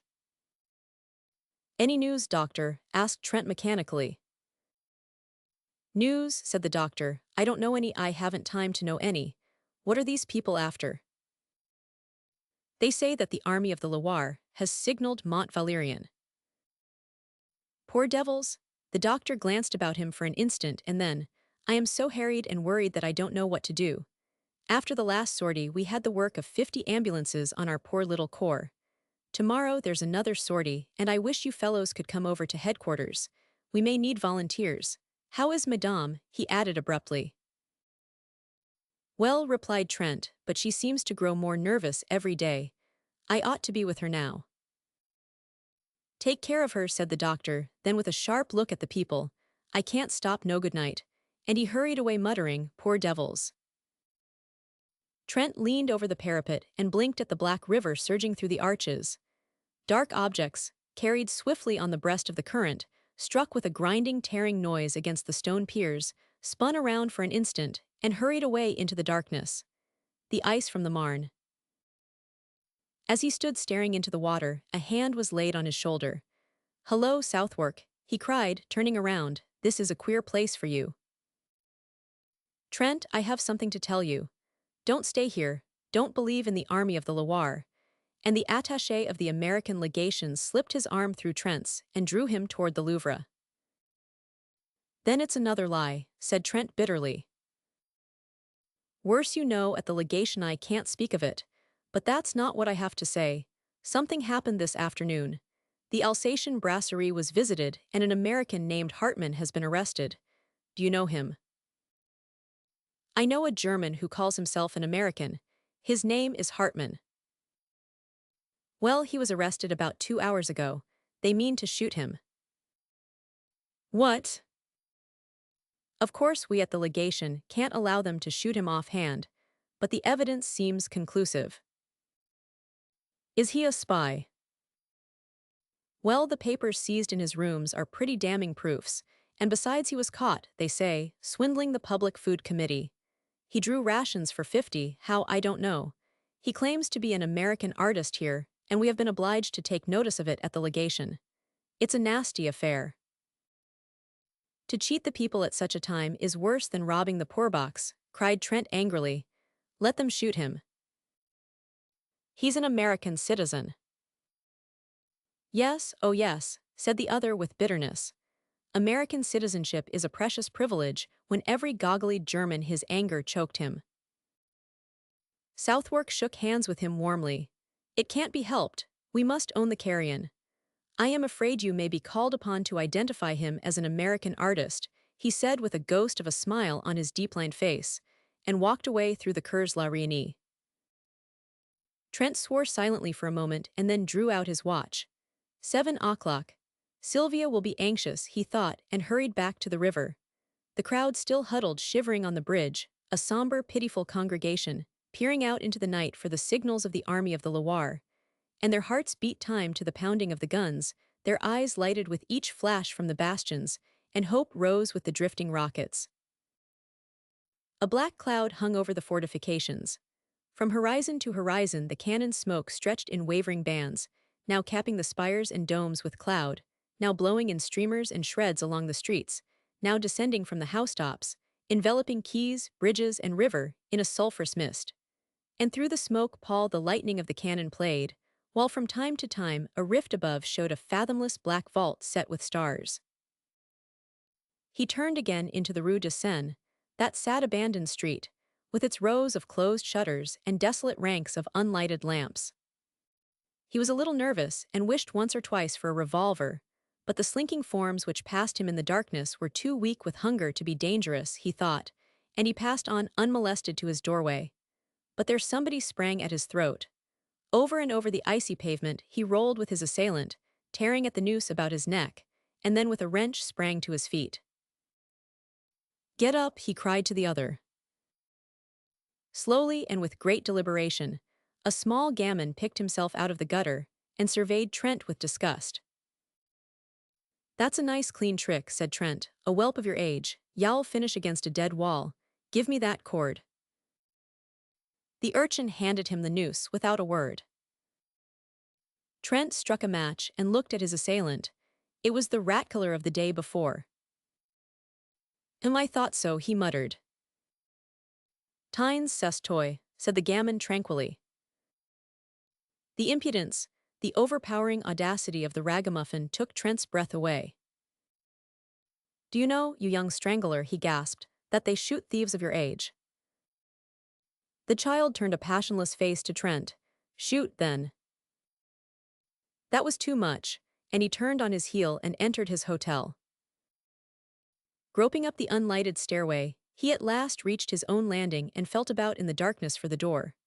From his studio came the sound of voices, West's hearty laugh and Fallowby's chuckle, and at last he found the knob and, pushing back the door, stood a moment confused by the light. "Hello, Jack," cried West, "you're a pleasant creature, inviting people to dine and letting them wait. Here's Fallowby weeping with hunger." "Shut up," observed the latter, "perhaps he's been out to buy a turkey." "He's been out garrotting, look at his noose," laughed Gurneylick. "So now we know where you get your cash," added West. "Vive le coup du Pierre Francois." Trent shook hands with everybody and laughed at Sylvia's pale face. "I didn't mean to be late. I stopped on the bridge a moment to watch the bombardment. Were you anxious, Sylvia?" She smiled and murmured, "Oh no," but her hand dropped into his and tightened convulsively. "To the table," shouted Fallowby and uttered a joyous whoop. "Take it easy," observed Thorne with a remnant of manners. "You are not the host, you know." Marie Gurneylick, who had been chattering with Colette, jumped up and took Thorne's arm, and Monsieur Gurneylick drew Odal's arm through his. Trent, bowing gravely, offered his own arm to Colette. West took in Sylvia, and Fallowby hovered anxiously in the rear. "You march around the table 3 times singing the Marseillaise," explained Sylvia, and Monsieur Fallowby pounds on the table and beats time. Fallowby suggested that they could sing after dinner, but his protest was drowned in the ringing chorus. "Aux armes! Formes vos battulins!" Around the room they marched singing. "Marchons, marchons!" with all their might, while Fallowby with very bad grace hammered on the table, consoling himself a little with the hope that the exercise would increase his appetite. Hercules, the black and tan, fled under the bed, from which retreat he yapped and whined until dragged out by Gurneylick and placed in Odal's lap. "And now," said Trent gravely, when everybody was seated, "listen," and he read the menu. "Beef soup et l'acide de Paris. Vish. Sardines à la Père Lachaise. White wine. Roti red wine. Fresh beef à la sortie. Vegetables. Canned beans à la chasseau. Canned peas gravelotte. Potatoes irlandaises. Miscellaneous. Cold corned beef à la thiaise. Stewed prunes à la Garibaldi. Dessert. Dried prunes white bread. Currant jelly. Tea café. Liqueurs. Pipes and cigarettes. Fallowby applauded frantically, and Sylvia served the soup. "Isn't it delicious?" sighed Odal. Marie Gurneylick sipped her soup in rapture. "Not at all like horse, and I don't care what they say, horse doesn't taste like beef," whispered Colette to West. Fallowby, who had finished, began to caress his chin and eye the tureen. Have some more, old chap, inquired Trent. Monsieur Fallowby cannot have any more, announced Sylvia. I am saving this for the concierge. Fallowby transferred his eyes to the fish. The sardines, hot from the grill, were a great success. While the others were eating, Sylvia ran downstairs with the soup for the old concierge and her husband, and when she hurried back, flushed and breathless, and had slipped into her chair with a happy smile at Trent, that young man arose, and silence fell over the table. For an instant he looked at Sylvia and thought he had never seen her so beautiful. You all know, he began, that today is my wife's 19th birthday. Fallowby, bubbling with enthusiasm, waved his glass in circles about his head to the terror of Odell and Colette, his neighbors, and Thorne, West and Gurneylock refilled their glasses 3 times before the storm of applause, which the toast of Sylvia had provoked, subsided. 3 times the glasses were filled and emptied to Sylvia, and again to Trent, who protested. This is irregular, he cried. The next toast is to the twin republics, France and America. To the republics, they cried, and the toast was drunk amid shouts of Vive la France, Vive l'Amérique, Vive la Nation. Then Trent, with a smile at West, offered the toast to a happy pair. And everybody understood, and Sylvia leaned over and kissed Colette, while Trent bowed to West. The beef was eaten in comparative calm, but when it was finished and a portion of it set aside for the old people below, Trent cried, Drink to Paris. May she rise from her ruins and crush the invader. And the cheers rang out, drowning for a moment the monotonous thunder of the Prussian guns. Pipes and cigarettes were lighted, and Trent listened an instant to the animated chatter around him, broken by ripples of laughter from the girls or the mellow chuckle of Fallowby. Then he turned to West. There is going to be a sortie tonight, he said. I saw the American ambulance surgeon just before I came in, and he asked me to speak to you fellows. Any aid we can give him will not come amiss. Then, dropping his voice and speaking in English, as for me, I shall go out with the ambulance tomorrow morning. There is of course no danger, but it's just as well to keep it from Sylvia. West nodded. Thorne and Gurneylock, who had heard, broke in and offered assistance, and Fallowby volunteered with a groan. All right, said Trent rapidly, no more now, but meet me at ambulance headquarters tomorrow morning at 8. Sylvia and Colette, who were becoming uneasy at the conversation in English, now demanded to know what they were talking about. What does a sculptor usually talk about? Cried West with a laugh. Odell glanced reproachfully at Thorne, her fiancé. You are not French, you know, and it is none of your business, this war, said Odell with much dignity. Thorne looked meek, but West assumed an air of outraged virtue. It seems, he said to Fallowby, that a fellow cannot discuss the beauties of Greek sculpture in his mother tongue, without being openly suspected. Colette placed her hand over his mouth, and turning to Sylvia, murmured, They are horridly untruthful, these men. I believe the word for ambulance is the same in both languages, said Marie Gurneylock saucily. Sylvia, don't trust Monsieur Trent. Jack, whispered Sylvia, promise me. A knock at the studio door interrupted her. Come in, cried Fallowby, but Trent sprang up and opening the door looked out. Then, with a hasty excuse to the rest, he stepped into the hallway and closed the door. When he returned, he was grumbling. What is it, Jack? Cried West. What is it? Repeated Trent savagely. I'll tell you what it is. I have received a dispatch from the American minister to go at once and identify and claim, as a fellow countryman and a brother artist, a rascally thief and a German spy. Don't go, suggested Fallowby. If I don't, they'll shoot him at once. Let them, growled Thorne. Do you fellows know who it is? Hartman, shouted West, inspired. Sylvia sprang up deathly white, but Odell slipped her arm around her and supported her to a chair, saying calmly, Sylvia has fainted. It's the hot room, bring some water. Trent brought it at once. Sylvia opened her eyes, and after a moment rose and, supported by Marie Gurneylock and Trent, passed into the bedroom.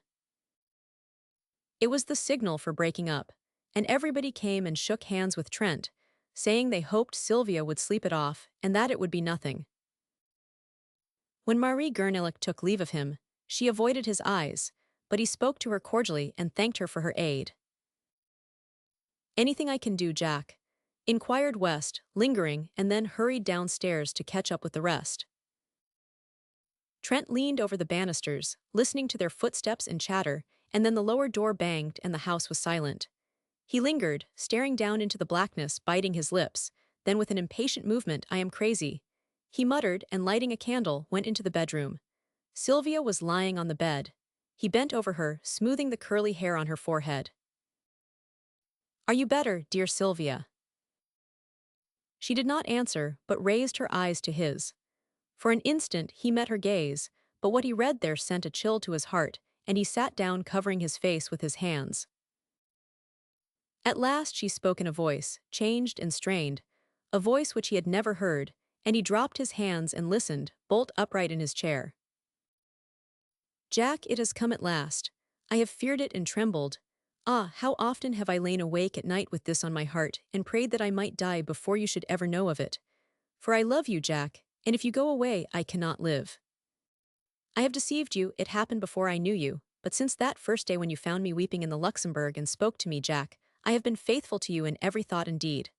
I loved you from the first, and did not dare to tell you this fearing that you would go away. And since then my love has grown and oh, I suffered, but I dared not tell you. And now you know, but you do not know the worst. For him no what do I care, he was cruel, oh so cruel." She hid her face in her arms. "Must I go on? Must I tell you? How can you not imagine, oh Jack?" He did not stir, his eyes seemed dead. I was so young I knew nothing, and he said that he loved me." Trent rose and struck the candle with his clenched fist, and the room was dark. The bells of St. Sulpice told the hour, and she started up, speaking with feverish haste, "I must finish. When you told me you loved me, you asked me nothing. But then, even then, it was too late, and that other life which binds me to him must stand forever between you and me. For there is another whom he has claimed and is good to. He must not die, they cannot shoot him for that other's sake." Trent sat motionless, but his thoughts ran on in an interminable whirl. Sylvia, little Sylvia, who shared with him his student life, who bore with him the dreary desolation of the siege without complaint. This slender, blue-eyed girl whom he was so quietly fond of, whom he teased or caressed as the whim suited, who sometimes made him the least bit impatient with her passionate devotion to him, could this be the same Sylvia who lay weeping there in the darkness? Then he clenched his teeth. Let him die, but then for Sylvia's sake, and for that other's sake, yes, he would go, he must go, his duty was plain before him. But Sylvia, he could not be what he had been to her, and yet a vague terror seized him, now all was said. Trembling, he struck a light. She lay there, her curly hair tumbled about her face, her small white hands pressed to her breast. He could not leave her, and he could not stay. He never knew before that he loved her. She had been a mere comrade, this girl wife of his. Ah, he loved her now with all his heart and soul, and he knew it, only when it was too late. Too late? Why? Then he thought of that other one, binding her, linking her forever to the creature, who stood in danger of his life. With an oath he sprang to the door, but the door would not open, or was it that he pressed it back, locked it, and flung himself on his knees beside the bed, knowing that he dared not for his life's sake leave what was his all in life. Roman 3. It was 4 in the morning when he came out of the prison of the condemned with the secretary of the American legation. A knot of people had gathered around the American minister's carriage, which stood in front of the prison, the horses stamping and pawing in the icy street, the coachman huddled on the box, wrapped in furs. Southwark helped the secretary into the carriage, and shook hands with Trent, thanking him for coming. "How the scoundrel did stare," he said. "Your evidence was worse than a kick, but it saved his skin for the moment at least, and prevented complications." The secretary sighed. "We have done our part, now let them prove him a spy and we wash our hands of him. Jump in, Captain, come along, Trent." "I have a word to say to Captain Southwark. I won't detain him," said Trent hastily, and dropping his voice, "Southwark, help me now. You know the story from the blackguard. You know Theth child is at his rooms.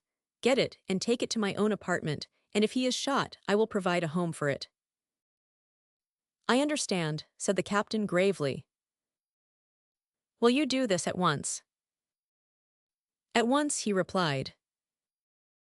Their hands met in a warm clasp, and then Captain Southwark climbed into the carriage, motioning Trent to follow, but he shook his head saying goodbye, and the carriage rolled away. He watched the carriage to the end of the street, then started toward his own quarter, but after a step or two hesitated, stopped, and finally turned away in the opposite direction. Something perhaps it was the sight of the prisoner he had so recently confronted nauseated him. He felt the need of solitude and quiet to collect his thoughts. The events of the evening had shaken him terribly, but he would walk it off, forget, bury everything, and then go back to Sylvia. He started on swiftly, and for a time the bitter thoughts seemed to fade, but when he paused at last, breathless under the Arc de Triomphe, the bitterness and the wretchedness of the whole thingies of his whole misspent life came back with a pang. Then the face of the prisoner, stamped with the horrible grimace of fear, grew in the shadows before his eyes. Sick at heart, he wandered up and down under the great arc, striving to occupy his mind, peering up at the sculptured cornices to read the names of the heroes and battles which he knew were engraved there. But always the ashen face of Hartmann followed him, grinning with terror, or was it terror? Was it not triumph? At the thought he leaped like a man who feels a knife at his throat. But after a savage tramp around the square, came back again and sat down to battle with his misery. The air was cold, but his cheeks were burning with angry shame. Shame, why was it because he had married a girl whom chance had made a mother? Did he love her? Was this miserable bohemian existence, then, his end and aim in life? He turned his eyes upon the secrets of his heart and read an evil story, the story of the past, and he covered his face for shame, while keeping time to the dull pain throbbing in his head. His heart beat out the story for the future. Shame and disgrace. Roused at last from a lethargy which had begun to numb the bitterness of his thoughts, he raised his head and looked about. A sudden fog had settled in the streets, the arches of the arc were choked with it. He would go home. A great horror of being alone seized him, but he was not alone. The fog was peopled with phantoms. All around him in the mist they moved, drifting through the arches in lengthening lines, and vanished, while from the fog others rose up, swept past and were engulfed. He was not alone, for even at his side they crowded, touched him, swarmed before him, beside him, behind him, pressed him back, seized, and bore him with them through the mist. Down a dim avenue, through lanes and alleys white with fog, they moved, and if they spoke their voices were dull as the vapor which shrouded them. At last in front, a bank of masonry and earth cut by a massive iron-barred gate towered up in the fog. Slowly and more slowly they glided, shoulder to shoulder and thigh to thigh. Then all movement ceased. A sudden breeze stirred the fog. It wavered and eddied. Objects became more distinct. A pallor crept above the horizon, touching the edges of the watery clouds, and drew dull sparks from 1,000 bayonets. Bayonets were everywhere, cleaving the fog or flowing beneath it in rivers of steel. High on the wall of masonry and earth a great gun loomed, and around it figures moved in silhouettes. Below, a broad torrent of bayonets swept through the iron-barred gateway, out into the shadowy plain. It became lighter. Faces grew more distinct among the marching masses, and he recognized one. You, Philippe. The figure turned its head. Trent cried, "Is there room for me?" But the other only waved his arm in a vague adieu and was gone with the rest. Presently the cavalry began to pass, squadron on squadron, crowding out into the darkness. Then many cannon, then an ambulance, then again the endless lines of bayonets. Beside him, a cuirassier sat on his steaming horse, and in front, among a group of mounted officers, he saw a general, with the astrakhan collar of his dolman turned up about his bloodless face. Some women were weeping near him, and one was struggling to force a loaf of black bread into a soldier's haversack. The soldier tried to aid her, but the sack was fastened, and his rifle bothered him, so Trent held it while the woman unbuttoned the sack and forced in the bread, now all wet with her tears. The rifle was not heavy. Trent found it wonderfully manageable. Was the bayonet sharp? He tried it. Then a sudden longing, a fierce, imperative desire took possession of him. Chouette, cried a gamin, clinging to the barred gate, encore toi mon vieux. Trent looked up, and the rat-killer laughed in his face. But when the soldier had taken the rifle again, and thanking him, ran hard to catch his battalion, he plunged into the throng about the gateway. Are you going? He cried to a Marine who sat in the gutter bandaging his foot. Yes. Then a Gurla child caught him by the hand and led him into the cafe which faced the gate. The room was crowded with soldiers, some, white and silent, sitting on the floor, others groaning on the leather-covered settees. The air was sour and suffocating. Choose, said the girl with a little gesture of pity, they can't go. In a heap of clothing on the floor he found a capote and képi. She helped him buckle his knapsack, cartridge box and belt, and showed him how to load the Chassepot rifle, holding it on her knees. When he thanked her, she started to her feet. You are a foreigner. American, he said, moving toward the door, but the child barred his way. I am a Breton. My father is up there with the cannon of the Marine. He will shoot you if you are a spy. They faced each other for a moment. Then sighing, he bent over and kissed the child. Pray for France, little one, he murmured, and she repeated with a pale smile, for France and you, beau monsieur. He ran across the street and through the gateway. Once outside, he edged into line and shouldered his way along the road. A corporal passed, looked at him, repassed, and finally called an officer. You belong to the 60th, growled the corporal looking at the number on his képi. We have no use for franc-tireurs, added the officer, catching sight of his black trousers. I wish to volunteer in place of a comrade, said Trent, and the officer shrugged his shoulders and passed on. Nobody paid much attention to him, one or two merely glancing at his trousers. The road was deep with slush and mud-plowed and torn by wheels and hoofs. A soldier in front of him wrenched his foot in an icy rut and dragged himself to the edge of the embankment groaning. The plain on either side of them was gray with melting snow. Here and there behind dismantled hedgerows stood wagons, bearing white flags with red crosses. Sometimes the driver was a priest in rusty hat and gown, sometimes a crippled mobile. Once they passed a wagon driven by a sister of charity. Silent empty houses with great rents in their walls, and every window blank, huddled along the road. Further on, within the zone of danger, nothing of human habitation remained except here and there a pile of frozen bricks or a blackened cellar choked with snow. For some time Trent had been annoyed by the man behind him, who kept treading on his heels. Convinced at last that it was intentional, he turned to remonstrate and found himself face to face with a fellow student from the Beaux Arts. Trent stared. I thought you were in the hospital. The other shook his head, pointing to his bandaged jaw. I see you can't speak. Can I do anything? The wounded man rummaged in his haversack and produced a crust of black bread. He can't eat it, his jaw is smashed, and he wants you to chew it for him, said the soldier next to him. Trent took the crust, and grinding it in his teeth morsel by morsel, passed it back to the starving man. From time to time mounted orderlies sped to the front, covering them with slush. It was a chilly, silent march through sodden meadows wreathed in fog. Along the railroad embankment across the ditch, another column moved parallel to their own. Trent watched it, a somber mass, now distinct, now vague, now blotted out in a puff of fog. Once for half an hour he lost it, but when again it came into view, he noticed a thin line detach itself from the flank, and bellying in the middle, swing rapidly to the west. At the same moment, a prolonged crackling broke out in the fog in front. Other lines began to slew off from the column, swinging east and west, and the crackling became continuous. A battery passed at full gallop, and he drew back with his comrades to give it way. It went into action a little to the right of his battalion, and as the shot from the first rifled piece boomed through the mist, the cannon from the fortifications opened with a mighty roar. An officer galloped by shouting something which Trent did not catch, but he saw the ranks in front suddenly part company with his own, and disappear in the twilight. More officers rode up and stood beside him peering into the fog. Away in front the crackling had become one prolonged crash. It was dreary waiting.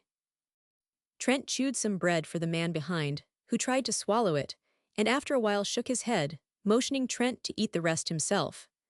A corporal offered him a little brandy and he drank it, but when he turned around to return the flask, the corporal was lying on the ground.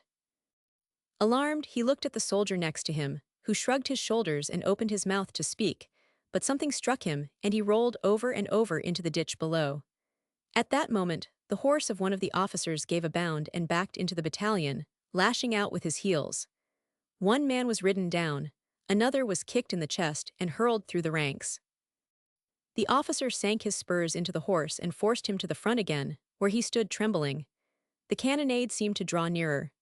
A staff officer, riding slowly up and down the battalion, suddenly collapsed in his saddle and clung to his horse's mane. One of his boots dangled, crimsoned and dripping, from the stirrup. Then out of the mist in front men came running. The roads, the fields, the ditches were full of them, and many of them fell. For an instant he imagined he saw horsemen riding about like ghosts in the vapors beyond, and a man behind him cursed horribly, declaring he too had seen them, and that they were Uhlans. But the battalion stood inactive, and the mist fell again over the meadows. The colonel sat heavily upon his horse, his bullet-shaped head buried in the astrakhan collar of his dolman, his fat legs sticking straight out in the stirrups. The buglers clustered about him with bugles poised, and behind him a staff officer in a pale blue jacket smoked a cigarette and chatted with a captain of hussars. From the road in front came the sound of furious galloping, and an orderly reined up beside the colonel, who motioned him to the rear without turning his head. Then on the left a confused murmur arose which ended in a shout. A hussar passed like the wind, followed by another, and then squadron after squadron whirled by them into the sheeted mists. At that instant the colonel reared in his saddle, the bugles clanged, and the whole battalion scrambled down the embankment, over the ditch and started across the soggy meadow. Almost at once Trent lost his cap. Something snatched it from his head. He thought it was a tree branch. A good many of his comrades rolled over in the slush and ice, and he imagined that they had slipped. One pitched right across his path and he stopped to help him up, but the man screamed when he touched him and an officer shouted, "Forward! Forward!" So he ran on again. It was a long jog through the mist, and he was often obliged to shift his rifle. When at last they lay panting behind the railroad embankment, he looked about him. He had felt the need of action, of a desperate physical struggle, of killing and crushing. He had been seized with a desire to fling himself among masses and tear right and left. He longed to fire, to use the thin sharp bayonet on his chassepot. He had not expected this. He wished to become exhausted, to struggle and cut until incapable of lifting his arm. Then he had intended to go home. He heard a man say that half the battalion had gone down in the charge, and he saw another examining a corpse under the embankment. The body, still warm, was clothed in a strange uniform, but even when he noticed the spiked helmet lying a few inches further away, he did not realize what had happened. The colonel sat on his horse a few feet to the left, his eyes sparkling under the crimson képi. Trent heard him reply to an officer, "I can hold it, but another charge, and I won't have enough men left to sound a bugle." "Were the Prussians here?" Trent asked of a soldier who sat wiping the blood trickling from his hair. "Yes, the hussars cleaned them out. We caught their cross fire." "We are supporting a battery on the embankment," said another. Then the battalion crawled over the embankment and moved along the lines of twisted rails. Trent rolled up his trousers and tucked them into his woolen socks, but they halted again, and some of the men sat down on the dismantled railroad track. Trent looked for his wounded comrade from the Beaux Arts. He was standing in his place, very pale. The cannonade had become terrific. For a moment the mist lifted.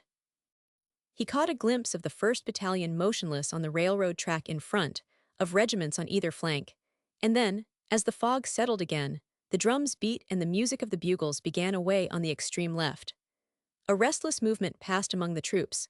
The colonel threw up his arm, the drums rolled, and the battalion moved off through the fog. They were near the front now, for the battalion was firing as it advanced. Ambulances galloped along the base of the embankment to the rear, and the hussars passed and repassed like phantoms.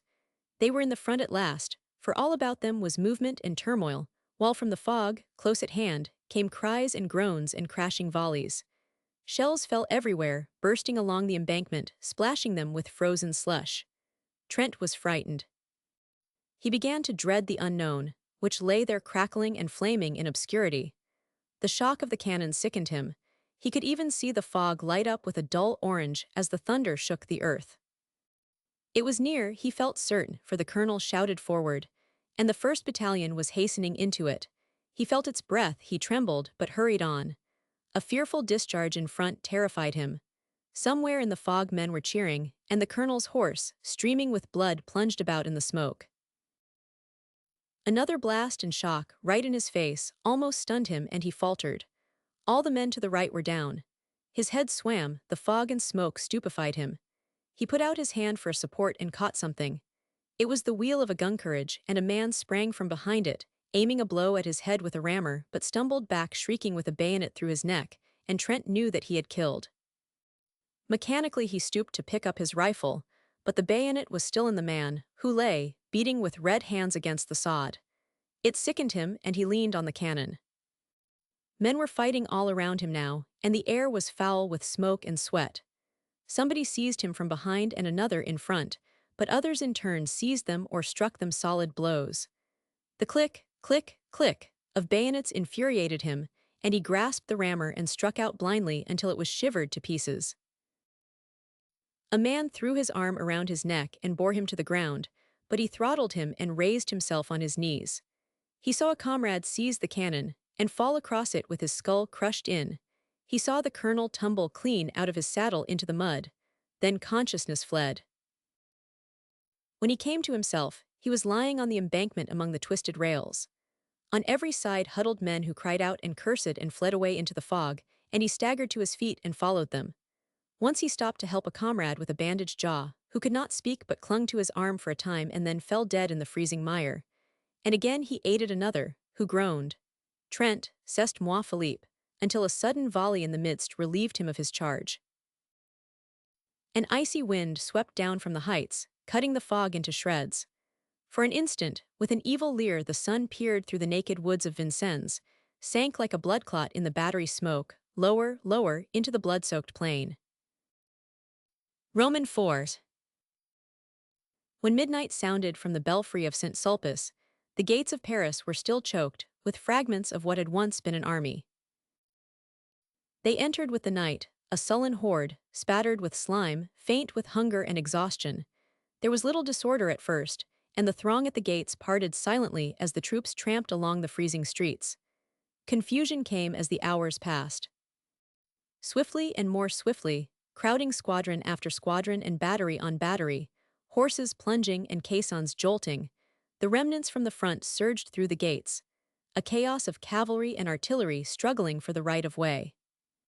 Close upon them stumbled the infantry. Here a skeleton of a regiment marching with a desperate attempt at order, there a riotous mob of mobiles crushing their way to the streets, then a turmoil of horsemen, cannon, troops without, officers without men, then again a line of ambulances, the wheels groaning under their heavy loads. Dumb with misery, the crowd looked on.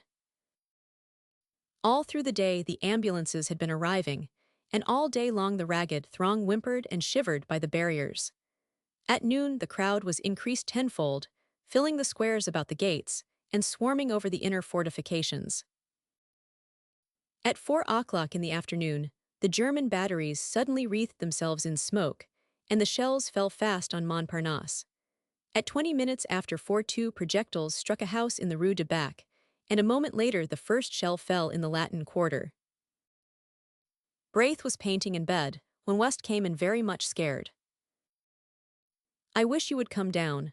Our house has been knocked into a cocked hat, and I'm afraid that some of the pillagers may take it into their heads to pay us a visit tonight."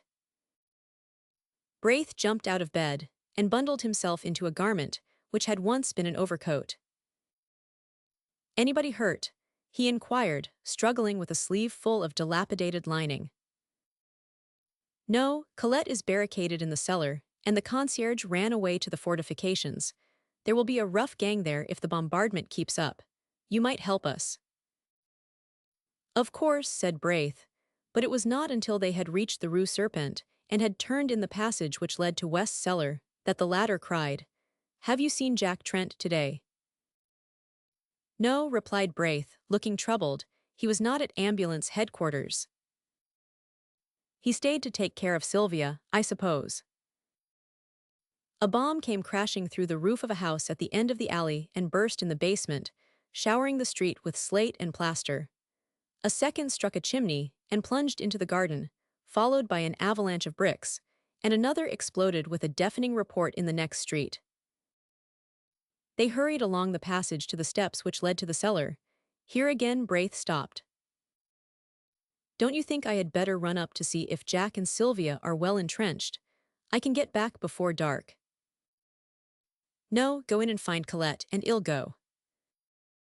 "No, no, let me go, there's no danger." "I know it," replied West calmly, and dragging Braith into the alley, pointed to the cellar steps. The iron door was barred. "Colette, Colette," he called. The door swung inward and the girl sprang up the stairs to meet them.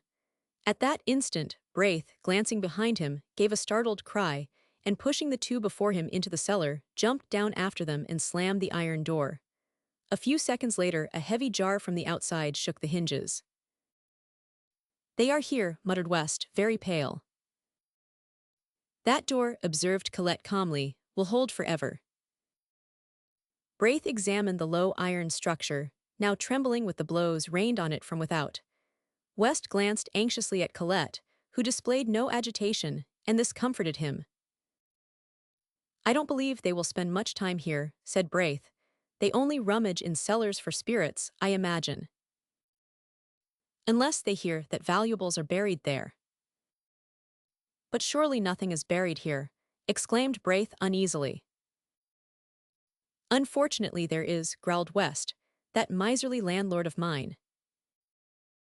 A crash from the outside, followed by a yell, cut him short.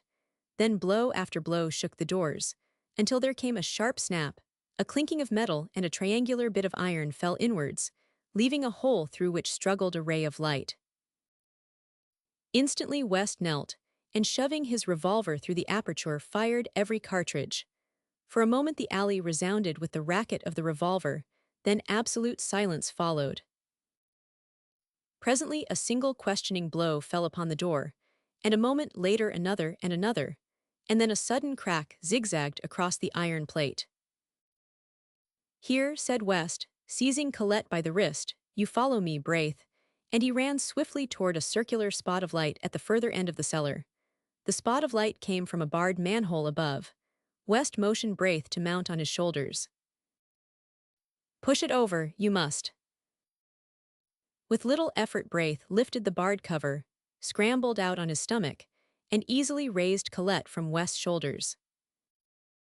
"Quick, old chap," cried the latter. Braith twisted his legs around a fence-chain and leaned down again. The cellar was flooded with a yellow light, and the air reeked with the stench of petroleum torches.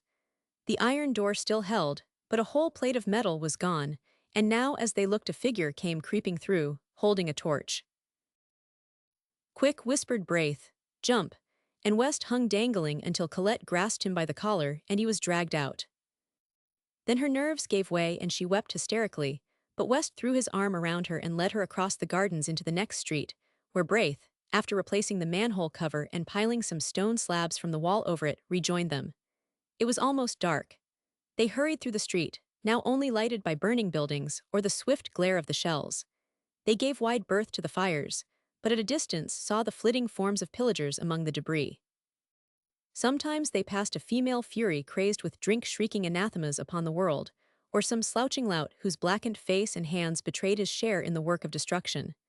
At last they reached the Seine and passed the bridge, and then Braith said, "I must go back. I am not sure of Jack and Sylvia." As he spoke, he made way for a crowd which came trampling across the bridge and along the river wall by the d'Orsay barracks. In the midst of it West caught the measured tread of a platoon. A lantern passed, a file of bayonets, then another lantern which glimmered on a deathly face behind, and Colette gasped, "Hartman," and he was gone. They peered fearfully across the embankment, holding their breath. There was a shuffle of feet on the quay, and the gate of the barracks slammed. A lantern shone for a moment at the postern, the crowd pressed to the grill, then came the clang of the volley from the stone parade. One by one, the petroleum torches flared up along the embankment, and now the whole square was in motion. Down from the Champs-Élysées and across the Place de la Concorde straggled the fragments of the battle, a company here and a mob there. They poured in from every street followed by women and children, and a great murmur, borne on the icy wind, swept through the Arc de Triomphe and down the dark avenue Perdis. Perdis. A ragged end of a battalion was pressing past, the specter of annihilation. West groaned. Then a figure sprang from the shadowy ranks and called West's name, and when he saw it was Trent he cried out. Trent seized him, white with terror. Sylvia! West stared speechless, but Colette moaned, "Oh, Sylvia. Sylvia, and they are shelling the quarter." Trent shouted Braith, but he was gone and they could not overtake him. The bombardment ceased as Trent crossed the boulevard Saint-Germain, but the entrance to the Rue de Seine was blocked by a heap of smoking bricks. Everywhere the shells had torn great holes in the pavement. The café was a wreck of splinters and glass, the bookstore tottered, ripped from roof to basement, and the little bakery, long since closed, bulged outward above a mass of slate and tin. He climbed over the steaming bricks and hurried into the Rue de Tournon. On the corner a fire blazed, lighting up his own street, and on the bank wall, beneath a shattered gas lamp, a child was writing with a bit of cinder. Here fell the first shell. The letters stared him in the face. The rat-killer finished and stepped back to view his work, but catching sight of Trent's bayonet, screamed and fled, and as Trent staggered across the shattered street, from holes and crannies in the ruins fierce women fled from their work of pillage, cursing him. At first he could not find his house, for the tears blinded him, but he felt along the wall and reached the door. A lantern burned in the concierge's lodge and the old man lay dead beside it. Faint with fright he leaned a moment on his rifle, then, snatching the lantern, sprang up the stairs. He tried to call, but his tongue hardly moved. On the second floor he saw plaster on the stairway, and on the third the floor was torn and the concierge lay in a pool of blood across the landing. The next floor was his, theirs. The door hung from its hinges, the walls gaped. He crept in and sank down by the bed, and their two arms were flung around his neck, and a tear-stained face sought his own. Sylvia! Oh, Jack, Jack, Jack! From the tumbled pillow beside them a child wailed. They brought it, it is mine, she sobbed. Ours, he whispered, with his arms around them both. Then from the stairs below came Braith's anxious voice. Trent, is all well? The street of Our Lady of the Fields. Et tout les jours passes dans la tristesse. Nous sont comps comme des jours heureux. The street is not fashionable, neither is it shabby. It is a pariah among streets, a street without a quarter. It is generally understood to lie outside the pale of the aristocratic Avenue de l'Observatoire. The students of the Montparnasse quarter consider it swell and will have none of it. The Latin quarter, from the Luxembourg, its northern frontier, sneers at its respectability and regards with disfavor the correctly costumed students who haunt it. Few strangers go into it. At times, however, the Latin quarter students use it as a thoroughfare between the Rue de Rents and the Bullier. But except for that, and the weekly afternoon visits of parents and guardians to the convent near the Rue Vavin, the street of Our Lady of the Fields is as quiet as a Passy boulevard. Perhaps the most respectable portion lies between the Rue de la Grande Chaumière and the Rue Vavin. At least this was the conclusion arrived at by the Reverend Joel Byram, as he rambled through it with Hastings in charge. To Hastings, the street looked pleasant in the bright June weather, and he had begun to hope for its selection when the Reverend Byram shied violently at the cross on the convent opposite. Jesuits, he muttered. Well, said Hastings wearily, I imagine we won't find anything better. You say yourself that vice is triumphant in Paris, and it seems to me that in every street we find Jesuits or something worse. After a moment he repeated, or something worse, which of course I would not notice except for your kindness in warning me. Dr. Byram sucked in his lips and looked about him. He was impressed by the evident respectability of the surroundings. Then, frowning at the convent, he took Hastings' arm and shuffled across the street to an iron gateway which bore the number 201 bis painted in white on a blue ground. Below this was a notice printed in English. For porter please press once. For servant please press twice. For parlor please press thrice. Hastings touched the electric button 3 times, and they were ushered through the garden and into the parlor by a trim maid. The dining-room door just beyond was open, and from the table in plain view a stout woman hastily arose and came toward them. Hastings caught a glimpse of a young man with a big head and several snuffy old gentlemen at breakfast, before the door closed, and the stout woman waddled into the room, bringing with her an aroma of coffee and a black poodle. "It is a pleasure to you receive," she cried. "Monsieur is English, no American, of course. My pension it is for Americains surtout. Here all speak English, c'est à dire, ze personnel, ze servants do speak, plus au moins a little. I am happy to have you comme pensionnaires." "Madame," began Dr. Byram, but was cut short again. "Ah yes, I know, mon Dieu, you do not speak French but you have come to learn. My husband does speak French with ze pensionnaires. We have at ze moment a family Americain who learn of my husband French." Here the poodle growled at Dr. Byram, and was promptly cuffed by his mistress. "View two," she cried with a slap, "view two. Oh le villain, oh le villain." "Mais madame," said Hastings, smiling, "il n'a pas l'air très féroce." The poodle fled, and his mistress cried, "Ah, ze accent charming. He does speak already French like a Parisian young gentleman." Then Dr. Byram managed to get in a word or two, and gathered more or less information with regard to prices. "It is a pension sérieux. My clientele is of ze best, indeed a pension de famille where one is at home." Then they went upstairs to examine Hastings' future quarters, test the bed springs, and arrange for the weekly towel allowance. Dr. Byram appeared satisfied. Madame Marat accompanied them to the door and rang for the maid, but as Hastings stepped out into the gravel walk, his guide and mentor paused a moment and fixed Madame with his watery eyes.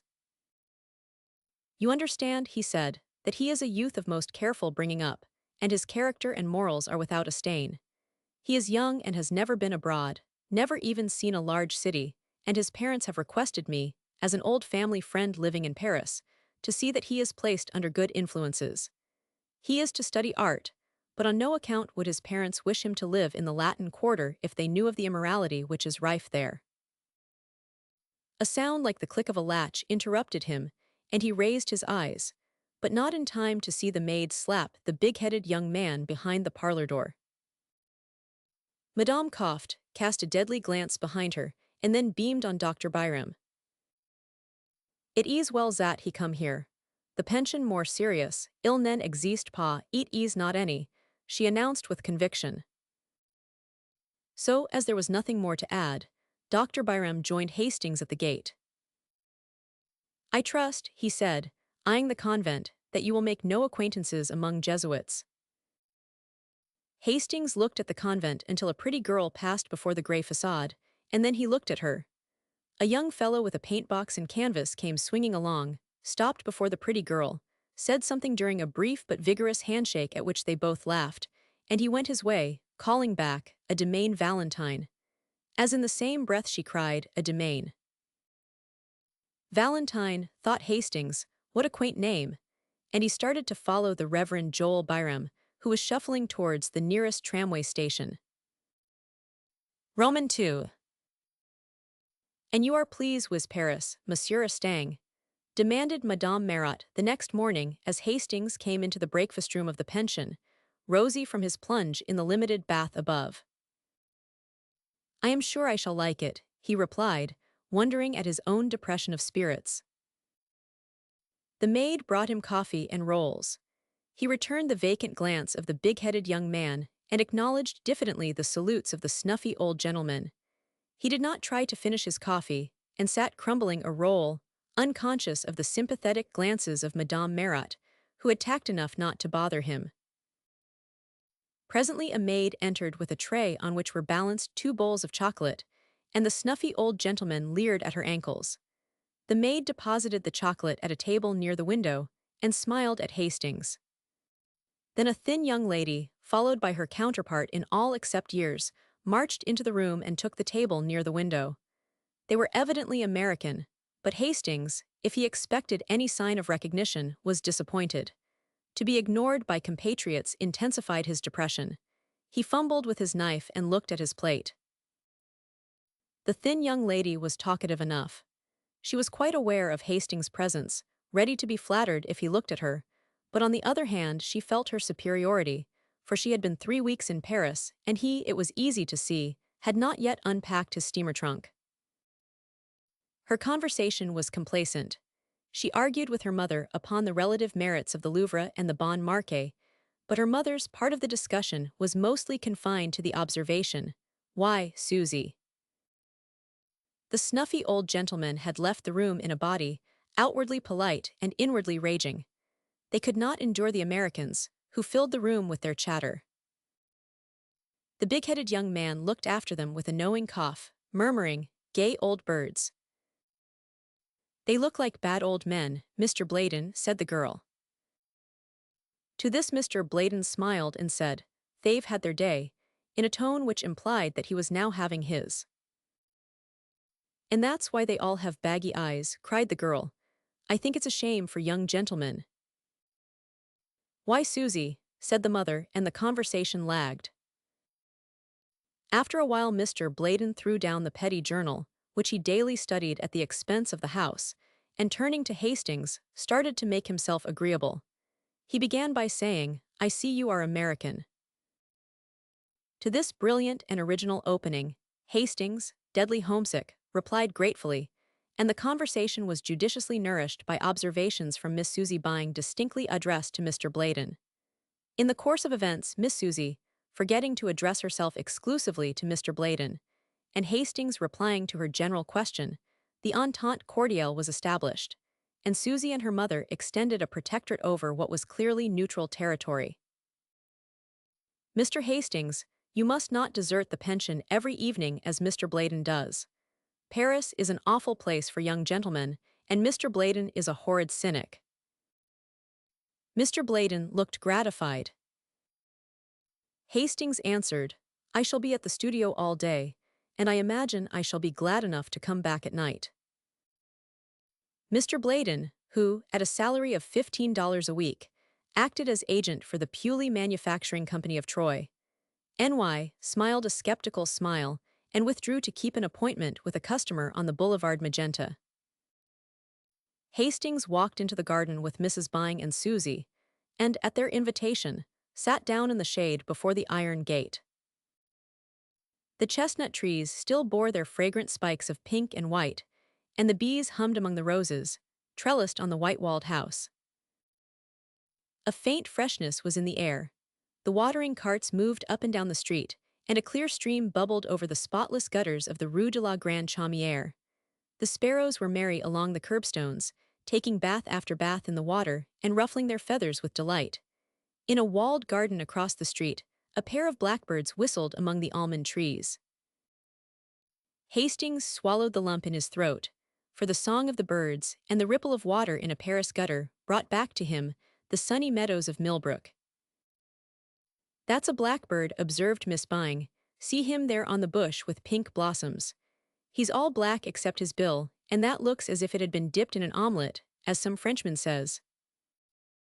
"Why, Susie," said Mrs. Byng. "That garden belongs to a studio inhabited by 2 Americans," continued the girl serenely, "and I often see them pass. They seem to need a great many models, mostly young and feminine." "Why, Susie?" "Perhaps they prefer painting that kind, but I don't see why they should invite 5, with 3 more young gentlemen, and all get into 2 cabs and drive away singing. This street," she continued, "is dull. There is nothing to see except the garden and a glimpse of the Boulevard Montparnasse through the Rue de la Grande Chaumière. No one ever passes except a policeman. There is a convent on the corner." "I thought it was a Jesuit college," began Hastings, but was at once overwhelmed with a Baedeker description of the place, ending with, "On one side stand the palatial hotels of Jean-Paul Laurens and Guillaume Bouguereau, and opposite, in the little passage Stanislas, Carolus Duran paints the masterpieces which charm the world." The blackbird burst into a ripple of golden throaty notes, and from some distant green spot in the city, an unknown wildbird answered with a frenzy of liquid trills, until the sparrows paused in their ablutions to look up with restless chirps. Then a butterfly came and sat on a cluster of heliotrope, and waved his crimson-banded wings in the hot sunshine. Hastings knew him for a friend, and before his eyes, there came a vision of tall mulleins and scented milkweed alive with painted wings, a vision of a white house and woodbine-covered piazza, a glimpse of a man reading and a woman leaning over the pansy bed, and his heart was full. He was startled a moment later by Miss Byng. "I believe you are homesick." Hastings blushed. Miss Byng looked at him with a sympathetic sigh and continued, "Whenever I felt homesick at first, I used to go with Mama and walk in the Luxembourg Gardens. I don't know why it is, but those old-fashioned gardens seem to bring me nearer home than anything in this artificial city." "But they are full of marble statues," said Mrs. Byng mildly. "I don't see the resemblance myself." "Where is the Luxembourg?" inquired Hastings after a silence. "Come with me to the gate," said Miss Byng. He rose and followed her, and she pointed out the Rue Vavin at the foot of the street. "You pass by the convent to the right," she smiled, and Hastings went. Roman 3. The Luxembourg was a blaze of flowers. He walked slowly through the long avenues of trees, past mossy marbles and old-time columns, and threading the grove by the bronze lion, came upon the tree-crowned terrace above the fountain. Below lay the basin shining in the sunlight. Flowering almonds encircled the terrace, and in a greater spiral, groves of chestnuts wound in and out and down among the moist thickets by the western palace wing. At one end of the avenue of trees the observatory rose, its white domes piled up like an eastern mosque. At the other end stood the heavy palace, with every window-pane ablaze in the fierce sun of June. Around the fountain, children and white-capped nurses armed with bamboo poles were pushing toy boats, whose sails hung limp in the sunshine. A dark policeman, wearing red epaulets and a dress sword, watched them for a while and then went away to remonstrate with a young man who had unchained his dog. The dog was pleasantly occupied in rubbing grass and dirt into his back while his legs waved into the air. The policeman pointed at the dog. He was speechless with indignation. "Well, Captain," smiled the young fellow. "Well, Monsieur Student," growled the policeman. "What do you come and complain to me for?" "If you don't chain him, I'll take him," shouted the policeman. "What's that to me, mon capitaine?" "What, isn't that bulldog yours?" "If it was, don't you suppose I'd chain him?" The officer glared for a moment in silence, then deciding that as he was a student he was wicked, grabbed at the dog, who promptly dodged. Around and around the flower beds they raced, and when the officer came too near for comfort, the bulldog cut across a flower bed, which perhaps was not playing fair. The young man was amused, and the dog also seemed to enjoy the exercise. The policeman noticed this, and decided to strike at the fountainhead of the evil. He stormed up to the student and said, "As the owner of this public nuisance, I arrest you." "But," objected the other, "I disclaim the dog." That was a poser. It was useless to attempt to catch the dog until 3 gardeners lent a hand, but then the dog simply ran away and disappeared in the Rue de Medici. The policeman shambled off to find consolation among the white-capped nurses, and the student, looking at his watch, stood up yawning. Then, catching sight of Hastings, he smiled and bowed. Hastings walked over to the marble, laughing. "Why, Clifford," he said, "I didn't recognize you." "It's my mustache," sighed the other. "I sacrificed it to humor a whim of a friend. What do you think of my dog?" "Then he is yours," cried Hastings. "Of course, it's a pleasant change for him, this playing tag with policemen, but he is known now and I'll have to stop it. He's gone home. He always does when the gardeners take a hand. It's a pity, he's fond of rolling on lawns." Then they chatted for a moment of Hastings' prospects, and Clifford politely offered to stand his sponsor at the studio. "You see, old Tabby, I mean Dr. Byram, told me about you before I met you," explained Clifford, "and Elliot and I will be glad to do anything we can." Then looking at his watch again, he muttered, "I have just 10 minutes to catch the Versailles train. Au revoir," and started to go, but catching sight of a girl advancing by the fountain, took off his hat with a confused smile. "Why are you not at Versailles?" she said, with an almost imperceptible acknowledgement of Hastings' presence. "I'm going," murmured Clifford. For a moment they faced each other, and then Clifford, very red, stammered, "With your permission, I have the honor of presenting to you my friend, Monsieur Hastings." Hastings bowed low. She smiled very sweetly, but there was something of malice in the quiet inclination of her small Parisian head. "I could have wished," she said, "that Monsieur Clifford might spare me more time when he brings with him so charming an American." Must I go, Valentine?" began Clifford. "Certainly," she replied.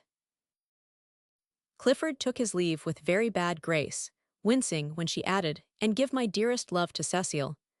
As he disappeared in the Rue des Asses, the girl turned as if to go, but then suddenly remembering Hastings, looked at him and shook her head. "Monsieur Clifford is so perfectly harebrained," she smiled, "it is embarrassing sometimes. You have heard, of course, all about his success at the salon." He looked puzzled and she noticed it. "You have been to the salon, of course."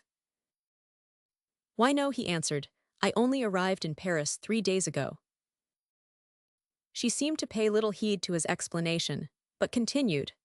Nobody imagined he had the energy to do anything good, but on varnishing day the salon was astonished by the entrance of Monsieur Clifford, who strolled about as bland as you please with an orchid in his buttonhole and a beautiful picture on the line. She smiled to herself at the reminiscence and looked at the fountain. Monsieur Bouguereau told me that Monsieur Julien was so astonished that he only shook hands with Monsieur Clifford in a dazed manner, and actually forgot to pat him on the back. Fancy, she continued with much merriment, fancy Papa Julien forgetting to pat one on the back. Hastings, wondering at her acquaintance with the great Bouguereau, looked at her with respect. "May I ask," he said diffidently, "whether you are a pupil of Bouguereau?" "I," she said in some surprise. Then she looked at him curiously. Was he permitting himself the liberty of joking on such short acquaintance? His pleasant serious face questioned hers. Times, she thought, what a droll man. "You surely study art," he said. She leaned back on the crooked stick of her parasol and looked at him. "Why do you think so?" "Because you speak as if you 999. You are making fun of me," she said, "and it is not good taste." She stopped, confused, as he colored to the roots of his hair. "How long have you been in Paris?" she said at length. 3 days, he replied gravely. "But bitterly you are not a nouveau, you speak French too well." Then after a pause, "Really, are you a nouveau?" "I am," he said.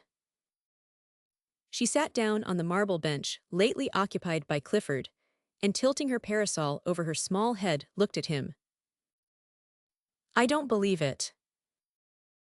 He felt the compliment, and for a moment hesitated to declare himself one of the despised.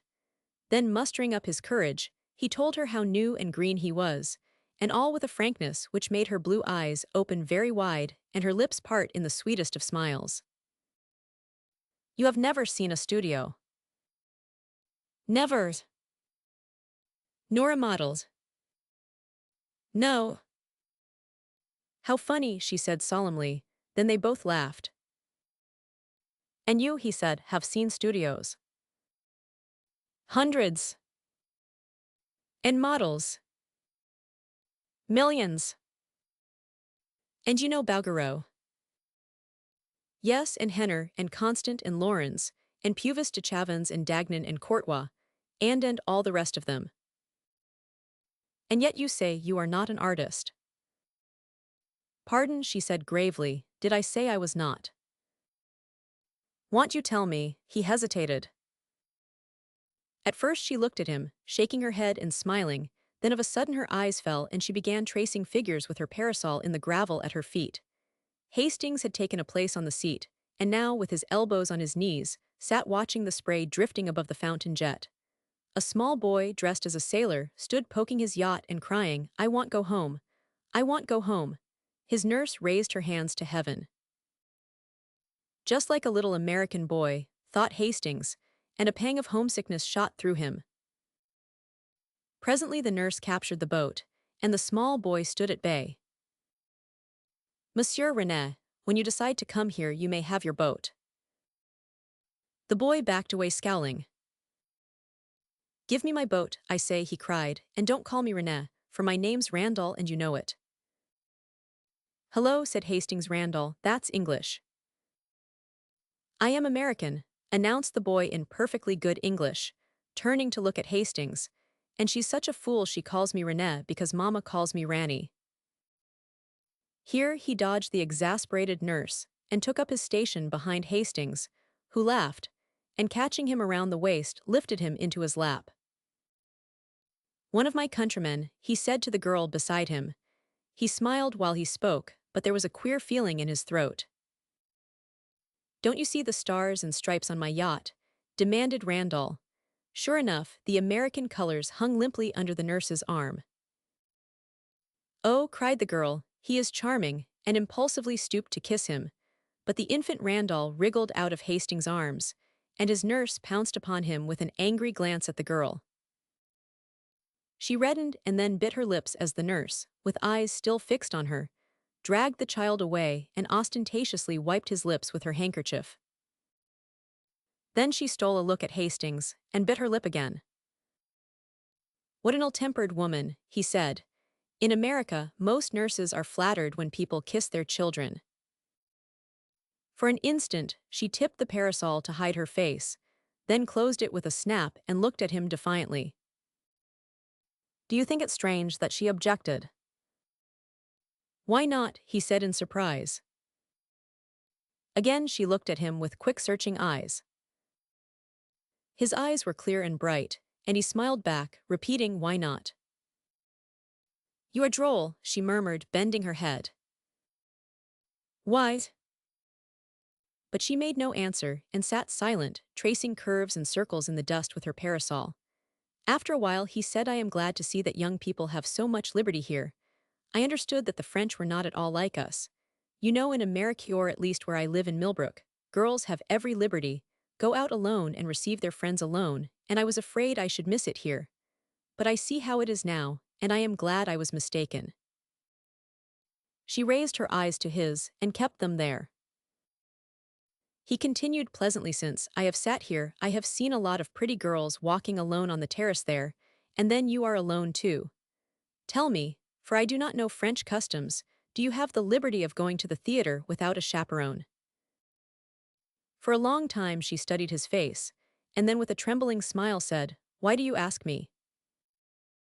Because you must know, of course, he said gaily. Yes, she replied indifferently, I know. He waited for an answer, but getting none, decided that perhaps she had misunderstood him. I hope you don't think I mean to presume on our short acquaintance, he began. In fact, it is very odd, but I don't know your name. When Mr. Clifford presented me, he only mentioned mine. Is that the custom in France? It is the custom in the Latin Quarter, she said with a queer light in her eyes. Then suddenly she began talking almost feverishly. You must know, Monsieur Hastings, that we are all un peu sans gene here in the Latin Quarter. We are very bohemian, and etiquette and ceremony are out of place. It was for that Monsieur Clifford presented you to me with small ceremony, and left us together with less. Only for that, and I am his friend, and I have many friends in the Latin Quarter, and we all know each other very well, and I am not studying art, but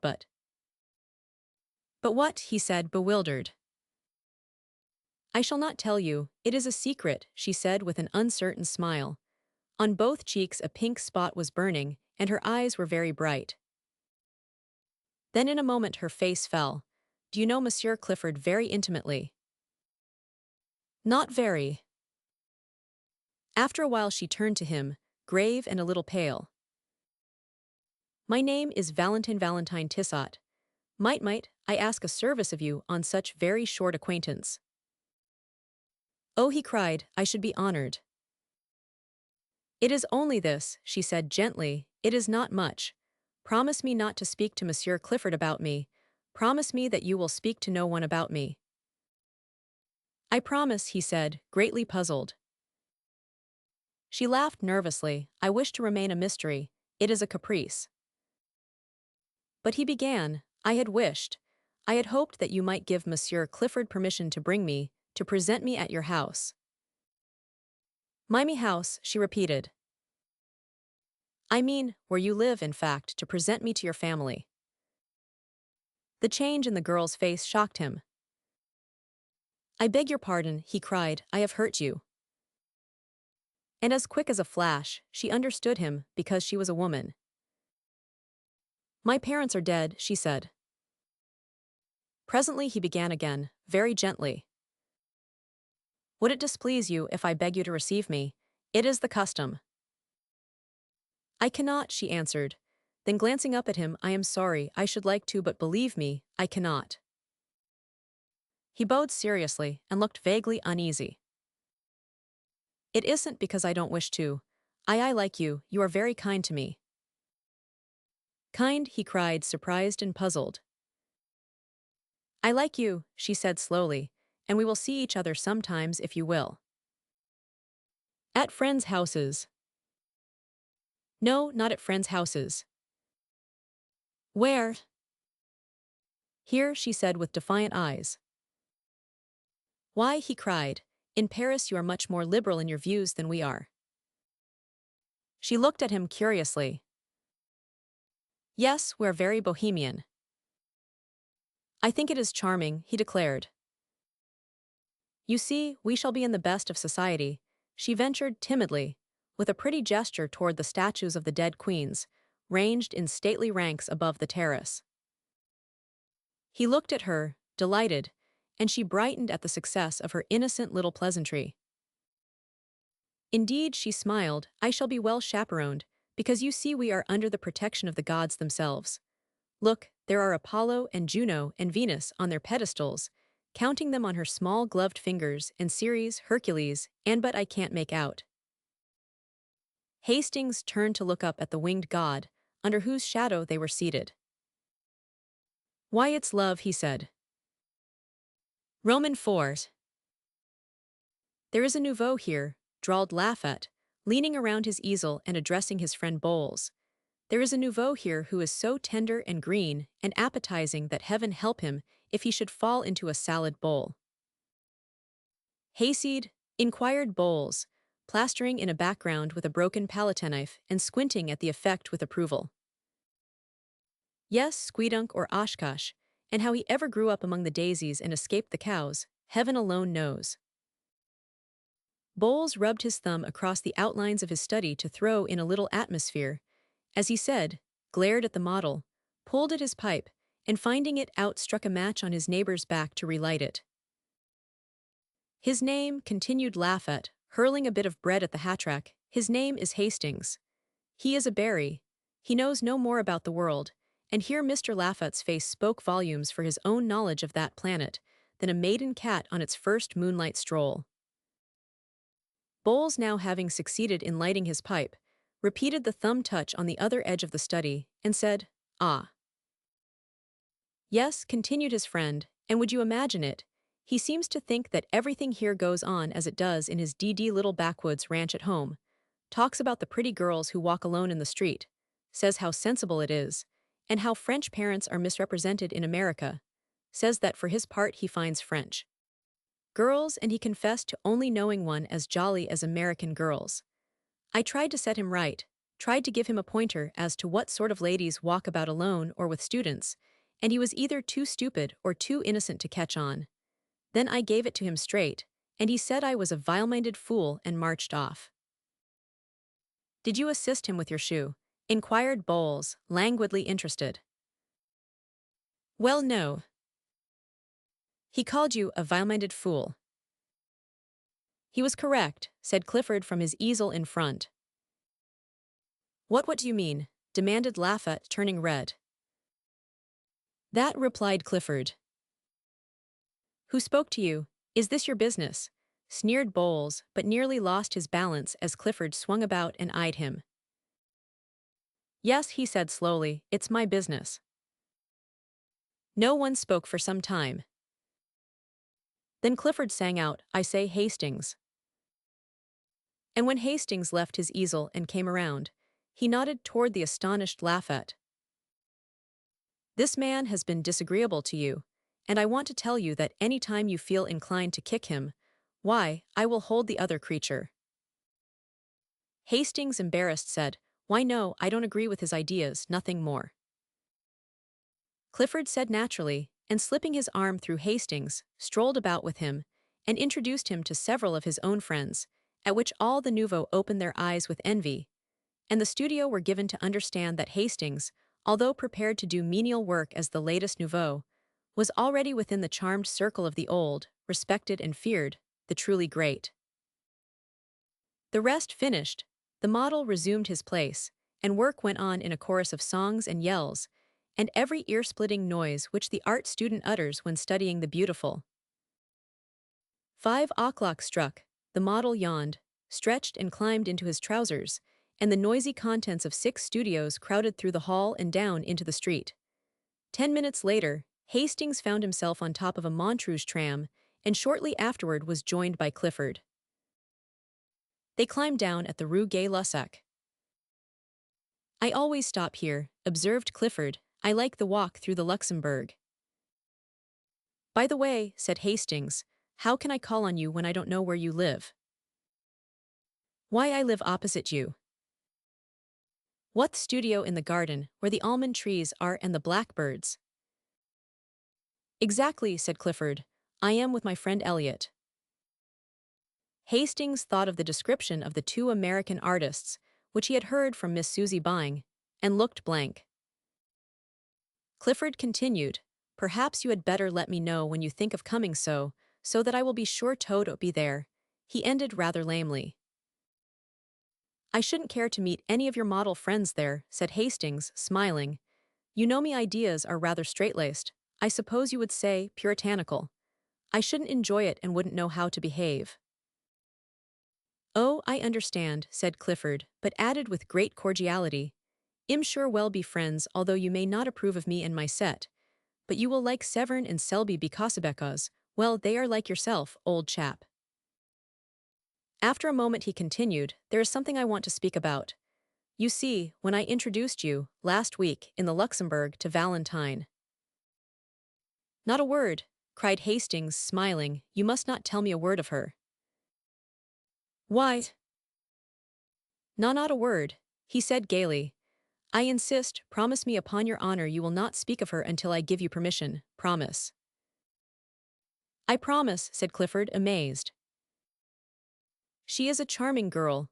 We had such a delightful chat after you left, and I thank you for presenting me, but not another word about her until I give you permission." "Oh," murmured Clifford. "Remember your promise," he smiled, as he turned into his gateway. Clifford strolled across the street, and traversing the ivy-covered alley, entered his garden.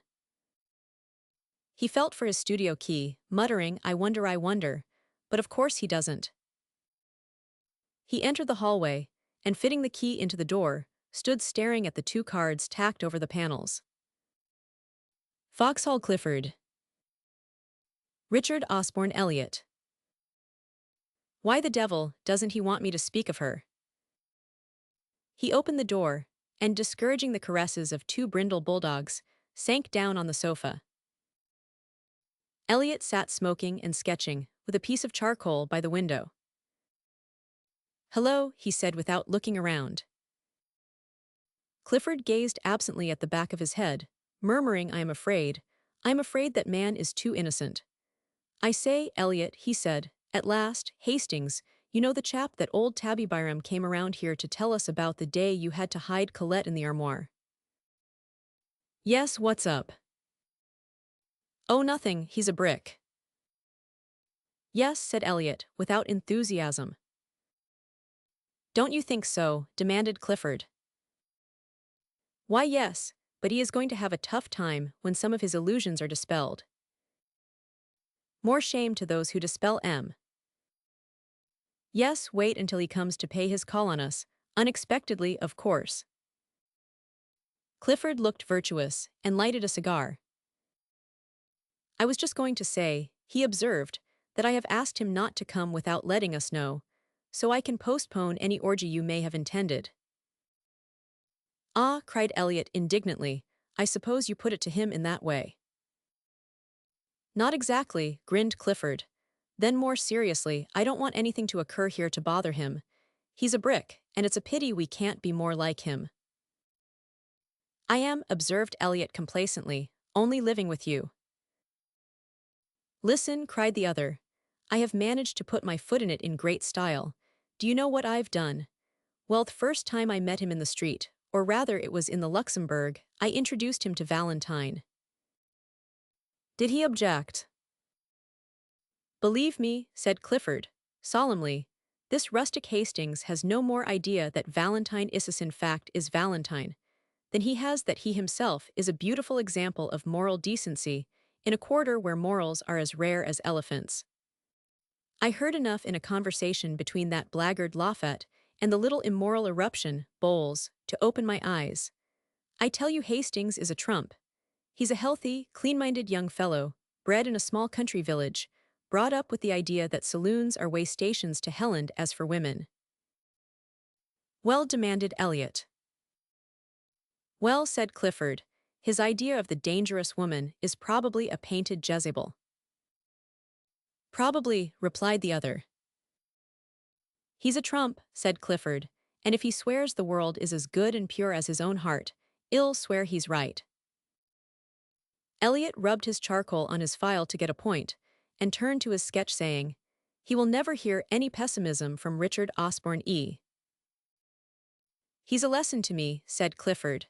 Then he unfolded a small perfumed note, written on rose-colored paper, which had been lying on the table before him. He read it, smiled, whistled a bar or two from Miss Elliot, and sat down to answer it on his best cream-laid notepaper. When it was written and sealed, he picked up his stick and marched up and down the studio 2 or 3 times, whistling. Going out? Inquired the other without turning. Yes, he said, but lingered a moment over Elliot's shoulder, watching him pick out the lights in his sketch with a bit of bread. Tomorrow is Sunday, he observed after a moment's silence. Well, inquired Elliot. Have you seen Colette? No, I will tonight. She and Rowden and Jacqueline are coming to Boulant's. I suppose you and Cecile will be there. Well, no, replied Clifford. Cecile dines at home tonight, and I had an idea of going to Mignon's. Elliot looked at him with disapproval. You can make all the arrangements for La Roche without me, he continued, avoiding Elliot's eyes. What are you up to now? Nothing, protested Clifford. Don't tell me, replied his chum with scorn, fellows don't rush off to Mignon's when the set dine at Boulant's. Who is it now? But no, I won't ask that, what's the use? Then he lifted up his voice in complaint and beat upon the table with his pipe. What's the use of ever trying to keep track of you? What will Cecile say? Oh yes, what will she say? It's a pity you can't be constant 2 months, yes, by Jove, and the quarter is indulgent, but you abuse its good nature and mine too. Presently he arose, and jamming his hat on his head, marched to the door. Heaven alone knows why anyone puts up with your antics, but they all do, and so do one. If I were Cecile or any of the other pretty fools after whom you have toddled and will, in all human probabilities, continue to toddle, I say, if I were Cecile I'd spank you. Now I am going to Boulant's, and as usual I shall make excuses for you and arrange the affair, and I don't care a continental where you are going, but by the skull of the studio skeleton. If you don't turn up tomorrow with your sketching kit under one arm and Cecile under the other, if you don't turn up in good shape, I am done with you, and the rest can think what they please. Good night. Clifford said good night with as pleasant a smile as he could muster, and then sat down with his eyes on the door. He took out his watch and gave Elliot 10 minutes to vanish, then rang the concierge's call, murmuring, oh dear, why the devil do I do it? Alfred, he said, as that gimleted person answered the call, make yourself clean and proper, Alfred, and replace your sabots with a pair of shoes. Then put on your best hat and take this letter to the big white house in the Rue de Dragon. There is no answer, moaned petty Alfred. The concierge departed with a snort in which unwillingness for the errand and affection for 1,000. Clifford were blended. Then with great care the young fellow arrayed himself in all the beauties of his and Elliot's wardrobe. He took his time about it, and occasionally interrupted his toilet to play his banjo or make pleasing diversion for the bulldogs by gamboling about on all fours. I've got 2 hours before me, he thought, and borrowed a pair of Elliot's silken footgear, with which he and the dogs played ball until he decided to put them on. Then he lighted a cigarette and inspected his dress coat. When he had emptied it of 4 handkerchiefs, a fan, and a pair of crumpled gloves as long as his arm, he decided it was not suited to add eclat to his charms and cast about in his mind for a substitute. Elliot was too thin, and anyway his coats were now under lock and key. Rowden probably was as badly off as himself. Hastings was the man. But when he threw on a smoking jacket and sauntered over to Hastings' house, he was informed that he had been gone over an hour. Now, where in the name of all that's reasonable could he have gone? Muttered Clifford, looking down the street. The maid didn't know, so he bestowed upon her a fascinating smile and lounged back to the studio. Hastings was not far away. The Luxembourg is within 5 minutes' walk of the Rue Notre Dame des Champs, and there he sat under the shadow of a winged god, and there he had sat for an hour, poking holes in the dust and watching the steps which lead from the northern terrace to the fountain. The sun hung, a purple globe, above the misty hills of Meudon. Long streamers of clouds touched with rose swept low on the western sky, and the dome of the distant Invalides burned like an opal through the haze. Behind the palace, the smoke from a high chimney mounted straight into the air, purple until it crossed the sun, where it changed to a bar of smoldering fire. High above the darkening foliage of the chestnuts, the twin towers of St. Sulpice rose, an ever-deepening silhouette. A sleepy blackbird was caroling in some near thicket, and pigeons passed and repassed with the whisper of soft winds in their wings. The light on the palace windows had died away, and the dome of the Pantheon swam aglow above the northern terrace, a fiery Valhalla in the sky, while below in grim array, along the terrace ranged, the marble ranks of queens looked out into the west. From the end of the long walk by the northern facade of the palace came the noise of omnibuses and the cries of the street. Hastings looked at the palace clock. 6, and as his own watch agreed with it, he fell to poking holes in the gravel again. A constant stream of people passed between the Odeon and the fountain. Priests in black with silver-buckled shoes, line soldiers, slouchy and rakish, neat girls without hats bearing milliners' boxes, students with black portfolios and high hats, students with berets and big canes, nervous, quick-stepping officers, symphonies in turquoise and silver, ponderous, jangling cavalrymen all over dust, pastry cooks' boys skipping along with utter disregard for the safety of the basket balanced on the impish head, and then the lean outcast, the shambling Paris tramp, slouching with shoulders bent, and little eye furtively scanning the ground for smokers' refuse. All these moved in a steady stream across the fountain circle, and out into the city by the Odeon, whose long arcades were now beginning to flicker with gas jets. The melancholy bells of St. Sulpice struck the hour, and the clock tower of the palace lighted up. Then hurried steps sounded across the gravel, and Hastings raised his head. "How late you are," he said, but his voice was hoarse, and only his flushed face told how long had seemed the waiting. She said, "I was kept indeed. I was so much annoyed and I may only stay a moment." She sat down beside him, casting a furtive glance over her shoulder at the god upon his pedestal. "What a nuisance, that intruding Cupid still there." "Wings and arrows too," said Hastings, unheeding her motion to be seated. "Wings," she murmured, "oh, yesto fly away with when he's tired of his play."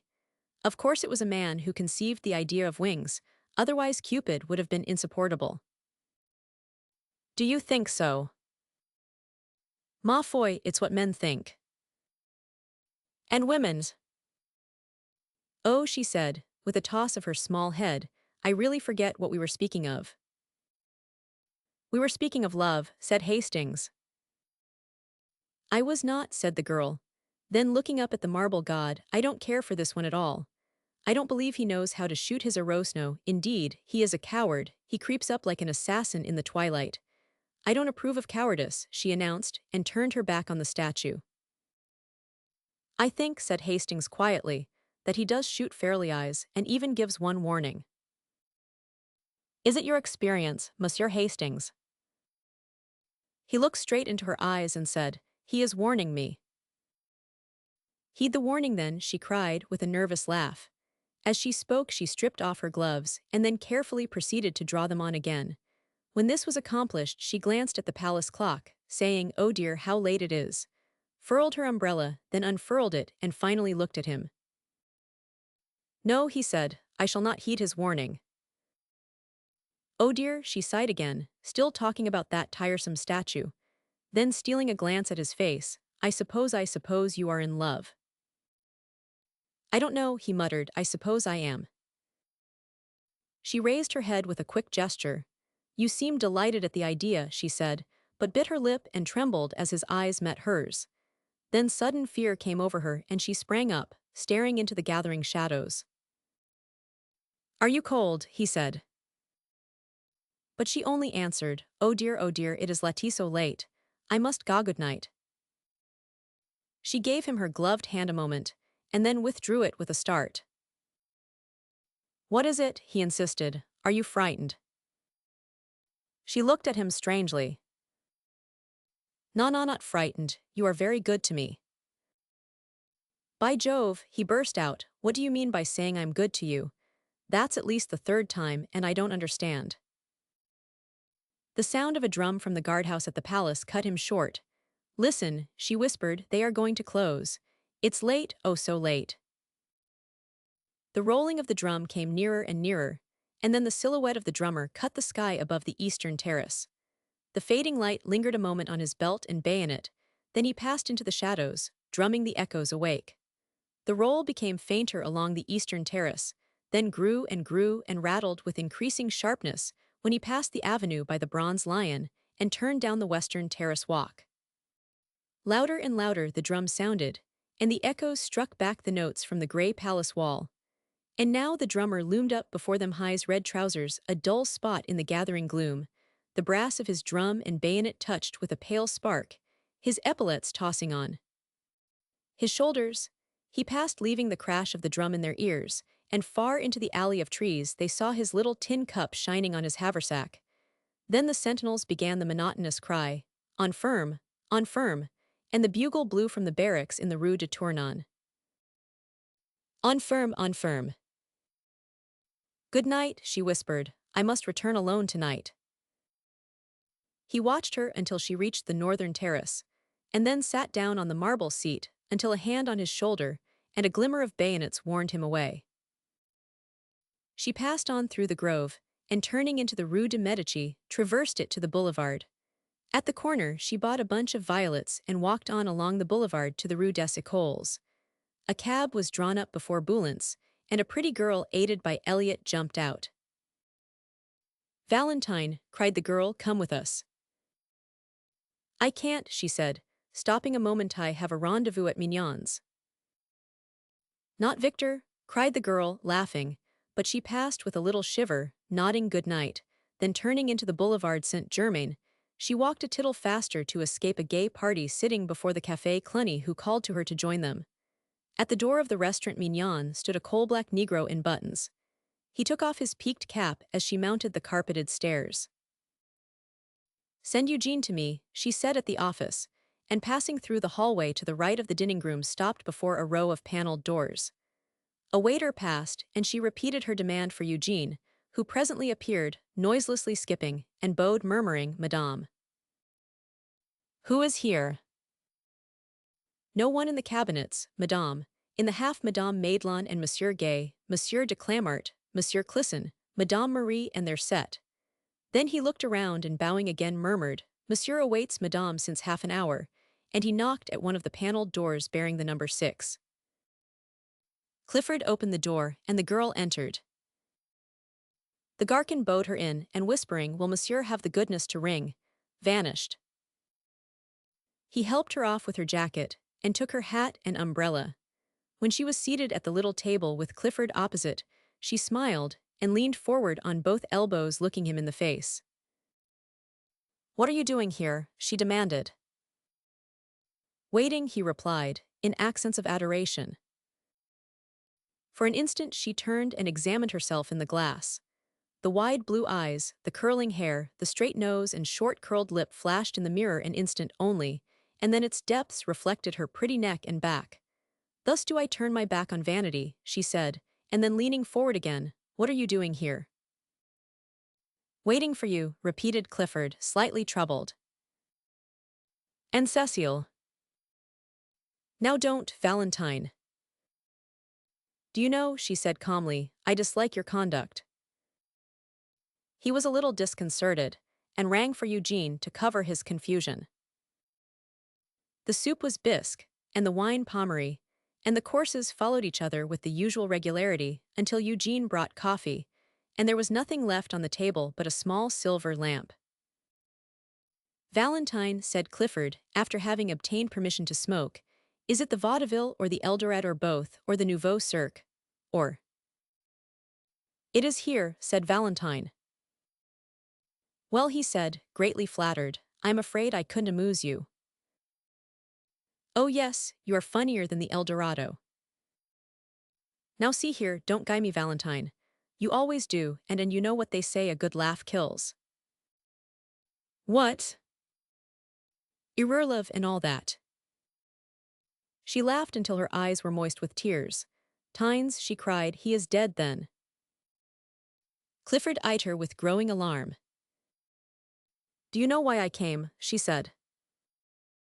No, he replied uneasily, I don't. How long have you made love to me? Well, he admitted, somewhat startled, I should say for about a year. It is a year, I think. Are you not tired? He did not answer. Don't you know that I like you too well to ever fall in love with you, she said. Don't you know that we are too good comrades, too old friends for that? And were we not? Do you think that I do not know your history, Monsieur Clifford? Don't be so sarcastic, he urged. Don't be unkind, Valentine. I am not, I am kind. I am very kind to you and to Cecile. Cecile is tired of me. I hope she is, said the girl, for she deserves a better fate. Tynes, do you know your reputation in the quarter? Of the inconstant, the most inconstant, utterly incorrigible and no more serious than a gnat on a summer night. Poor Cecile. Clifford looked so uncomfortable that she spoke more kindly. I like you, you know that. Everybody does. You are a spoiled child here. Everything is permitted you and everyone makes allowance, but everyone cannot be a victim to caprice. Caprice, he cried. By Jove, if the girls of the Latin Quarter are not capricious. Never mind about that. You must not sit in judgment, you of all men. Why are you here tonight? Oh, she cried, I will tell you why. Monsieur receives a little note, he sends a little answer, he dresses in his conquering raiment. I don't, said Clifford, very red. You do, and it becomes you, she retorted with a faint smile. Then again, very quietly, I am in your power, but I know I am in the power of a friend. I have come to acknowledge it to you here, and it is because of that that I am here to beg of you a favor. Clifford opened his eyes, but said nothing. I am in great distress of mind. It is Monsieur Hastings. Well, said Clifford, in some astonishment. I want to ask you, she continued in a low voice, I want to ask you tot in case you should speak of me before him, not to say. I shall not speak of you to him, he said quietly. Can you prevent others? I might if I was present. May I ask why? That is not fair, she murmured. You know how he considers me as he considers every woman. You know how different he is from you and the rest. I have never seen a man, such a man as Monsieur Hastings. He let his cigarette go out unnoticed. I am almost afraid of him, afraid he should know what we all are in the quarter. Oh, I do not wish him to know. I do not wish him to turn from me to cease from speaking to me as he does. Yaoyu and the rest cannot know what it has been to me. I could not believe him, I could not believe he was so good and noble. I do not wish him to know so soon. He will find out sooner or later, he will find out for himself, and then he will turn away from me. Why, she cried passionately, why should he turn from me and not from you? Clifford, much embarrassed, eyed his cigarette. The girl rose, very white. He is your friend, you have a right to warn him. He is my friend, he said at length. They looked at each other in silence. Then she cried, "By all that I hold to me most sacred, you need not warn him." "I shall trust your word," he said pleasantly. V. The month passed quickly for Hastings, and left few definite impressions after it. It did leave some, however. One was a painful impression of meeting Mr. Bladen on the Boulevard des Capucines in company with a very pronounced young person whose laugh dismayed him, and when at last he escaped from the café where Mr. Bladen had hauled him to join them in a balk, he felt as if the whole boulevard was looking at him and judging him by his company. Later, an instinctive conviction regarding the young person with Mr. Bladen sent the hot blood into his cheek, and he returned to the pension in such a miserable state of mind that Miss Byng was alarmed and advised him to conquer his homesickness at once. Another impression was equally 508. One Saturday morning, feeling lonely, his wanderings about the city brought him to the Gare Saint-Lazare. It was early for breakfast, but he entered the Hotel Terminus and took a table near the window. As he wheeled about to give his order, a man passing rapidly along the aisle collided with his head, and looking up to receive the expected apology, he was met instead by a slap on the shoulder and a hearty, "What the deuce are you doing here, old chap?" It was Rowden, who seized him and told him to come along. So, mildly protesting, he was ushered into a private dining-room where Clifford, rather red, jumped up from the table and welcomed him with a startled air, which was softened by the unaffected glee of Rowden and the extreme courtesy of Eliot.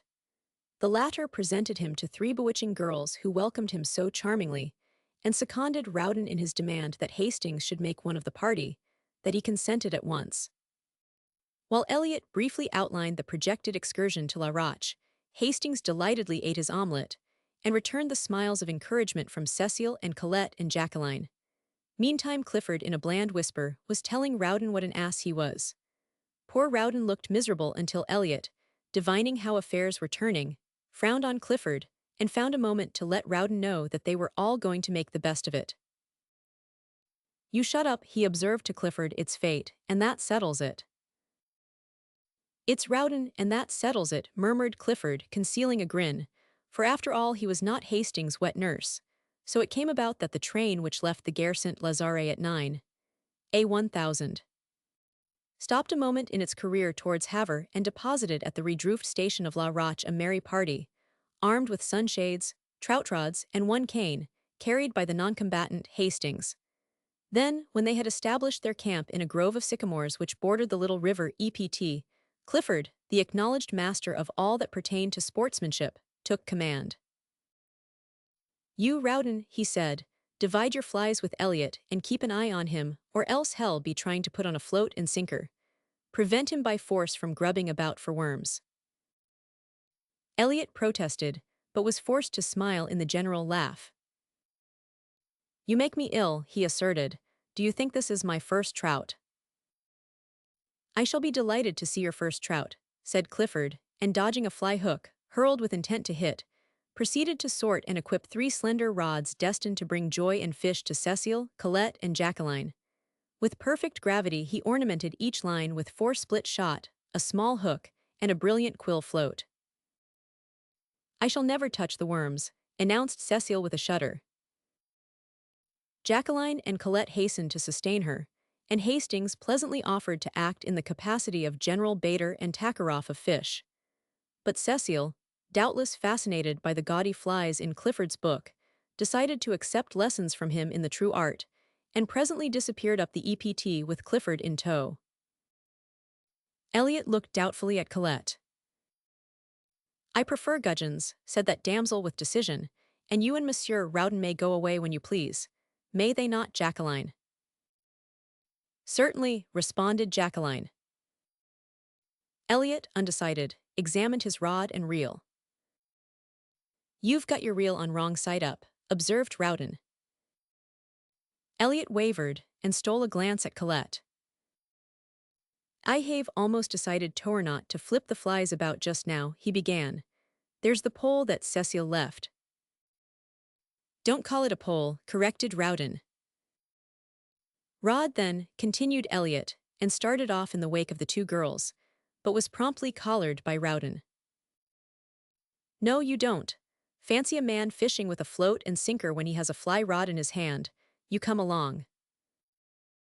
Where the placid little EPT flows down between its thickets to the Seine, a grassy bank shadows the haunt of the gudgeon, and on this bank sat Colette and Jacqueline and chattered and laughed and watched the swerving of the scarlet quills, while Hastings, his hat over his eyes, his head on a bank of moss, listened to their soft voices and gallantly unhooked the small and indignant gudgeon when a flash of a rod. Half-suppressed scream announced a catch. The sunlight filtered through the leafy thickets, awaking to song the forest birds. Magpies in spotless black and white flirted past, alighting nearby with a hop and bound and twitch of the tail. Blue and white jays with rosy breasts shrieked through the trees, and a low-sailing hawk wheeled among the fields of ripening wheat, putting to flight flocks of twittering hedge birds. Across the Seine, a gull dropped on the water like a plume. The air was pure and still. Scarcely a leaf moved. Sounds from a distant farm came faintly, the shrill cock-crow and dull baying. Now and then a steam tug with big raking smoke pipe, bearing the name Gep 27, plowed up the river dragging its interminable train of barges, or a sailboat dropped down with the current toward sleepy Rouen. A faint, fresh odor of earth and water hung in the air, and through the sunlight, orange-edipped butterflies danced above the marsh grass. Soft, velvety butterflies flapped through the mossy woods. Hastings was thinking of Valentine. It was 2 o'clock when Elliot strolled back, and frankly admitting that he had eluded Rowden, sat down beside Colette and prepared to doze with satisfaction. "Where are your trout?" said Colette severely. "They still live," murmured Elliot, and went fast asleep. Rowden returned shortly after, and casting a scornful glance at the slumbering one, displayed 3 crimson-flecked trout. "And that," smiled Hastings lazily, "that is the holy end to which the faithful plod, the slaughter of these small fish with a bit of silk and feather." Rowden disdained to answer him. Colette caught another gudgeon and awoke Elliot, who protested and gazed about for the lunch baskets, as Clifford and Cecile came up demanding instant refreshment. Cecile's skirts were soaked, and her gloves torn, but she was happy, and Clifford, dragging out a toupon trout, stood still to receive the applause of the company. "Where the deuce did you get that?" demanded Elliot. Cecile, wet and enthusiastic, recounted the battle, and then Clifford eulogized her powers with the fly, and in proof produced from his creel a defunct chub, which he observed just missed being a trout. They were all very happy at luncheon, and Hastings was voted charming. He enjoyed it immensely, only it seemed to him at moments that flirtation went further in France than in Millbrook, Connecticut, and he thought that Cecile might be a little less enthusiastic about Clifford, that perhaps it would be quite as well if Jacqueline sat further away from Rowden, and that possibly Colette could have, for a moment at least, taken her eyes from Elliot's face. Still he enjoyed Ike except when his thoughts drifted to Valentine, and then he felt that he was very far away from her. La Roche is at least an hour and a half from Paris. It is also true that he felt a happiness, a quick heartbeat when, at 8 o'clock that night, the train which bore them from La Roche rolled into the Gare Saint-Lazare, and he was once more in the city of Valentine. "Good night," they said, pressing around him. "You must come with us next time." He promised and watched them, 2 by 2, drift into the darkening city, and stood so long that, when again he raised his eyes, the vast boulevard was twinkling with gas jets through which the electric lights stared like moons. Roman 6. It was with another quick heartbeat that he awoke next morning, for his first thought was of Valentine. The sun already gilded the towers of Notre Dame. The clatter of workmen's sabots awoke sharp echoes in the street below, and across the way, a blackbird in a pink almond tree was going into an ecstasy of trills. He determined to awake Clifford for a brisk walk in the country, hoping later to beguile that gentleman into the American church for his soul's sake. He found Alfred the gimletied, washing the asphalt walk which led to the studio. "Monsieur Elliot," he replied to the perfunctory inquiry, "Je ne sais pas." "And Monsieur Clifford," began Hastings, somewhat astonished. "Monsieur Clifford," said the concierge with fine irony, "will be pleased to see you, as he retired early. In fact, he has just come in." Hastings hesitated, while the concierge pronounced a fine eulogy on people who never stayed out all night, and then came battering at the lodge gate during hours, which even a gendarme held sacred to sleep. He also discoursed eloquently upon the beauties of temperance, and took an ostentatious draught from the fountain in the court. "I do not think I will come in," said Hastings. "Pardon, monsieur," growled the concierge. "Perhaps it would be well to see Monsieur Clifford. He possibly needs aid. Me he drives forth with hairbrushes and boots. It is a mercy if he has not set fire to something with his candle." Hastings hesitated for an instant, but swallowing his dislike of such a mission, walked slowly through the ivy-covered alley and across the inner garden to the studio. He knocked, perfect silence. Then he knocked again, and this time something struck the door from within with a crash. That, said the concierge, was a boot. He fitted his duplicate key into the lock and ushered Hastings in. Clifford, in disordered evening dress, sat on the rug in the middle of the room. He held in his hand a shoe and did not appear astonished to see Hastings. "Good morning, do you use Pear's soap?" he inquired with a vague wave of his hand and a vaguer smile. Hastings' heart sank. "For heaven's sake," he said, "Clifford, go to bed." "Not well that Alfred pokes his shaggy head in here, and I have a shoe left."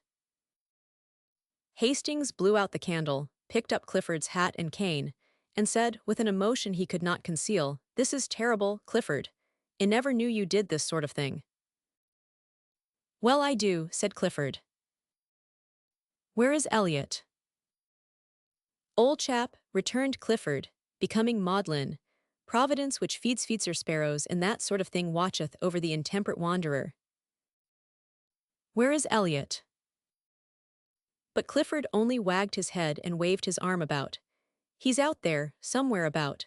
Then suddenly feeling a desire to see his missing chum, lifted up his voice and howled for him. Hastings, thoroughly shocked, sat down on the lounge without a word.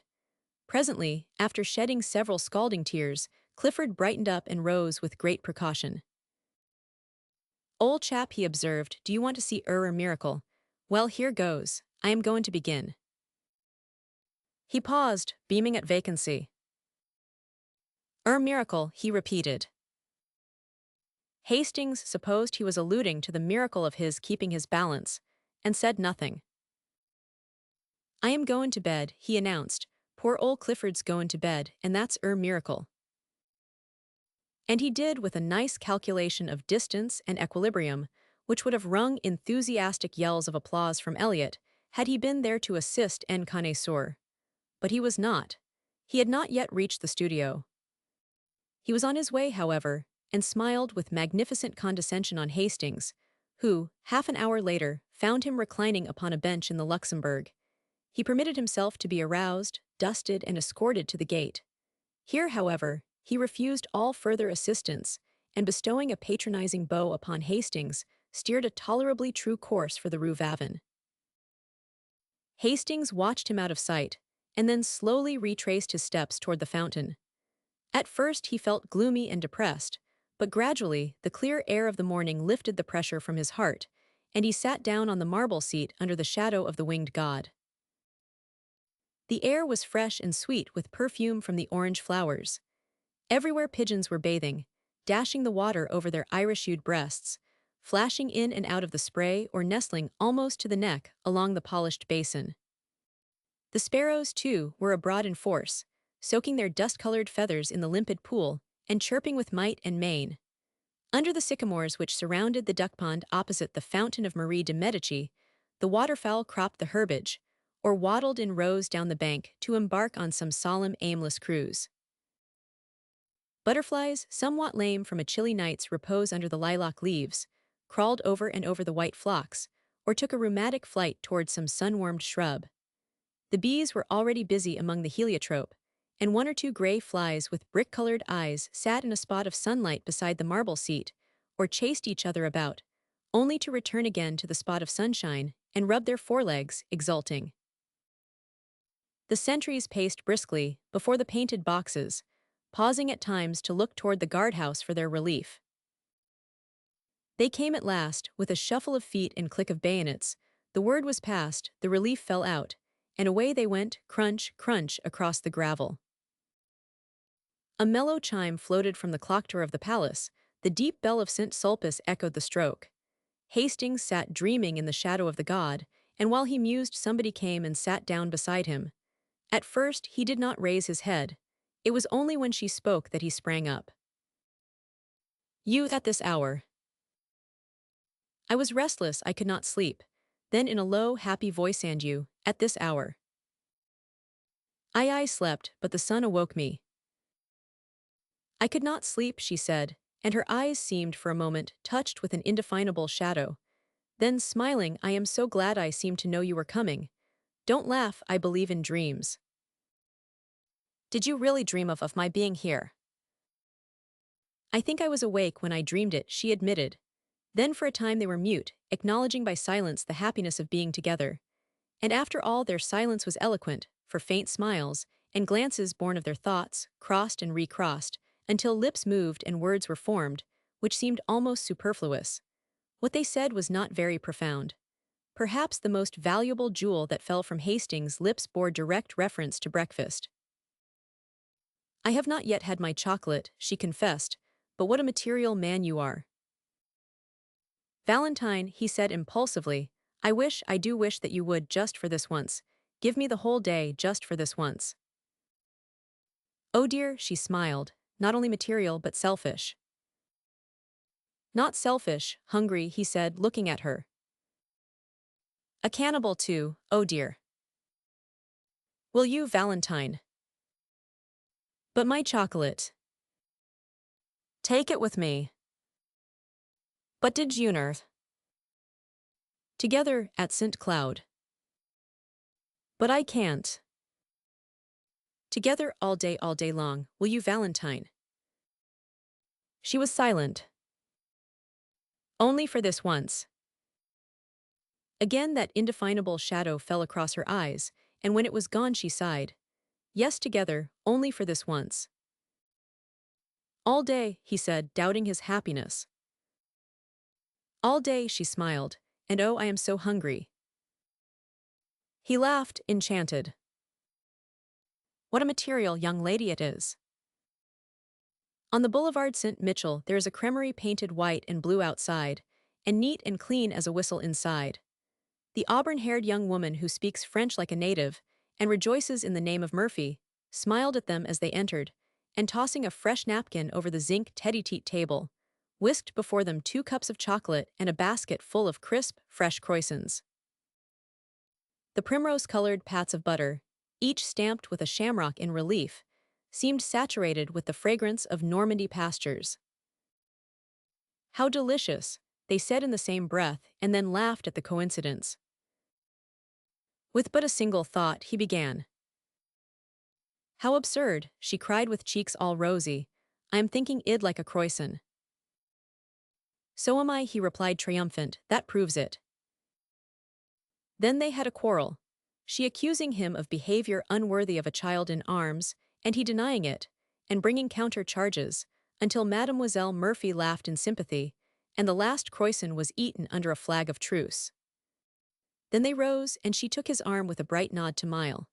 Murphy, who cried them a merry "Bonjour, madame," "Bonjour, monsieur," and watched them hail a passing cab and drive away. "Dia, quil est beau," she sighed, adding after a moment, "Do they be married? I dunno, ma foi ils ont bien l'air." The cab swung around the Rue de Medici, turned into the Rue de Vaugirard, followed it to where it crosses the Rue de Rennes, and taking that noisy thoroughfare, drew up before the Gare Montparnasse. They were just in time for a train and scampered up the stairway and out to the cars as the last note from the starting gong rang through the arched station. The guard slammed the door of their compartment. A whistle sounded, answered by a screech from the locomotive, and the long train glided from the station, faster, faster, and sped out into the morning sunshine. The summer wind blew in their faces from the open window and sent the soft hair dancing on the girl's forehead. "We have the compartment to ourselves," said Hastings. She leaned against the cushioned windows, her eyes bright and wide open, her lips parted. The wind lifted her hat and fluttered the ribbons under her chin. With a quick movement she untied them, and drawing a long hatpin from her hat, laid it down on the seat beside her. The train was flying. The color surged in her cheeks, and with each quick-drawn breath, her breath rose and fell under the cluster of lilies at her throat.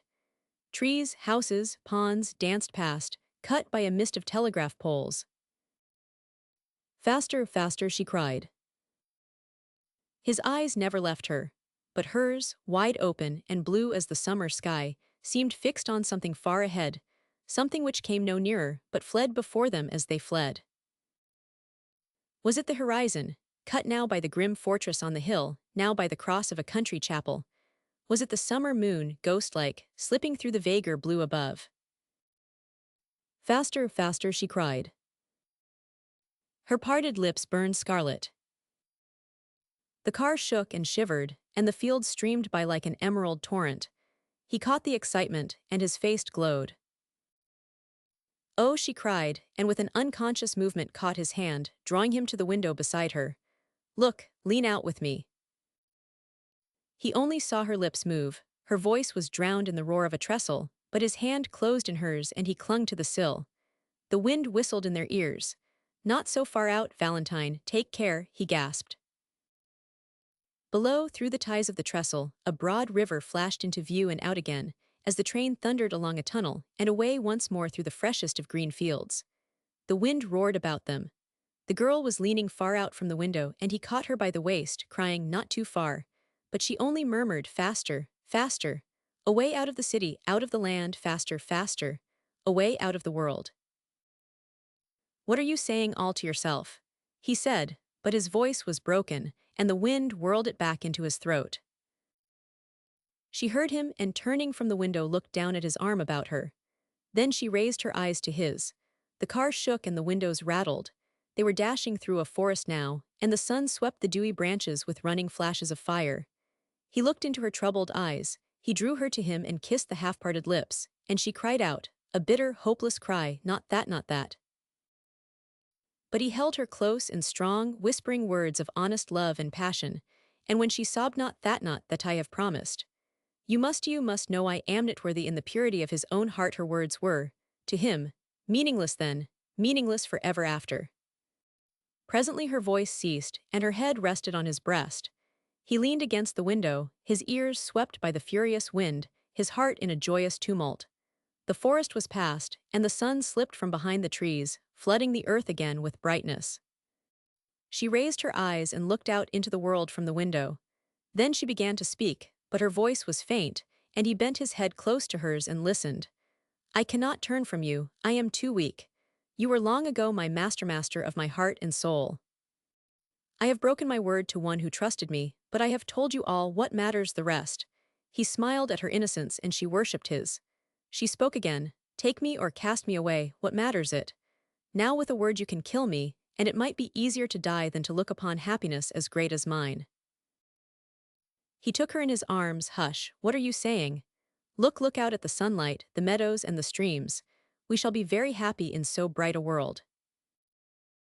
She turned to the sunlight. From the window, the world below seemed very fair to her. Trembling with happiness, she sighed, is this the world? Then I have never known it.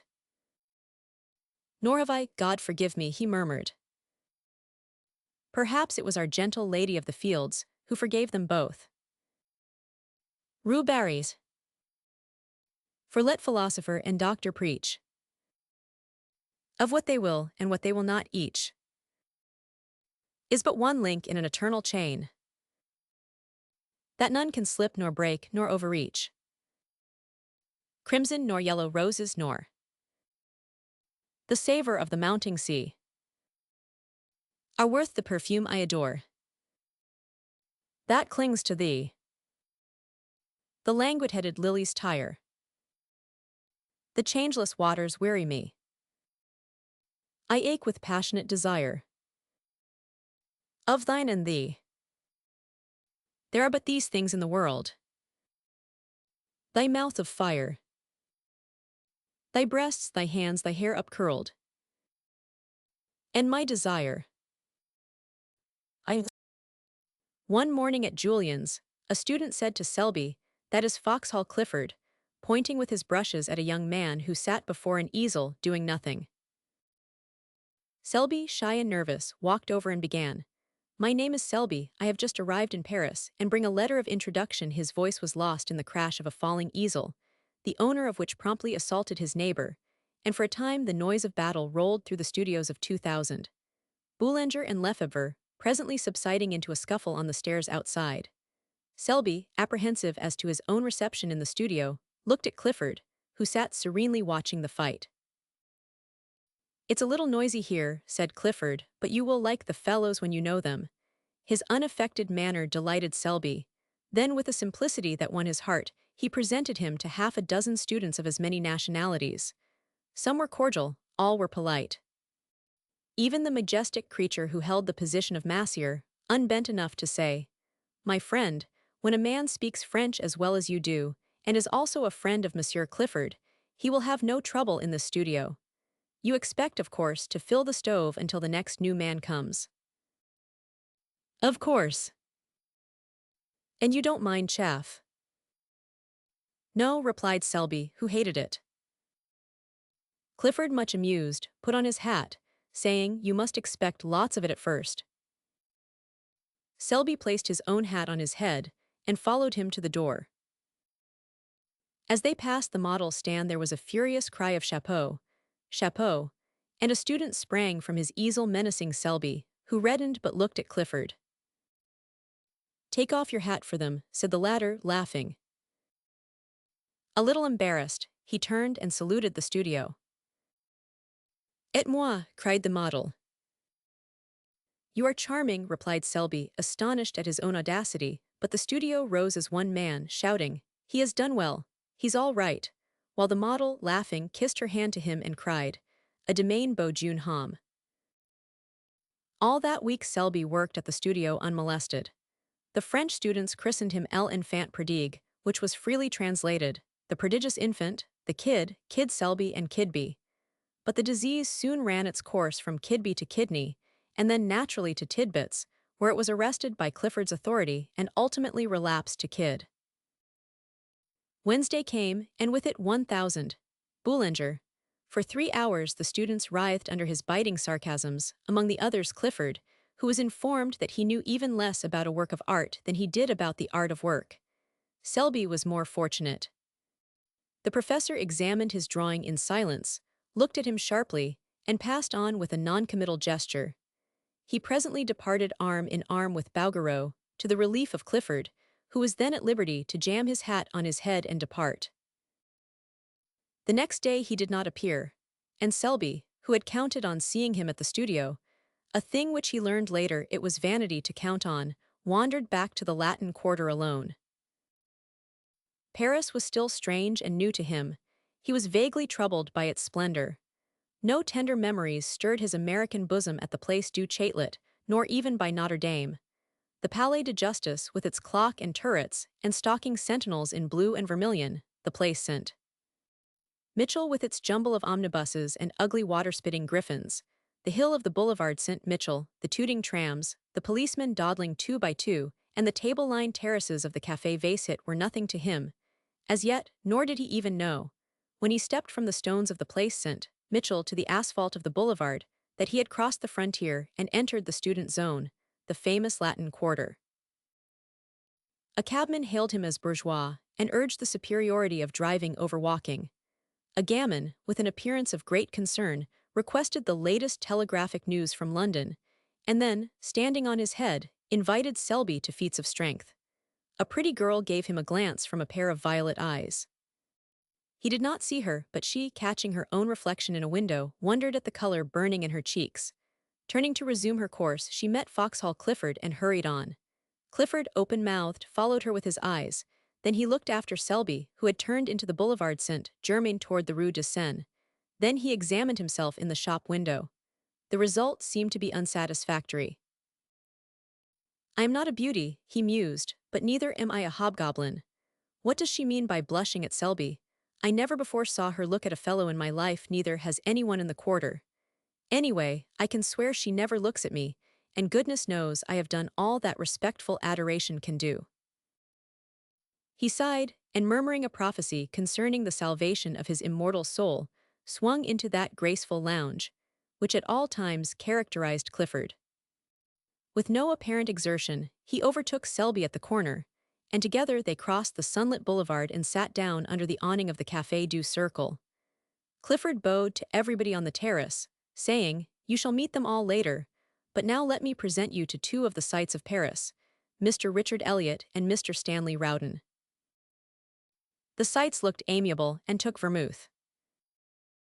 "You cut the studio today," said Elliot, suddenly turning on Clifford, who avoided his eyes. "To commune with nature," observed Rowden. "What's her name this time?" asked Elliot, and Rowden answered promptly, "Name Yvette, nationality Breton." "Wrong," replied Clifford blandly, "it's Rue Barry."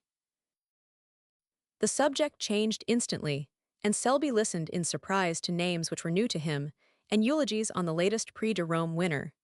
He was delighted to hear opinions boldly expressed and points honestly debated, although the vehicle was mostly slang, both English and French.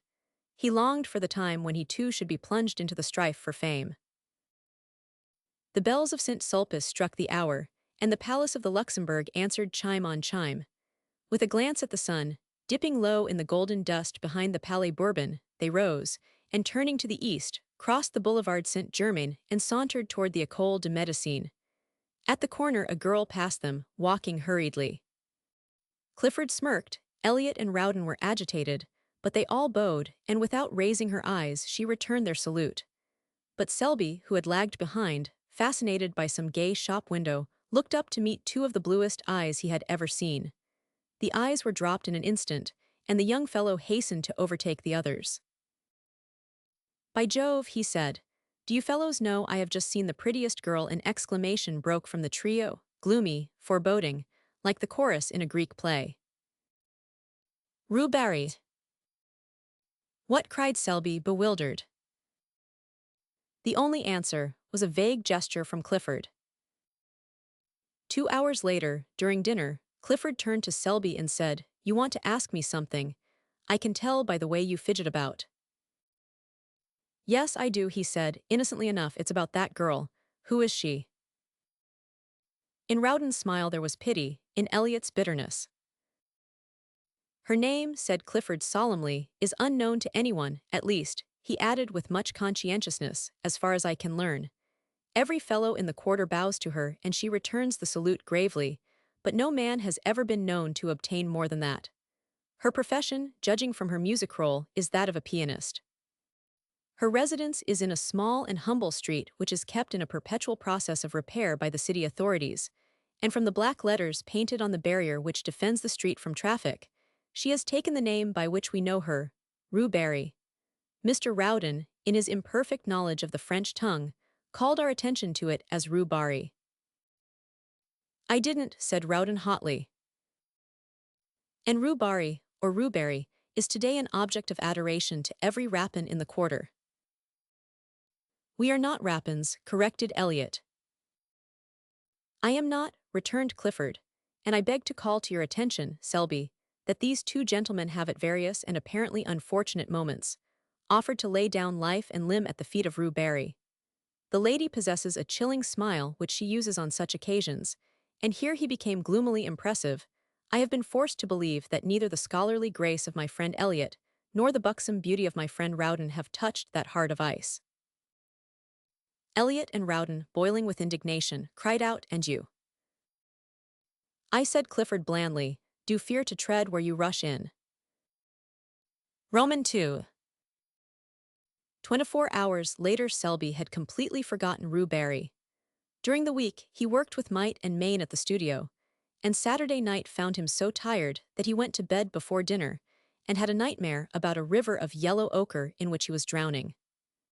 Sunday morning, apropos of nothing at all, he thought of Rue Barry, and 10 seconds afterwards he saw her. It was at the flower market on the Marble Bridge. She was examining a pot of pansies. The gardener had evidently thrown heart and soul into the transaction, but Rue Barry shook her head. It is a question whether Selby would have stopped then, and there to inspect a cabbage rose had not Clifford unwound for him the yarn of the previous Tuesday. It is possible that his curiosity was piqued, for with the exception of a hen turkey, a boy of 19 is the most openly curious biped alive. From 20 until death he tries to conceal it. But to be fair to Selby, it is also true that the market was attractive. Under a cloudless sky the flowers were packed and heaped along the marble bridge to the parapet. The air was soft, the sun spun a shadowy lacework among the palms and glowed in the hearts of 1,000 roses.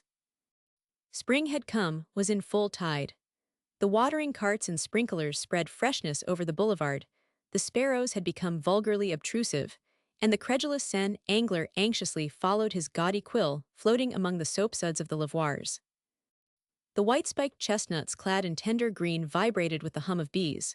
Shoddy butterflies flaunted their winter rags among the heliotrope. There was a smell of fresh earth in the air, an echo of the woodland brook in the ripple of the Seine, and swallows soared and skimmed among the anchored river craft.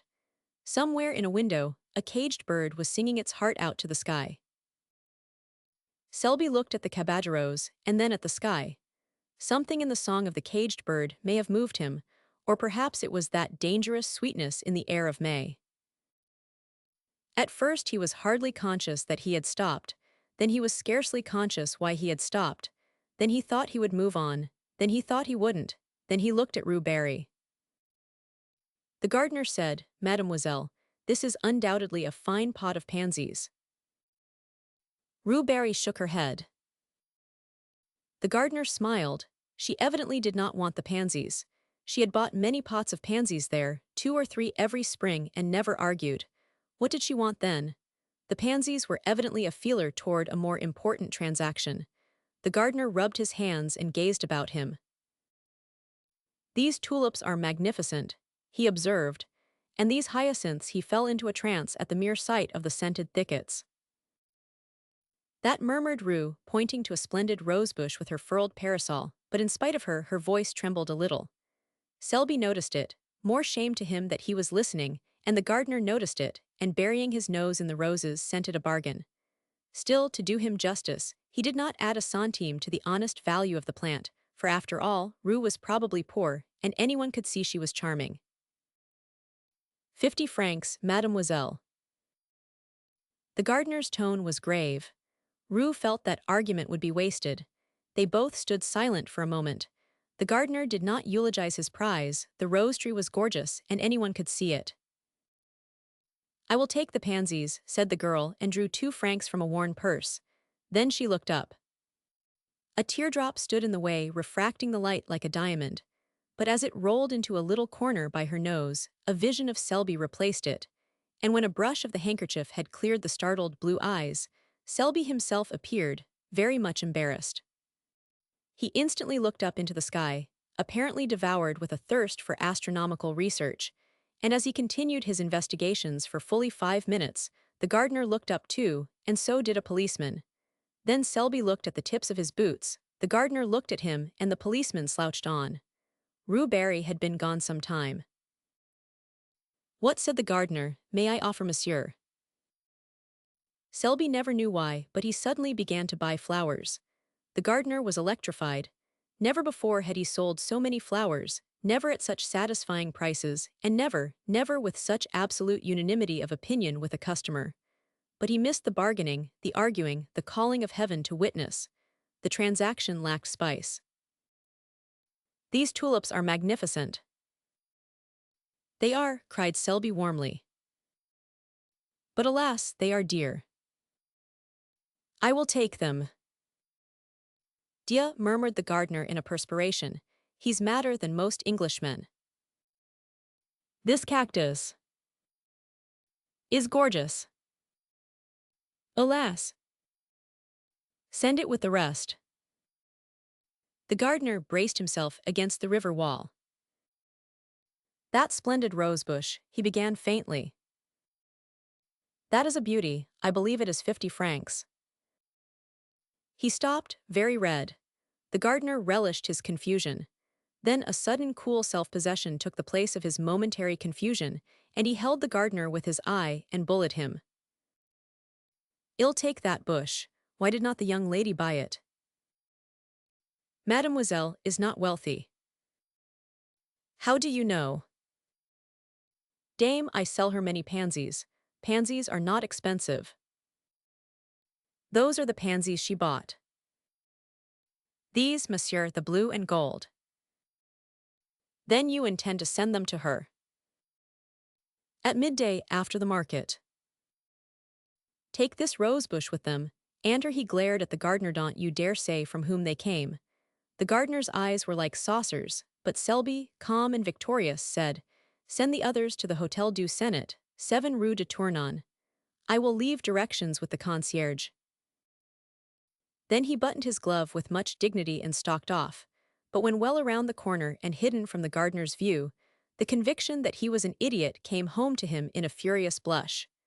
10 minutes later, he sat in his room in the Hotel du Sénat repeating with an imbecile smile, What an ass I am, what an ass. An hour later found him in the same chair, in the same position, his hat and gloves still on, his stick in his hand, but he was silent, apparently lost in contemplation of his boot toes, and his smile was less imbecile and even a bit retrospective. Roman 3.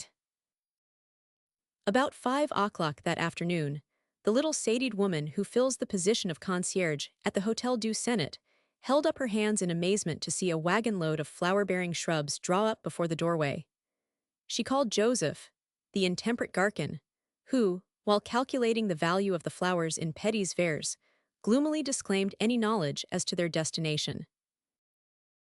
Voyons, said the little concierge, cherchons la femme. You, he suggested. The little woman stood a moment pensive and then sighed. Joseph caressed his nose, a nose which for gaudiness could vie with any floral display. Then the gardener came in, hat in hand, and a few minutes later Selby stood in the middle of his room, his coat off, his shirt sleeves rolled up. The chamber originally contained, besides the furniture, about 2 square feet of walking room, and now this was occupied by a cactus. The bed groaned under crates of pansies, lilies and heliotrope, the lounge was covered with hyacinths and tulips, and the washstand supported a species of young tree warranted to bear flowers at some time or other. Clifford came in a little later, fell over a box of sweet peas, swore a little, apologized, and then, as the full splendor of the floral fete burst upon him, sat down in astonishment upon a geranium. The geranium was a wreck, but Selby said, Don't mind, and glared at the cactus. Are you going to give a ball? Demanded Clifford. And I know I'm very fond of flowers, said Selby, but the statement lacked enthusiasm. I should imagine so. Then after a silence, that's a fine cactus. Selby contemplated the cactus, touched it with the air of a connoisseur, and pricked his thumb. Clifford poked a pansy with his stick. Then Joseph came in with the bill, announcing the sum total in a loud voice, partly to impress Clifford, partly to intimidate Selby into disgorging a pourboire which he would share, if he chose, with the gardener. Clifford tried to pretend that he had not heard, while Selby paid bill and tribute without a murmur. Then he lounged back into the room with an attempt at indifference which failed entirely when he tore his trousers on the cactus. Clifford made some commonplace remark, lighted a cigarette, and looked out of the window to give Selby a chance. Selby tried to take it, but getting as far as yes, spring is here at last, froze solid. He looked at the back of Clifford's head. It expressed volumes. Those little perked-up ears seemed tingling with suppressed glee.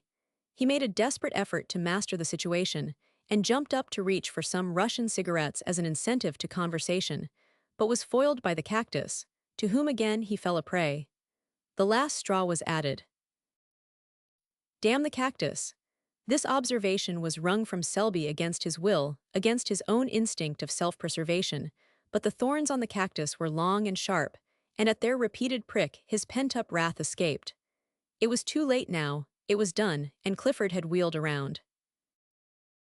See here, Selby, why the deuce did you buy those flowers? I am fond of them, said Selby. What are you going to do with them? You can't sleep here. I could, if you'd help me take the pansies off the bed. Where can you put them? Couldn't I give them to the concierge? As soon as he said it, he regretted it. What in heaven's name would Clifford think of him?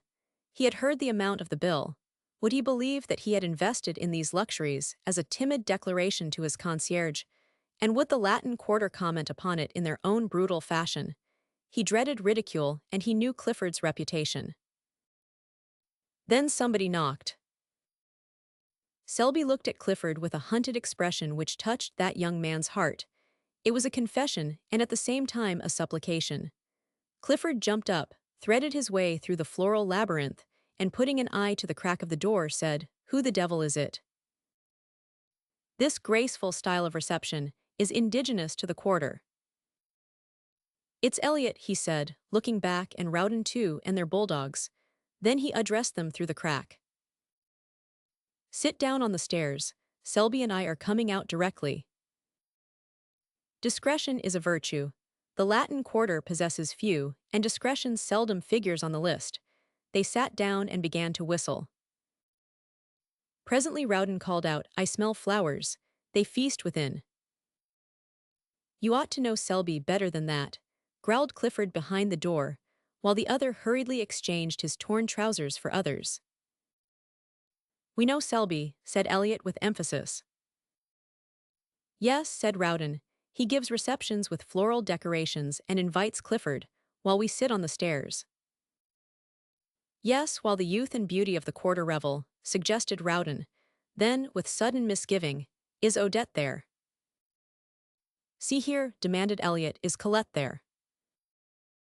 Then he raised his voice in a plaintive howl. "Are you there, Colette, while I am kicking my heels on these tiles?" "Clifford is capable of anything," said Rowden. "His nature is soured since Rue Barry sat on him." Elliot raised his voice. "I say, you fellows, we saw some flowers carried into Rue Barr's house at noon." "Posies and roses," specified Rowden. "Probably for her," added Elliot, caressing his bulldog. Clifford turned with sudden suspicion upon Selby. The latter hummed a tune, selected a pair of gloves and choosing a dozen cigarettes placed them in a case. Then walking over to the cactus, he deliberately detached a blossom, drew it through his buttonhole, and picking up hat and stick, smiled upon Clifford, at which the latter was mightily troubled. Roman 4. Monday morning at Julian's, students fought for places. Students with prior claims drove away others who had been anxiously squatting on coveted taborets, since the door was opened in hopes of appropriating them at roll call. Students squabbled over palettes, brushes, portfolios, or rent the air with demands for sicery and bread. The former, a dirty ex-model who had in Palmier days posed as Judas, now dispensed stale bread at 1 sou and made enough to keep himself in cigarettes. Monsieur Julien walked in, smiled a fatherly smile and walked out. His disappearance was followed by the apparition of the clerk, a foxy creature who flitted through the battling hordes in search of prey. 3 men who had not paid dues were caught and summoned. A 4th was scented, followed, outflanked, his retreat towards the door cut off, and finally captured behind the stove. About that time, the revolution assuming an acute form, howls rose for Jules. Jules came, umpired 2 fights with a sad resignation in his big brown eyes, shook hands with everybody and melted away in the throng, leaving an atmosphere of peace and goodwill. The lions sat down with the lambs, the massiers marked the best places for themselves and friends, and mounting the model stands, opened the roll calls. The word was passed, they begin with C this week. They 999, Clisson. Clisson jumped like a flash, and marked his name on the floor in chalk before a front seat. Karen. Karen galloped away to secure his place. Bang went an easel. Nom de Dieu, in French where in HL are you goin', in English, crash, a paint box fell with brushes and all on board. Dida spat. A blow, a short rush, a clinch and scuffle, and the voice of the massier, stern and reproachful. Ka-chen. Then the roll call was resumed. Clifford. The massier paused and looked up, one finger between the leaves of the ledger. Clifford. Clifford was not there. He was about 3 miles away in a direct line, and every instant increased the distance. Not that he was walking fast, on the contrary, he was strolling with that leisurely gait peculiar to himself. Elliot was beside him, and 2 bulldogs covered the rear. Elliot was reading the Gil Blas, from which he seemed to extract amusement. but deeming boisterous mirth unsuitable to Clifford's state of mind, subdued his amusement to a series of discreet smiles. The latter, moodily aware of this, said nothing, but leading the way into the Luxembourg Gardens installed himself upon a bench by the northern terrace and surveyed the landscape with disfavor. Eliot, according to the Luxembourg regulations, tied the two dogs, and then, with an interrogative glance toward his friend, resumed the Gil Blas and the discreet smiles. The day was perfect. The sun hung over Notre Dame, setting the city in a glitter. The tender foliage of the chestnuts cast a shadow over the terrace, and flecked the paths and walks with tracery so blue that Clifford might here have found encouragement for his violent impressions had he but looked. But as usual in this period of his career, his thoughts were anywhere except in his profession. Around about, the sparrows quarreled and chattered their courtship songs, the big rosy pigeons sailed from tree to tree, the flies whirled in the sunbeams, and the flowers exhaled 1,000 perfumes which stirred Clifford with languorous wistfulness. Under this influence he spoke. "Eliot, you are a true friend." "You make me ill," replied the latter, folding his paper. "It's just as I thought, you are tagging after some new petticoat again." And he continued wrathfully, "If this is what you've kept me away from Julian's for, if it's to fill me up with the perfections of some little idiot." "Not idiot," remonstrated Clifford gently. "See here," cried Eliot, "have you the nerve to try to tell me that you are in love again?" "Again." "Yes, again and again and again, and be George have you." "This," observed Clifford sadly, "is serious." For a moment Eliot would have laid hands on him, then he laughed from sheer helplessness. "Oh, go on, go on. Let's see, there's Clemence and Marie Telek and Cosette and Fifine, Colette, Marie Verdier. All of whom are charming, most charming, but I never was serious." "So help me Moses," said Eliot solemnly, "each and every one of those named have separately and in turn torn your heart with anguish, and have also made me lose my place at Julian's in the same manner. Each and every one, separately and in turn. Do you deny it? What you say may be founded on faction, away but give me the credit of being faithful to one at a time. Until the next came along. But this is really very different. Eliot, believe me, I am all broken up." Then there being nothing else to do, Eliot gnashed his teeth and listened. "It's Rue Barry." "Well," observed Eliot, with scorn, "if you're moping and moaning over that girl, the girl who has given you and myself every reason to wish that the ground would open and engulf us, well, go on." "I am going on, I don't care, timidity has fled." "Yes, your native timidity." "I am desperate, Eliot. Am I in love? Never, never did I feel so miserable. I can't sleep. Honestly, I am incapable of eating properly." Same symptoms noticed in the case of Colette. "Listen, will you?" "Hold on a moment, I know the rest by heart. Now let me ask you something. Is it your belief that Rue Barry is a pure girl?" "Yes," said Clifford, turning red. "Do you love her? Not as you dangle and tiptoe after every pretty inanity I mean. Do you honestly love her?" "Yes," said the other doggedly, "I would." "Hold on a moment, would you marry her?" Clifford turned scarlet. "Yes," he muttered. "Pleasant news for your family," growled Eliot in suppressed fury. "Dear father, I have just married a charming grisette whom I am sure y'all welcome with open arms, in company with her mother, a most estimable and cleanly washlady. Good heavens! This seems to have gone a little further than the rest. Thank your stars, young man, that my head is level enough for us both. Still, in this case, I have no fear. Rue Barry sat on your aspirations in a manner unmistakably final." "Rue Barry," began Clifford, drawing himself up, but he suddenly ceased, for there where the dappled sunlight glowed in spots of gold, along the sun-flecked path tripped Rue Barry. Her gown was spotless, and her big straw hat, tipped a little from the white forehead, threw a shadow across her eyes. Eliot stood up and bowed.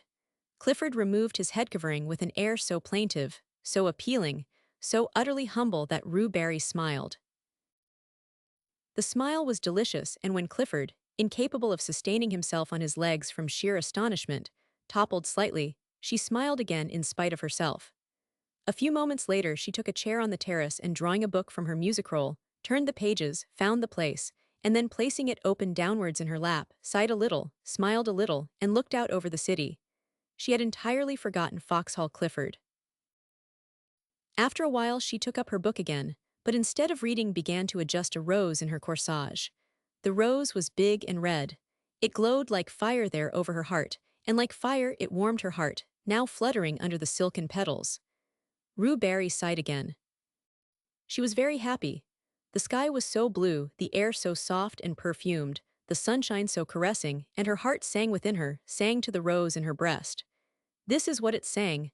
Out of the throng of passers-by, out of the world of yesterday, out of the millions passing, one has turned aside to me.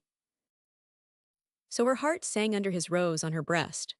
Then two big mouse-colored pigeons came whistling by and alighted on the terrace, where they bowed and strutted and bobbed and turned, until Rue Barry laughed in delight, and looking up beheld Clifford before her. His hat was in his hand, and his face was wreathed in a series of appealing smiles which would have touched the heart of a Bengal tiger. For an instant Rue Barry frowned, then she looked curiously at Clifford. Then when she saw the resemblance between his bows and the bobbing pigeons, in spite of herself, her lips parted in the most bewitching laugh. Was this Rue Barry, so changed that she did not know herself? But oh, that song in her heart which drowned all else, which trembled on her lips, struggling for utterance, which rippled forth in a laugh at nothing, at a strutting pigeon, and Mr. Clifford. And you think, because I return the salute of the students in the quarter, that you may be received in particular as a friend. I do not know you, monsieur, but vanity is man's other name. Be content, Monsieur Vanity, I shall be punctilioso, most punctilious in returning your salute. But I beg, I implore you to let me render you that homage which has so long. Oh dear, I don't care for homage. Let me only be permitted to speak to you now, and then occasionally. And if you, why not another? Not at all, I will be discretion itself. Discretion we. Her eyes were very clear, and Clifford winced for a moment, but only for a moment. Then the devil of recklessness seizing him, he sat down and offered himself, soul and body, goods and chattels. And all the time he knew he was a fool, and that infatuation is not love, and that each word he uttered bound him in honor from which there was no escape.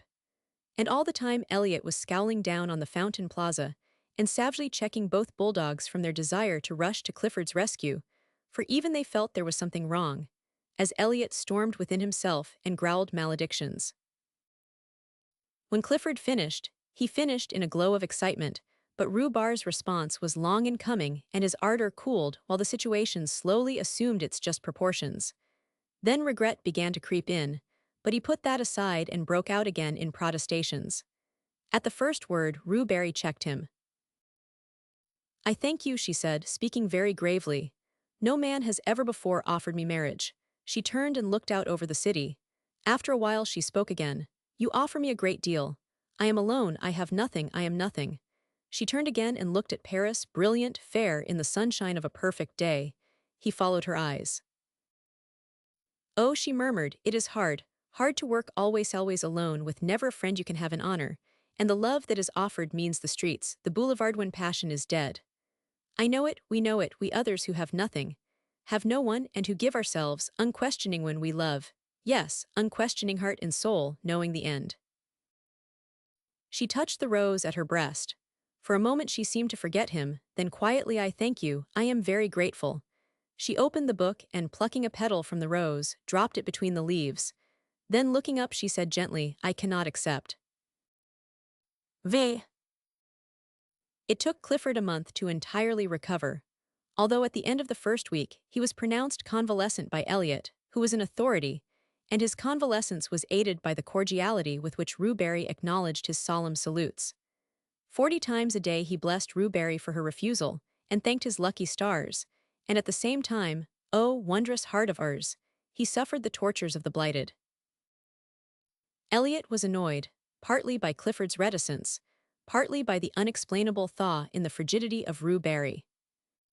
At their frequent encounters, when she, tripping along the Rue de Seine, with music roll and big straw hat, would pass Clifford and his familiars steering an easterly course to the Café Vachette, and at the respectful uncovering of the band would color and smile at Clifford. Eliot's slumbering suspicions awoke. But he never found out anything, and finally gave it up as beyond his comprehension, merely qualifying Clifford as an idiot and reserving his opinion of Rue Barry. And all this time Selby was jealous.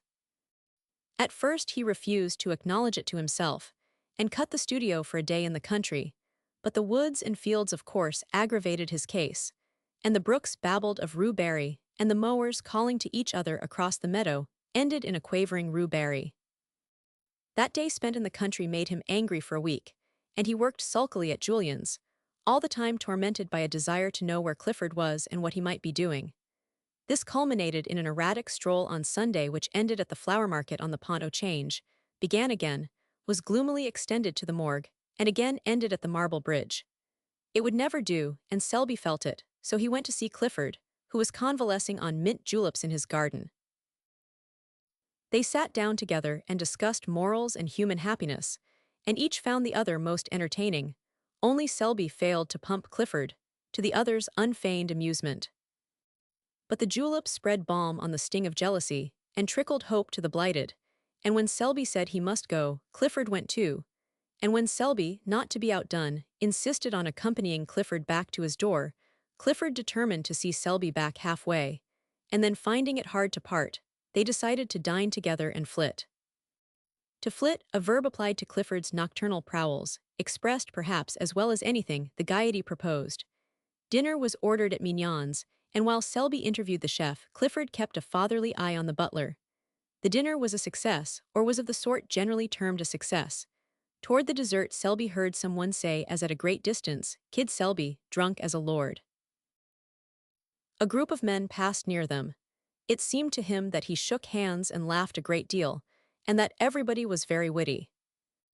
There was Clifford opposite swearing undying confidence in his chum Selby, and there seemed to be others there, either seated beside them or continually passing with the swish of skirts on the polished floor.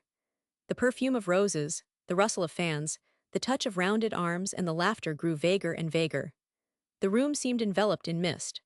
Then, all in a moment each object stood out painfully distinct, only forms and visages were distorted and voices piercing.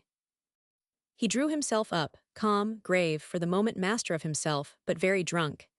He knew he was drunk, and was as guarded and alert, as keenly suspicious of himself as he would have been of a thief at his elbow. His self-command enabled Clifford to hold his head safely under some running water, and repair to the street, considerably the worse for wear, but never suspecting that his companion was drunk. For a time he kept his self-command. His face was only a bit paler, a bit tighter than usual. He was only a trifle slower and more fastidious in his speech. It was midnight when he left Clifford peacefully slumbering in somebody's armchair, with a long suede glove dangling in his hand and a plumy boa twisted about his neck to protect his throat from draughts. He walked through the hall and down the stairs, and found himself on the sidewalk in a quarter he did not know. Mechanically, he looked up at the name of the street. The name was not familiar. He turned and steered his course toward some lights clustered at the end of the street.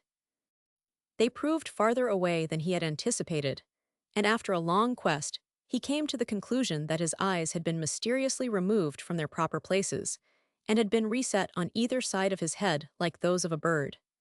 It grieved him to think of the inconvenience this transformation might occasion him, and he attempted to cock up his head, hen-like, to test the mobility of his neck. Then an immense despair stole over him, tears gathered in the tear ducts, his heart melted, and he collided with a tree. This shocked him into comprehension. He stifled the violent tenderness in his breast, picked up his hat and moved on more briskly. His mouth was white and drawn, his teeth tightly clenched. He held his course pretty well and strayed but little, and after an apparently interminable length of time, found himself passing a line of cabs. The brilliant lamps, red, yellow, and green annoyed him, and he felt it might be pleasant to demolish them with his cane, but mastering this impulse he passed on. Later an idea struck him that it would save fatigue to take a cab, and he started back with that intention. But the cabs seemed already so far away, and the lanterns were so bright and confusing that he gave it up, and pulling himself together looked around. A shadow, a mass, huge, undefined, rose to his right. He recognized the Arc de Triomphe and gravely shook his cane at it. Its size annoyed him. He felt it was too big. Then he heard something fall clattering to the pavement, and thought probably it was his cane, but it didn't much matter. When he had mastered himself and regained control of his right leg, which betrayed symptoms of insubordination, he found himself traversing the Place de la Concorde at a pace which threatened to land him at the Madeleine. This would never do. He turned sharply to the right, and crossing the bridge passed the Palais Bourbon at a trot, and wheeled into the Boulevard Saint-Germain. He got on well enough, although the size of the War Office struck him as a personal insult, and he missed his cane, which it would have been pleasant to drag along the iron railings as he passed. It occurred to him, however, to substitute his hat, but when he found it, he forgot what he wanted it for, and replaced it upon his head with gravity. Then he was obliged to battle with a violent inclination to sit down and weep. This lasted until he came to the Rue de Rennes, but there he became absorbed in contemplating the dragon on the balcony overhanging the Cour du Dragon, and time slipped away until he remembered vaguely that he had no business there, and marched off again. It was slow work. The inclination to sit down and weep had given place to a desire for solitary and deep reflection. Here his right leg forgot its obedience, and attacking the left, outflanked it and brought him up against a wooden board which seemed to bar his path. He tried to walk around it, but found the street closed. He tried to push it over and found he couldn't. Then he noticed a red lantern standing on a pile of paving stones inside the barrier. This was pleasant. How was he to get home if the boulevard was blocked? But he was not on the boulevard. His treacherous right leg had beguiled him into a detour, for there, behind him lay the boulevard with its endless line of lamps. And here, what was this narrow, dilapidated street piled up with earth and mortar and heaps of stone? He looked up. Written in staring black letters on the barrier was Rue Barry. He sat down. 2 policemen whom he knew came by and advised him to get up, but he argued the question from a standpoint of personal taste, and they passed on, laughing, for he was at that moment absorbed in a problem. It was how to see Rue Barry.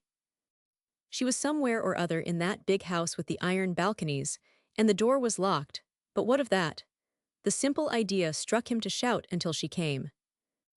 This idea was replaced by another equally lucid, to hammer on the door until she came, but finally rejecting both of these as too uncertain, he decided to climb into the balcony, and opening a window politely inquire for Rue Barry.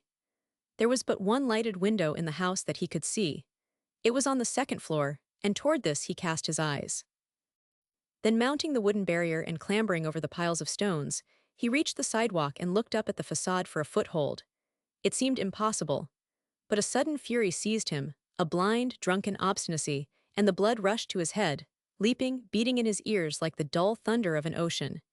He set his teeth and, springing at a windowsill, dragged himself up and hung to the iron bars. Then reason fled. There surged in his brain the sound of many voices. His heart leaped up beating a mad tattoo, and gripping at cornice and ledge, he worked his way along the facade, clung to pipes and shutters, and dragged himself up, over and into the balcony by the lighted window. His hat fell off and rolled against the pane. For a moment he leaned breathless against the railing. Then the window was slowly opened from within. They stared at each other for some time. Presently the girl took 2 unsteady steps back into the room. He saw her face, all crimsoned now. He saw her sink into a chair by the lamplit table, and without a word he followed her into the room, closing the big door-like panes behind him. Then they looked at each other in silence. The room was small and white. Everything was white about it, the curtained bed, the little washstand in the corner, the bare walls, the china lamp, and his own face, had he known it, but the face and neck of Rue were surging in the color that dyed the blossoming rose tree there on the hearth beside her. It did not occur to him to speak. She seemed not to expect it. His mind was struggling with the impressions of the room. The whiteness, the extreme purity of everything occupied him began to trouble him. As his eye became accustomed to the light, other objects grew from the surroundings and took their places in the circle of lamplight. There was a piano and a coal scuttle and a little iron trunk and a bathtub. Then there was a row of wooden pegs against the door, with a white chintz curtain covering the clothes underneath. On the bed lay an umbrella and a big straw hat, and on the table, a music roll unfurled, an inkstand and sheets of ruled paper. Behind him stood a wardrobe faced with a mirror, but somehow he did not care to see his own face just then. He was sobering. The girl sat looking at him without a word. Her face was expressionless, yet the lips at times trembled almost imperceptibly. Her eyes, so wonderfully blue in the daylight, seemed dark and soft as velvet, and the color on her neck deepened and whitened with every breath. She seemed smaller and more slender than when he had seen her in the street, and there was now something in the curve of her cheek almost infantine. When at last he turned and caught his own reflection in the mirror behind him, a shock passed through him as though he had seen a shameful thing, and his clouded mind and his clouded thoughts grew clearer. For a moment their eyes met, then his sought the floor, his lips tightened, and the struggle within him bowed his head and strained every nerve to the breaking. And now it was over, for the voice within had spoken. He listened, dully interested but already knowing the end. Indeed it little mattered. The end would always be the same for him. He understood no always the same for him, and he listened, dully interested, to a voice which grew within him. After a while he stood up and she rose at once, one small hand resting on the table. Presently he opened the window, picked up his hat, and shut it again. Then he went over to the rosebush and touched the blossoms with his face. One was standing in a glass of water on the table, and mechanically the girl drew it out, pressed it with her lips and laid it on the table beside him. He took it without a word and crossing the room, opened the door. The landing was dark and silent, but the girl lifted the lamp and gliding past him slipped down the polished stairs to the hallway. Then unchaining the bolts, she drew open the iron wicket. Through this he passed with his rose.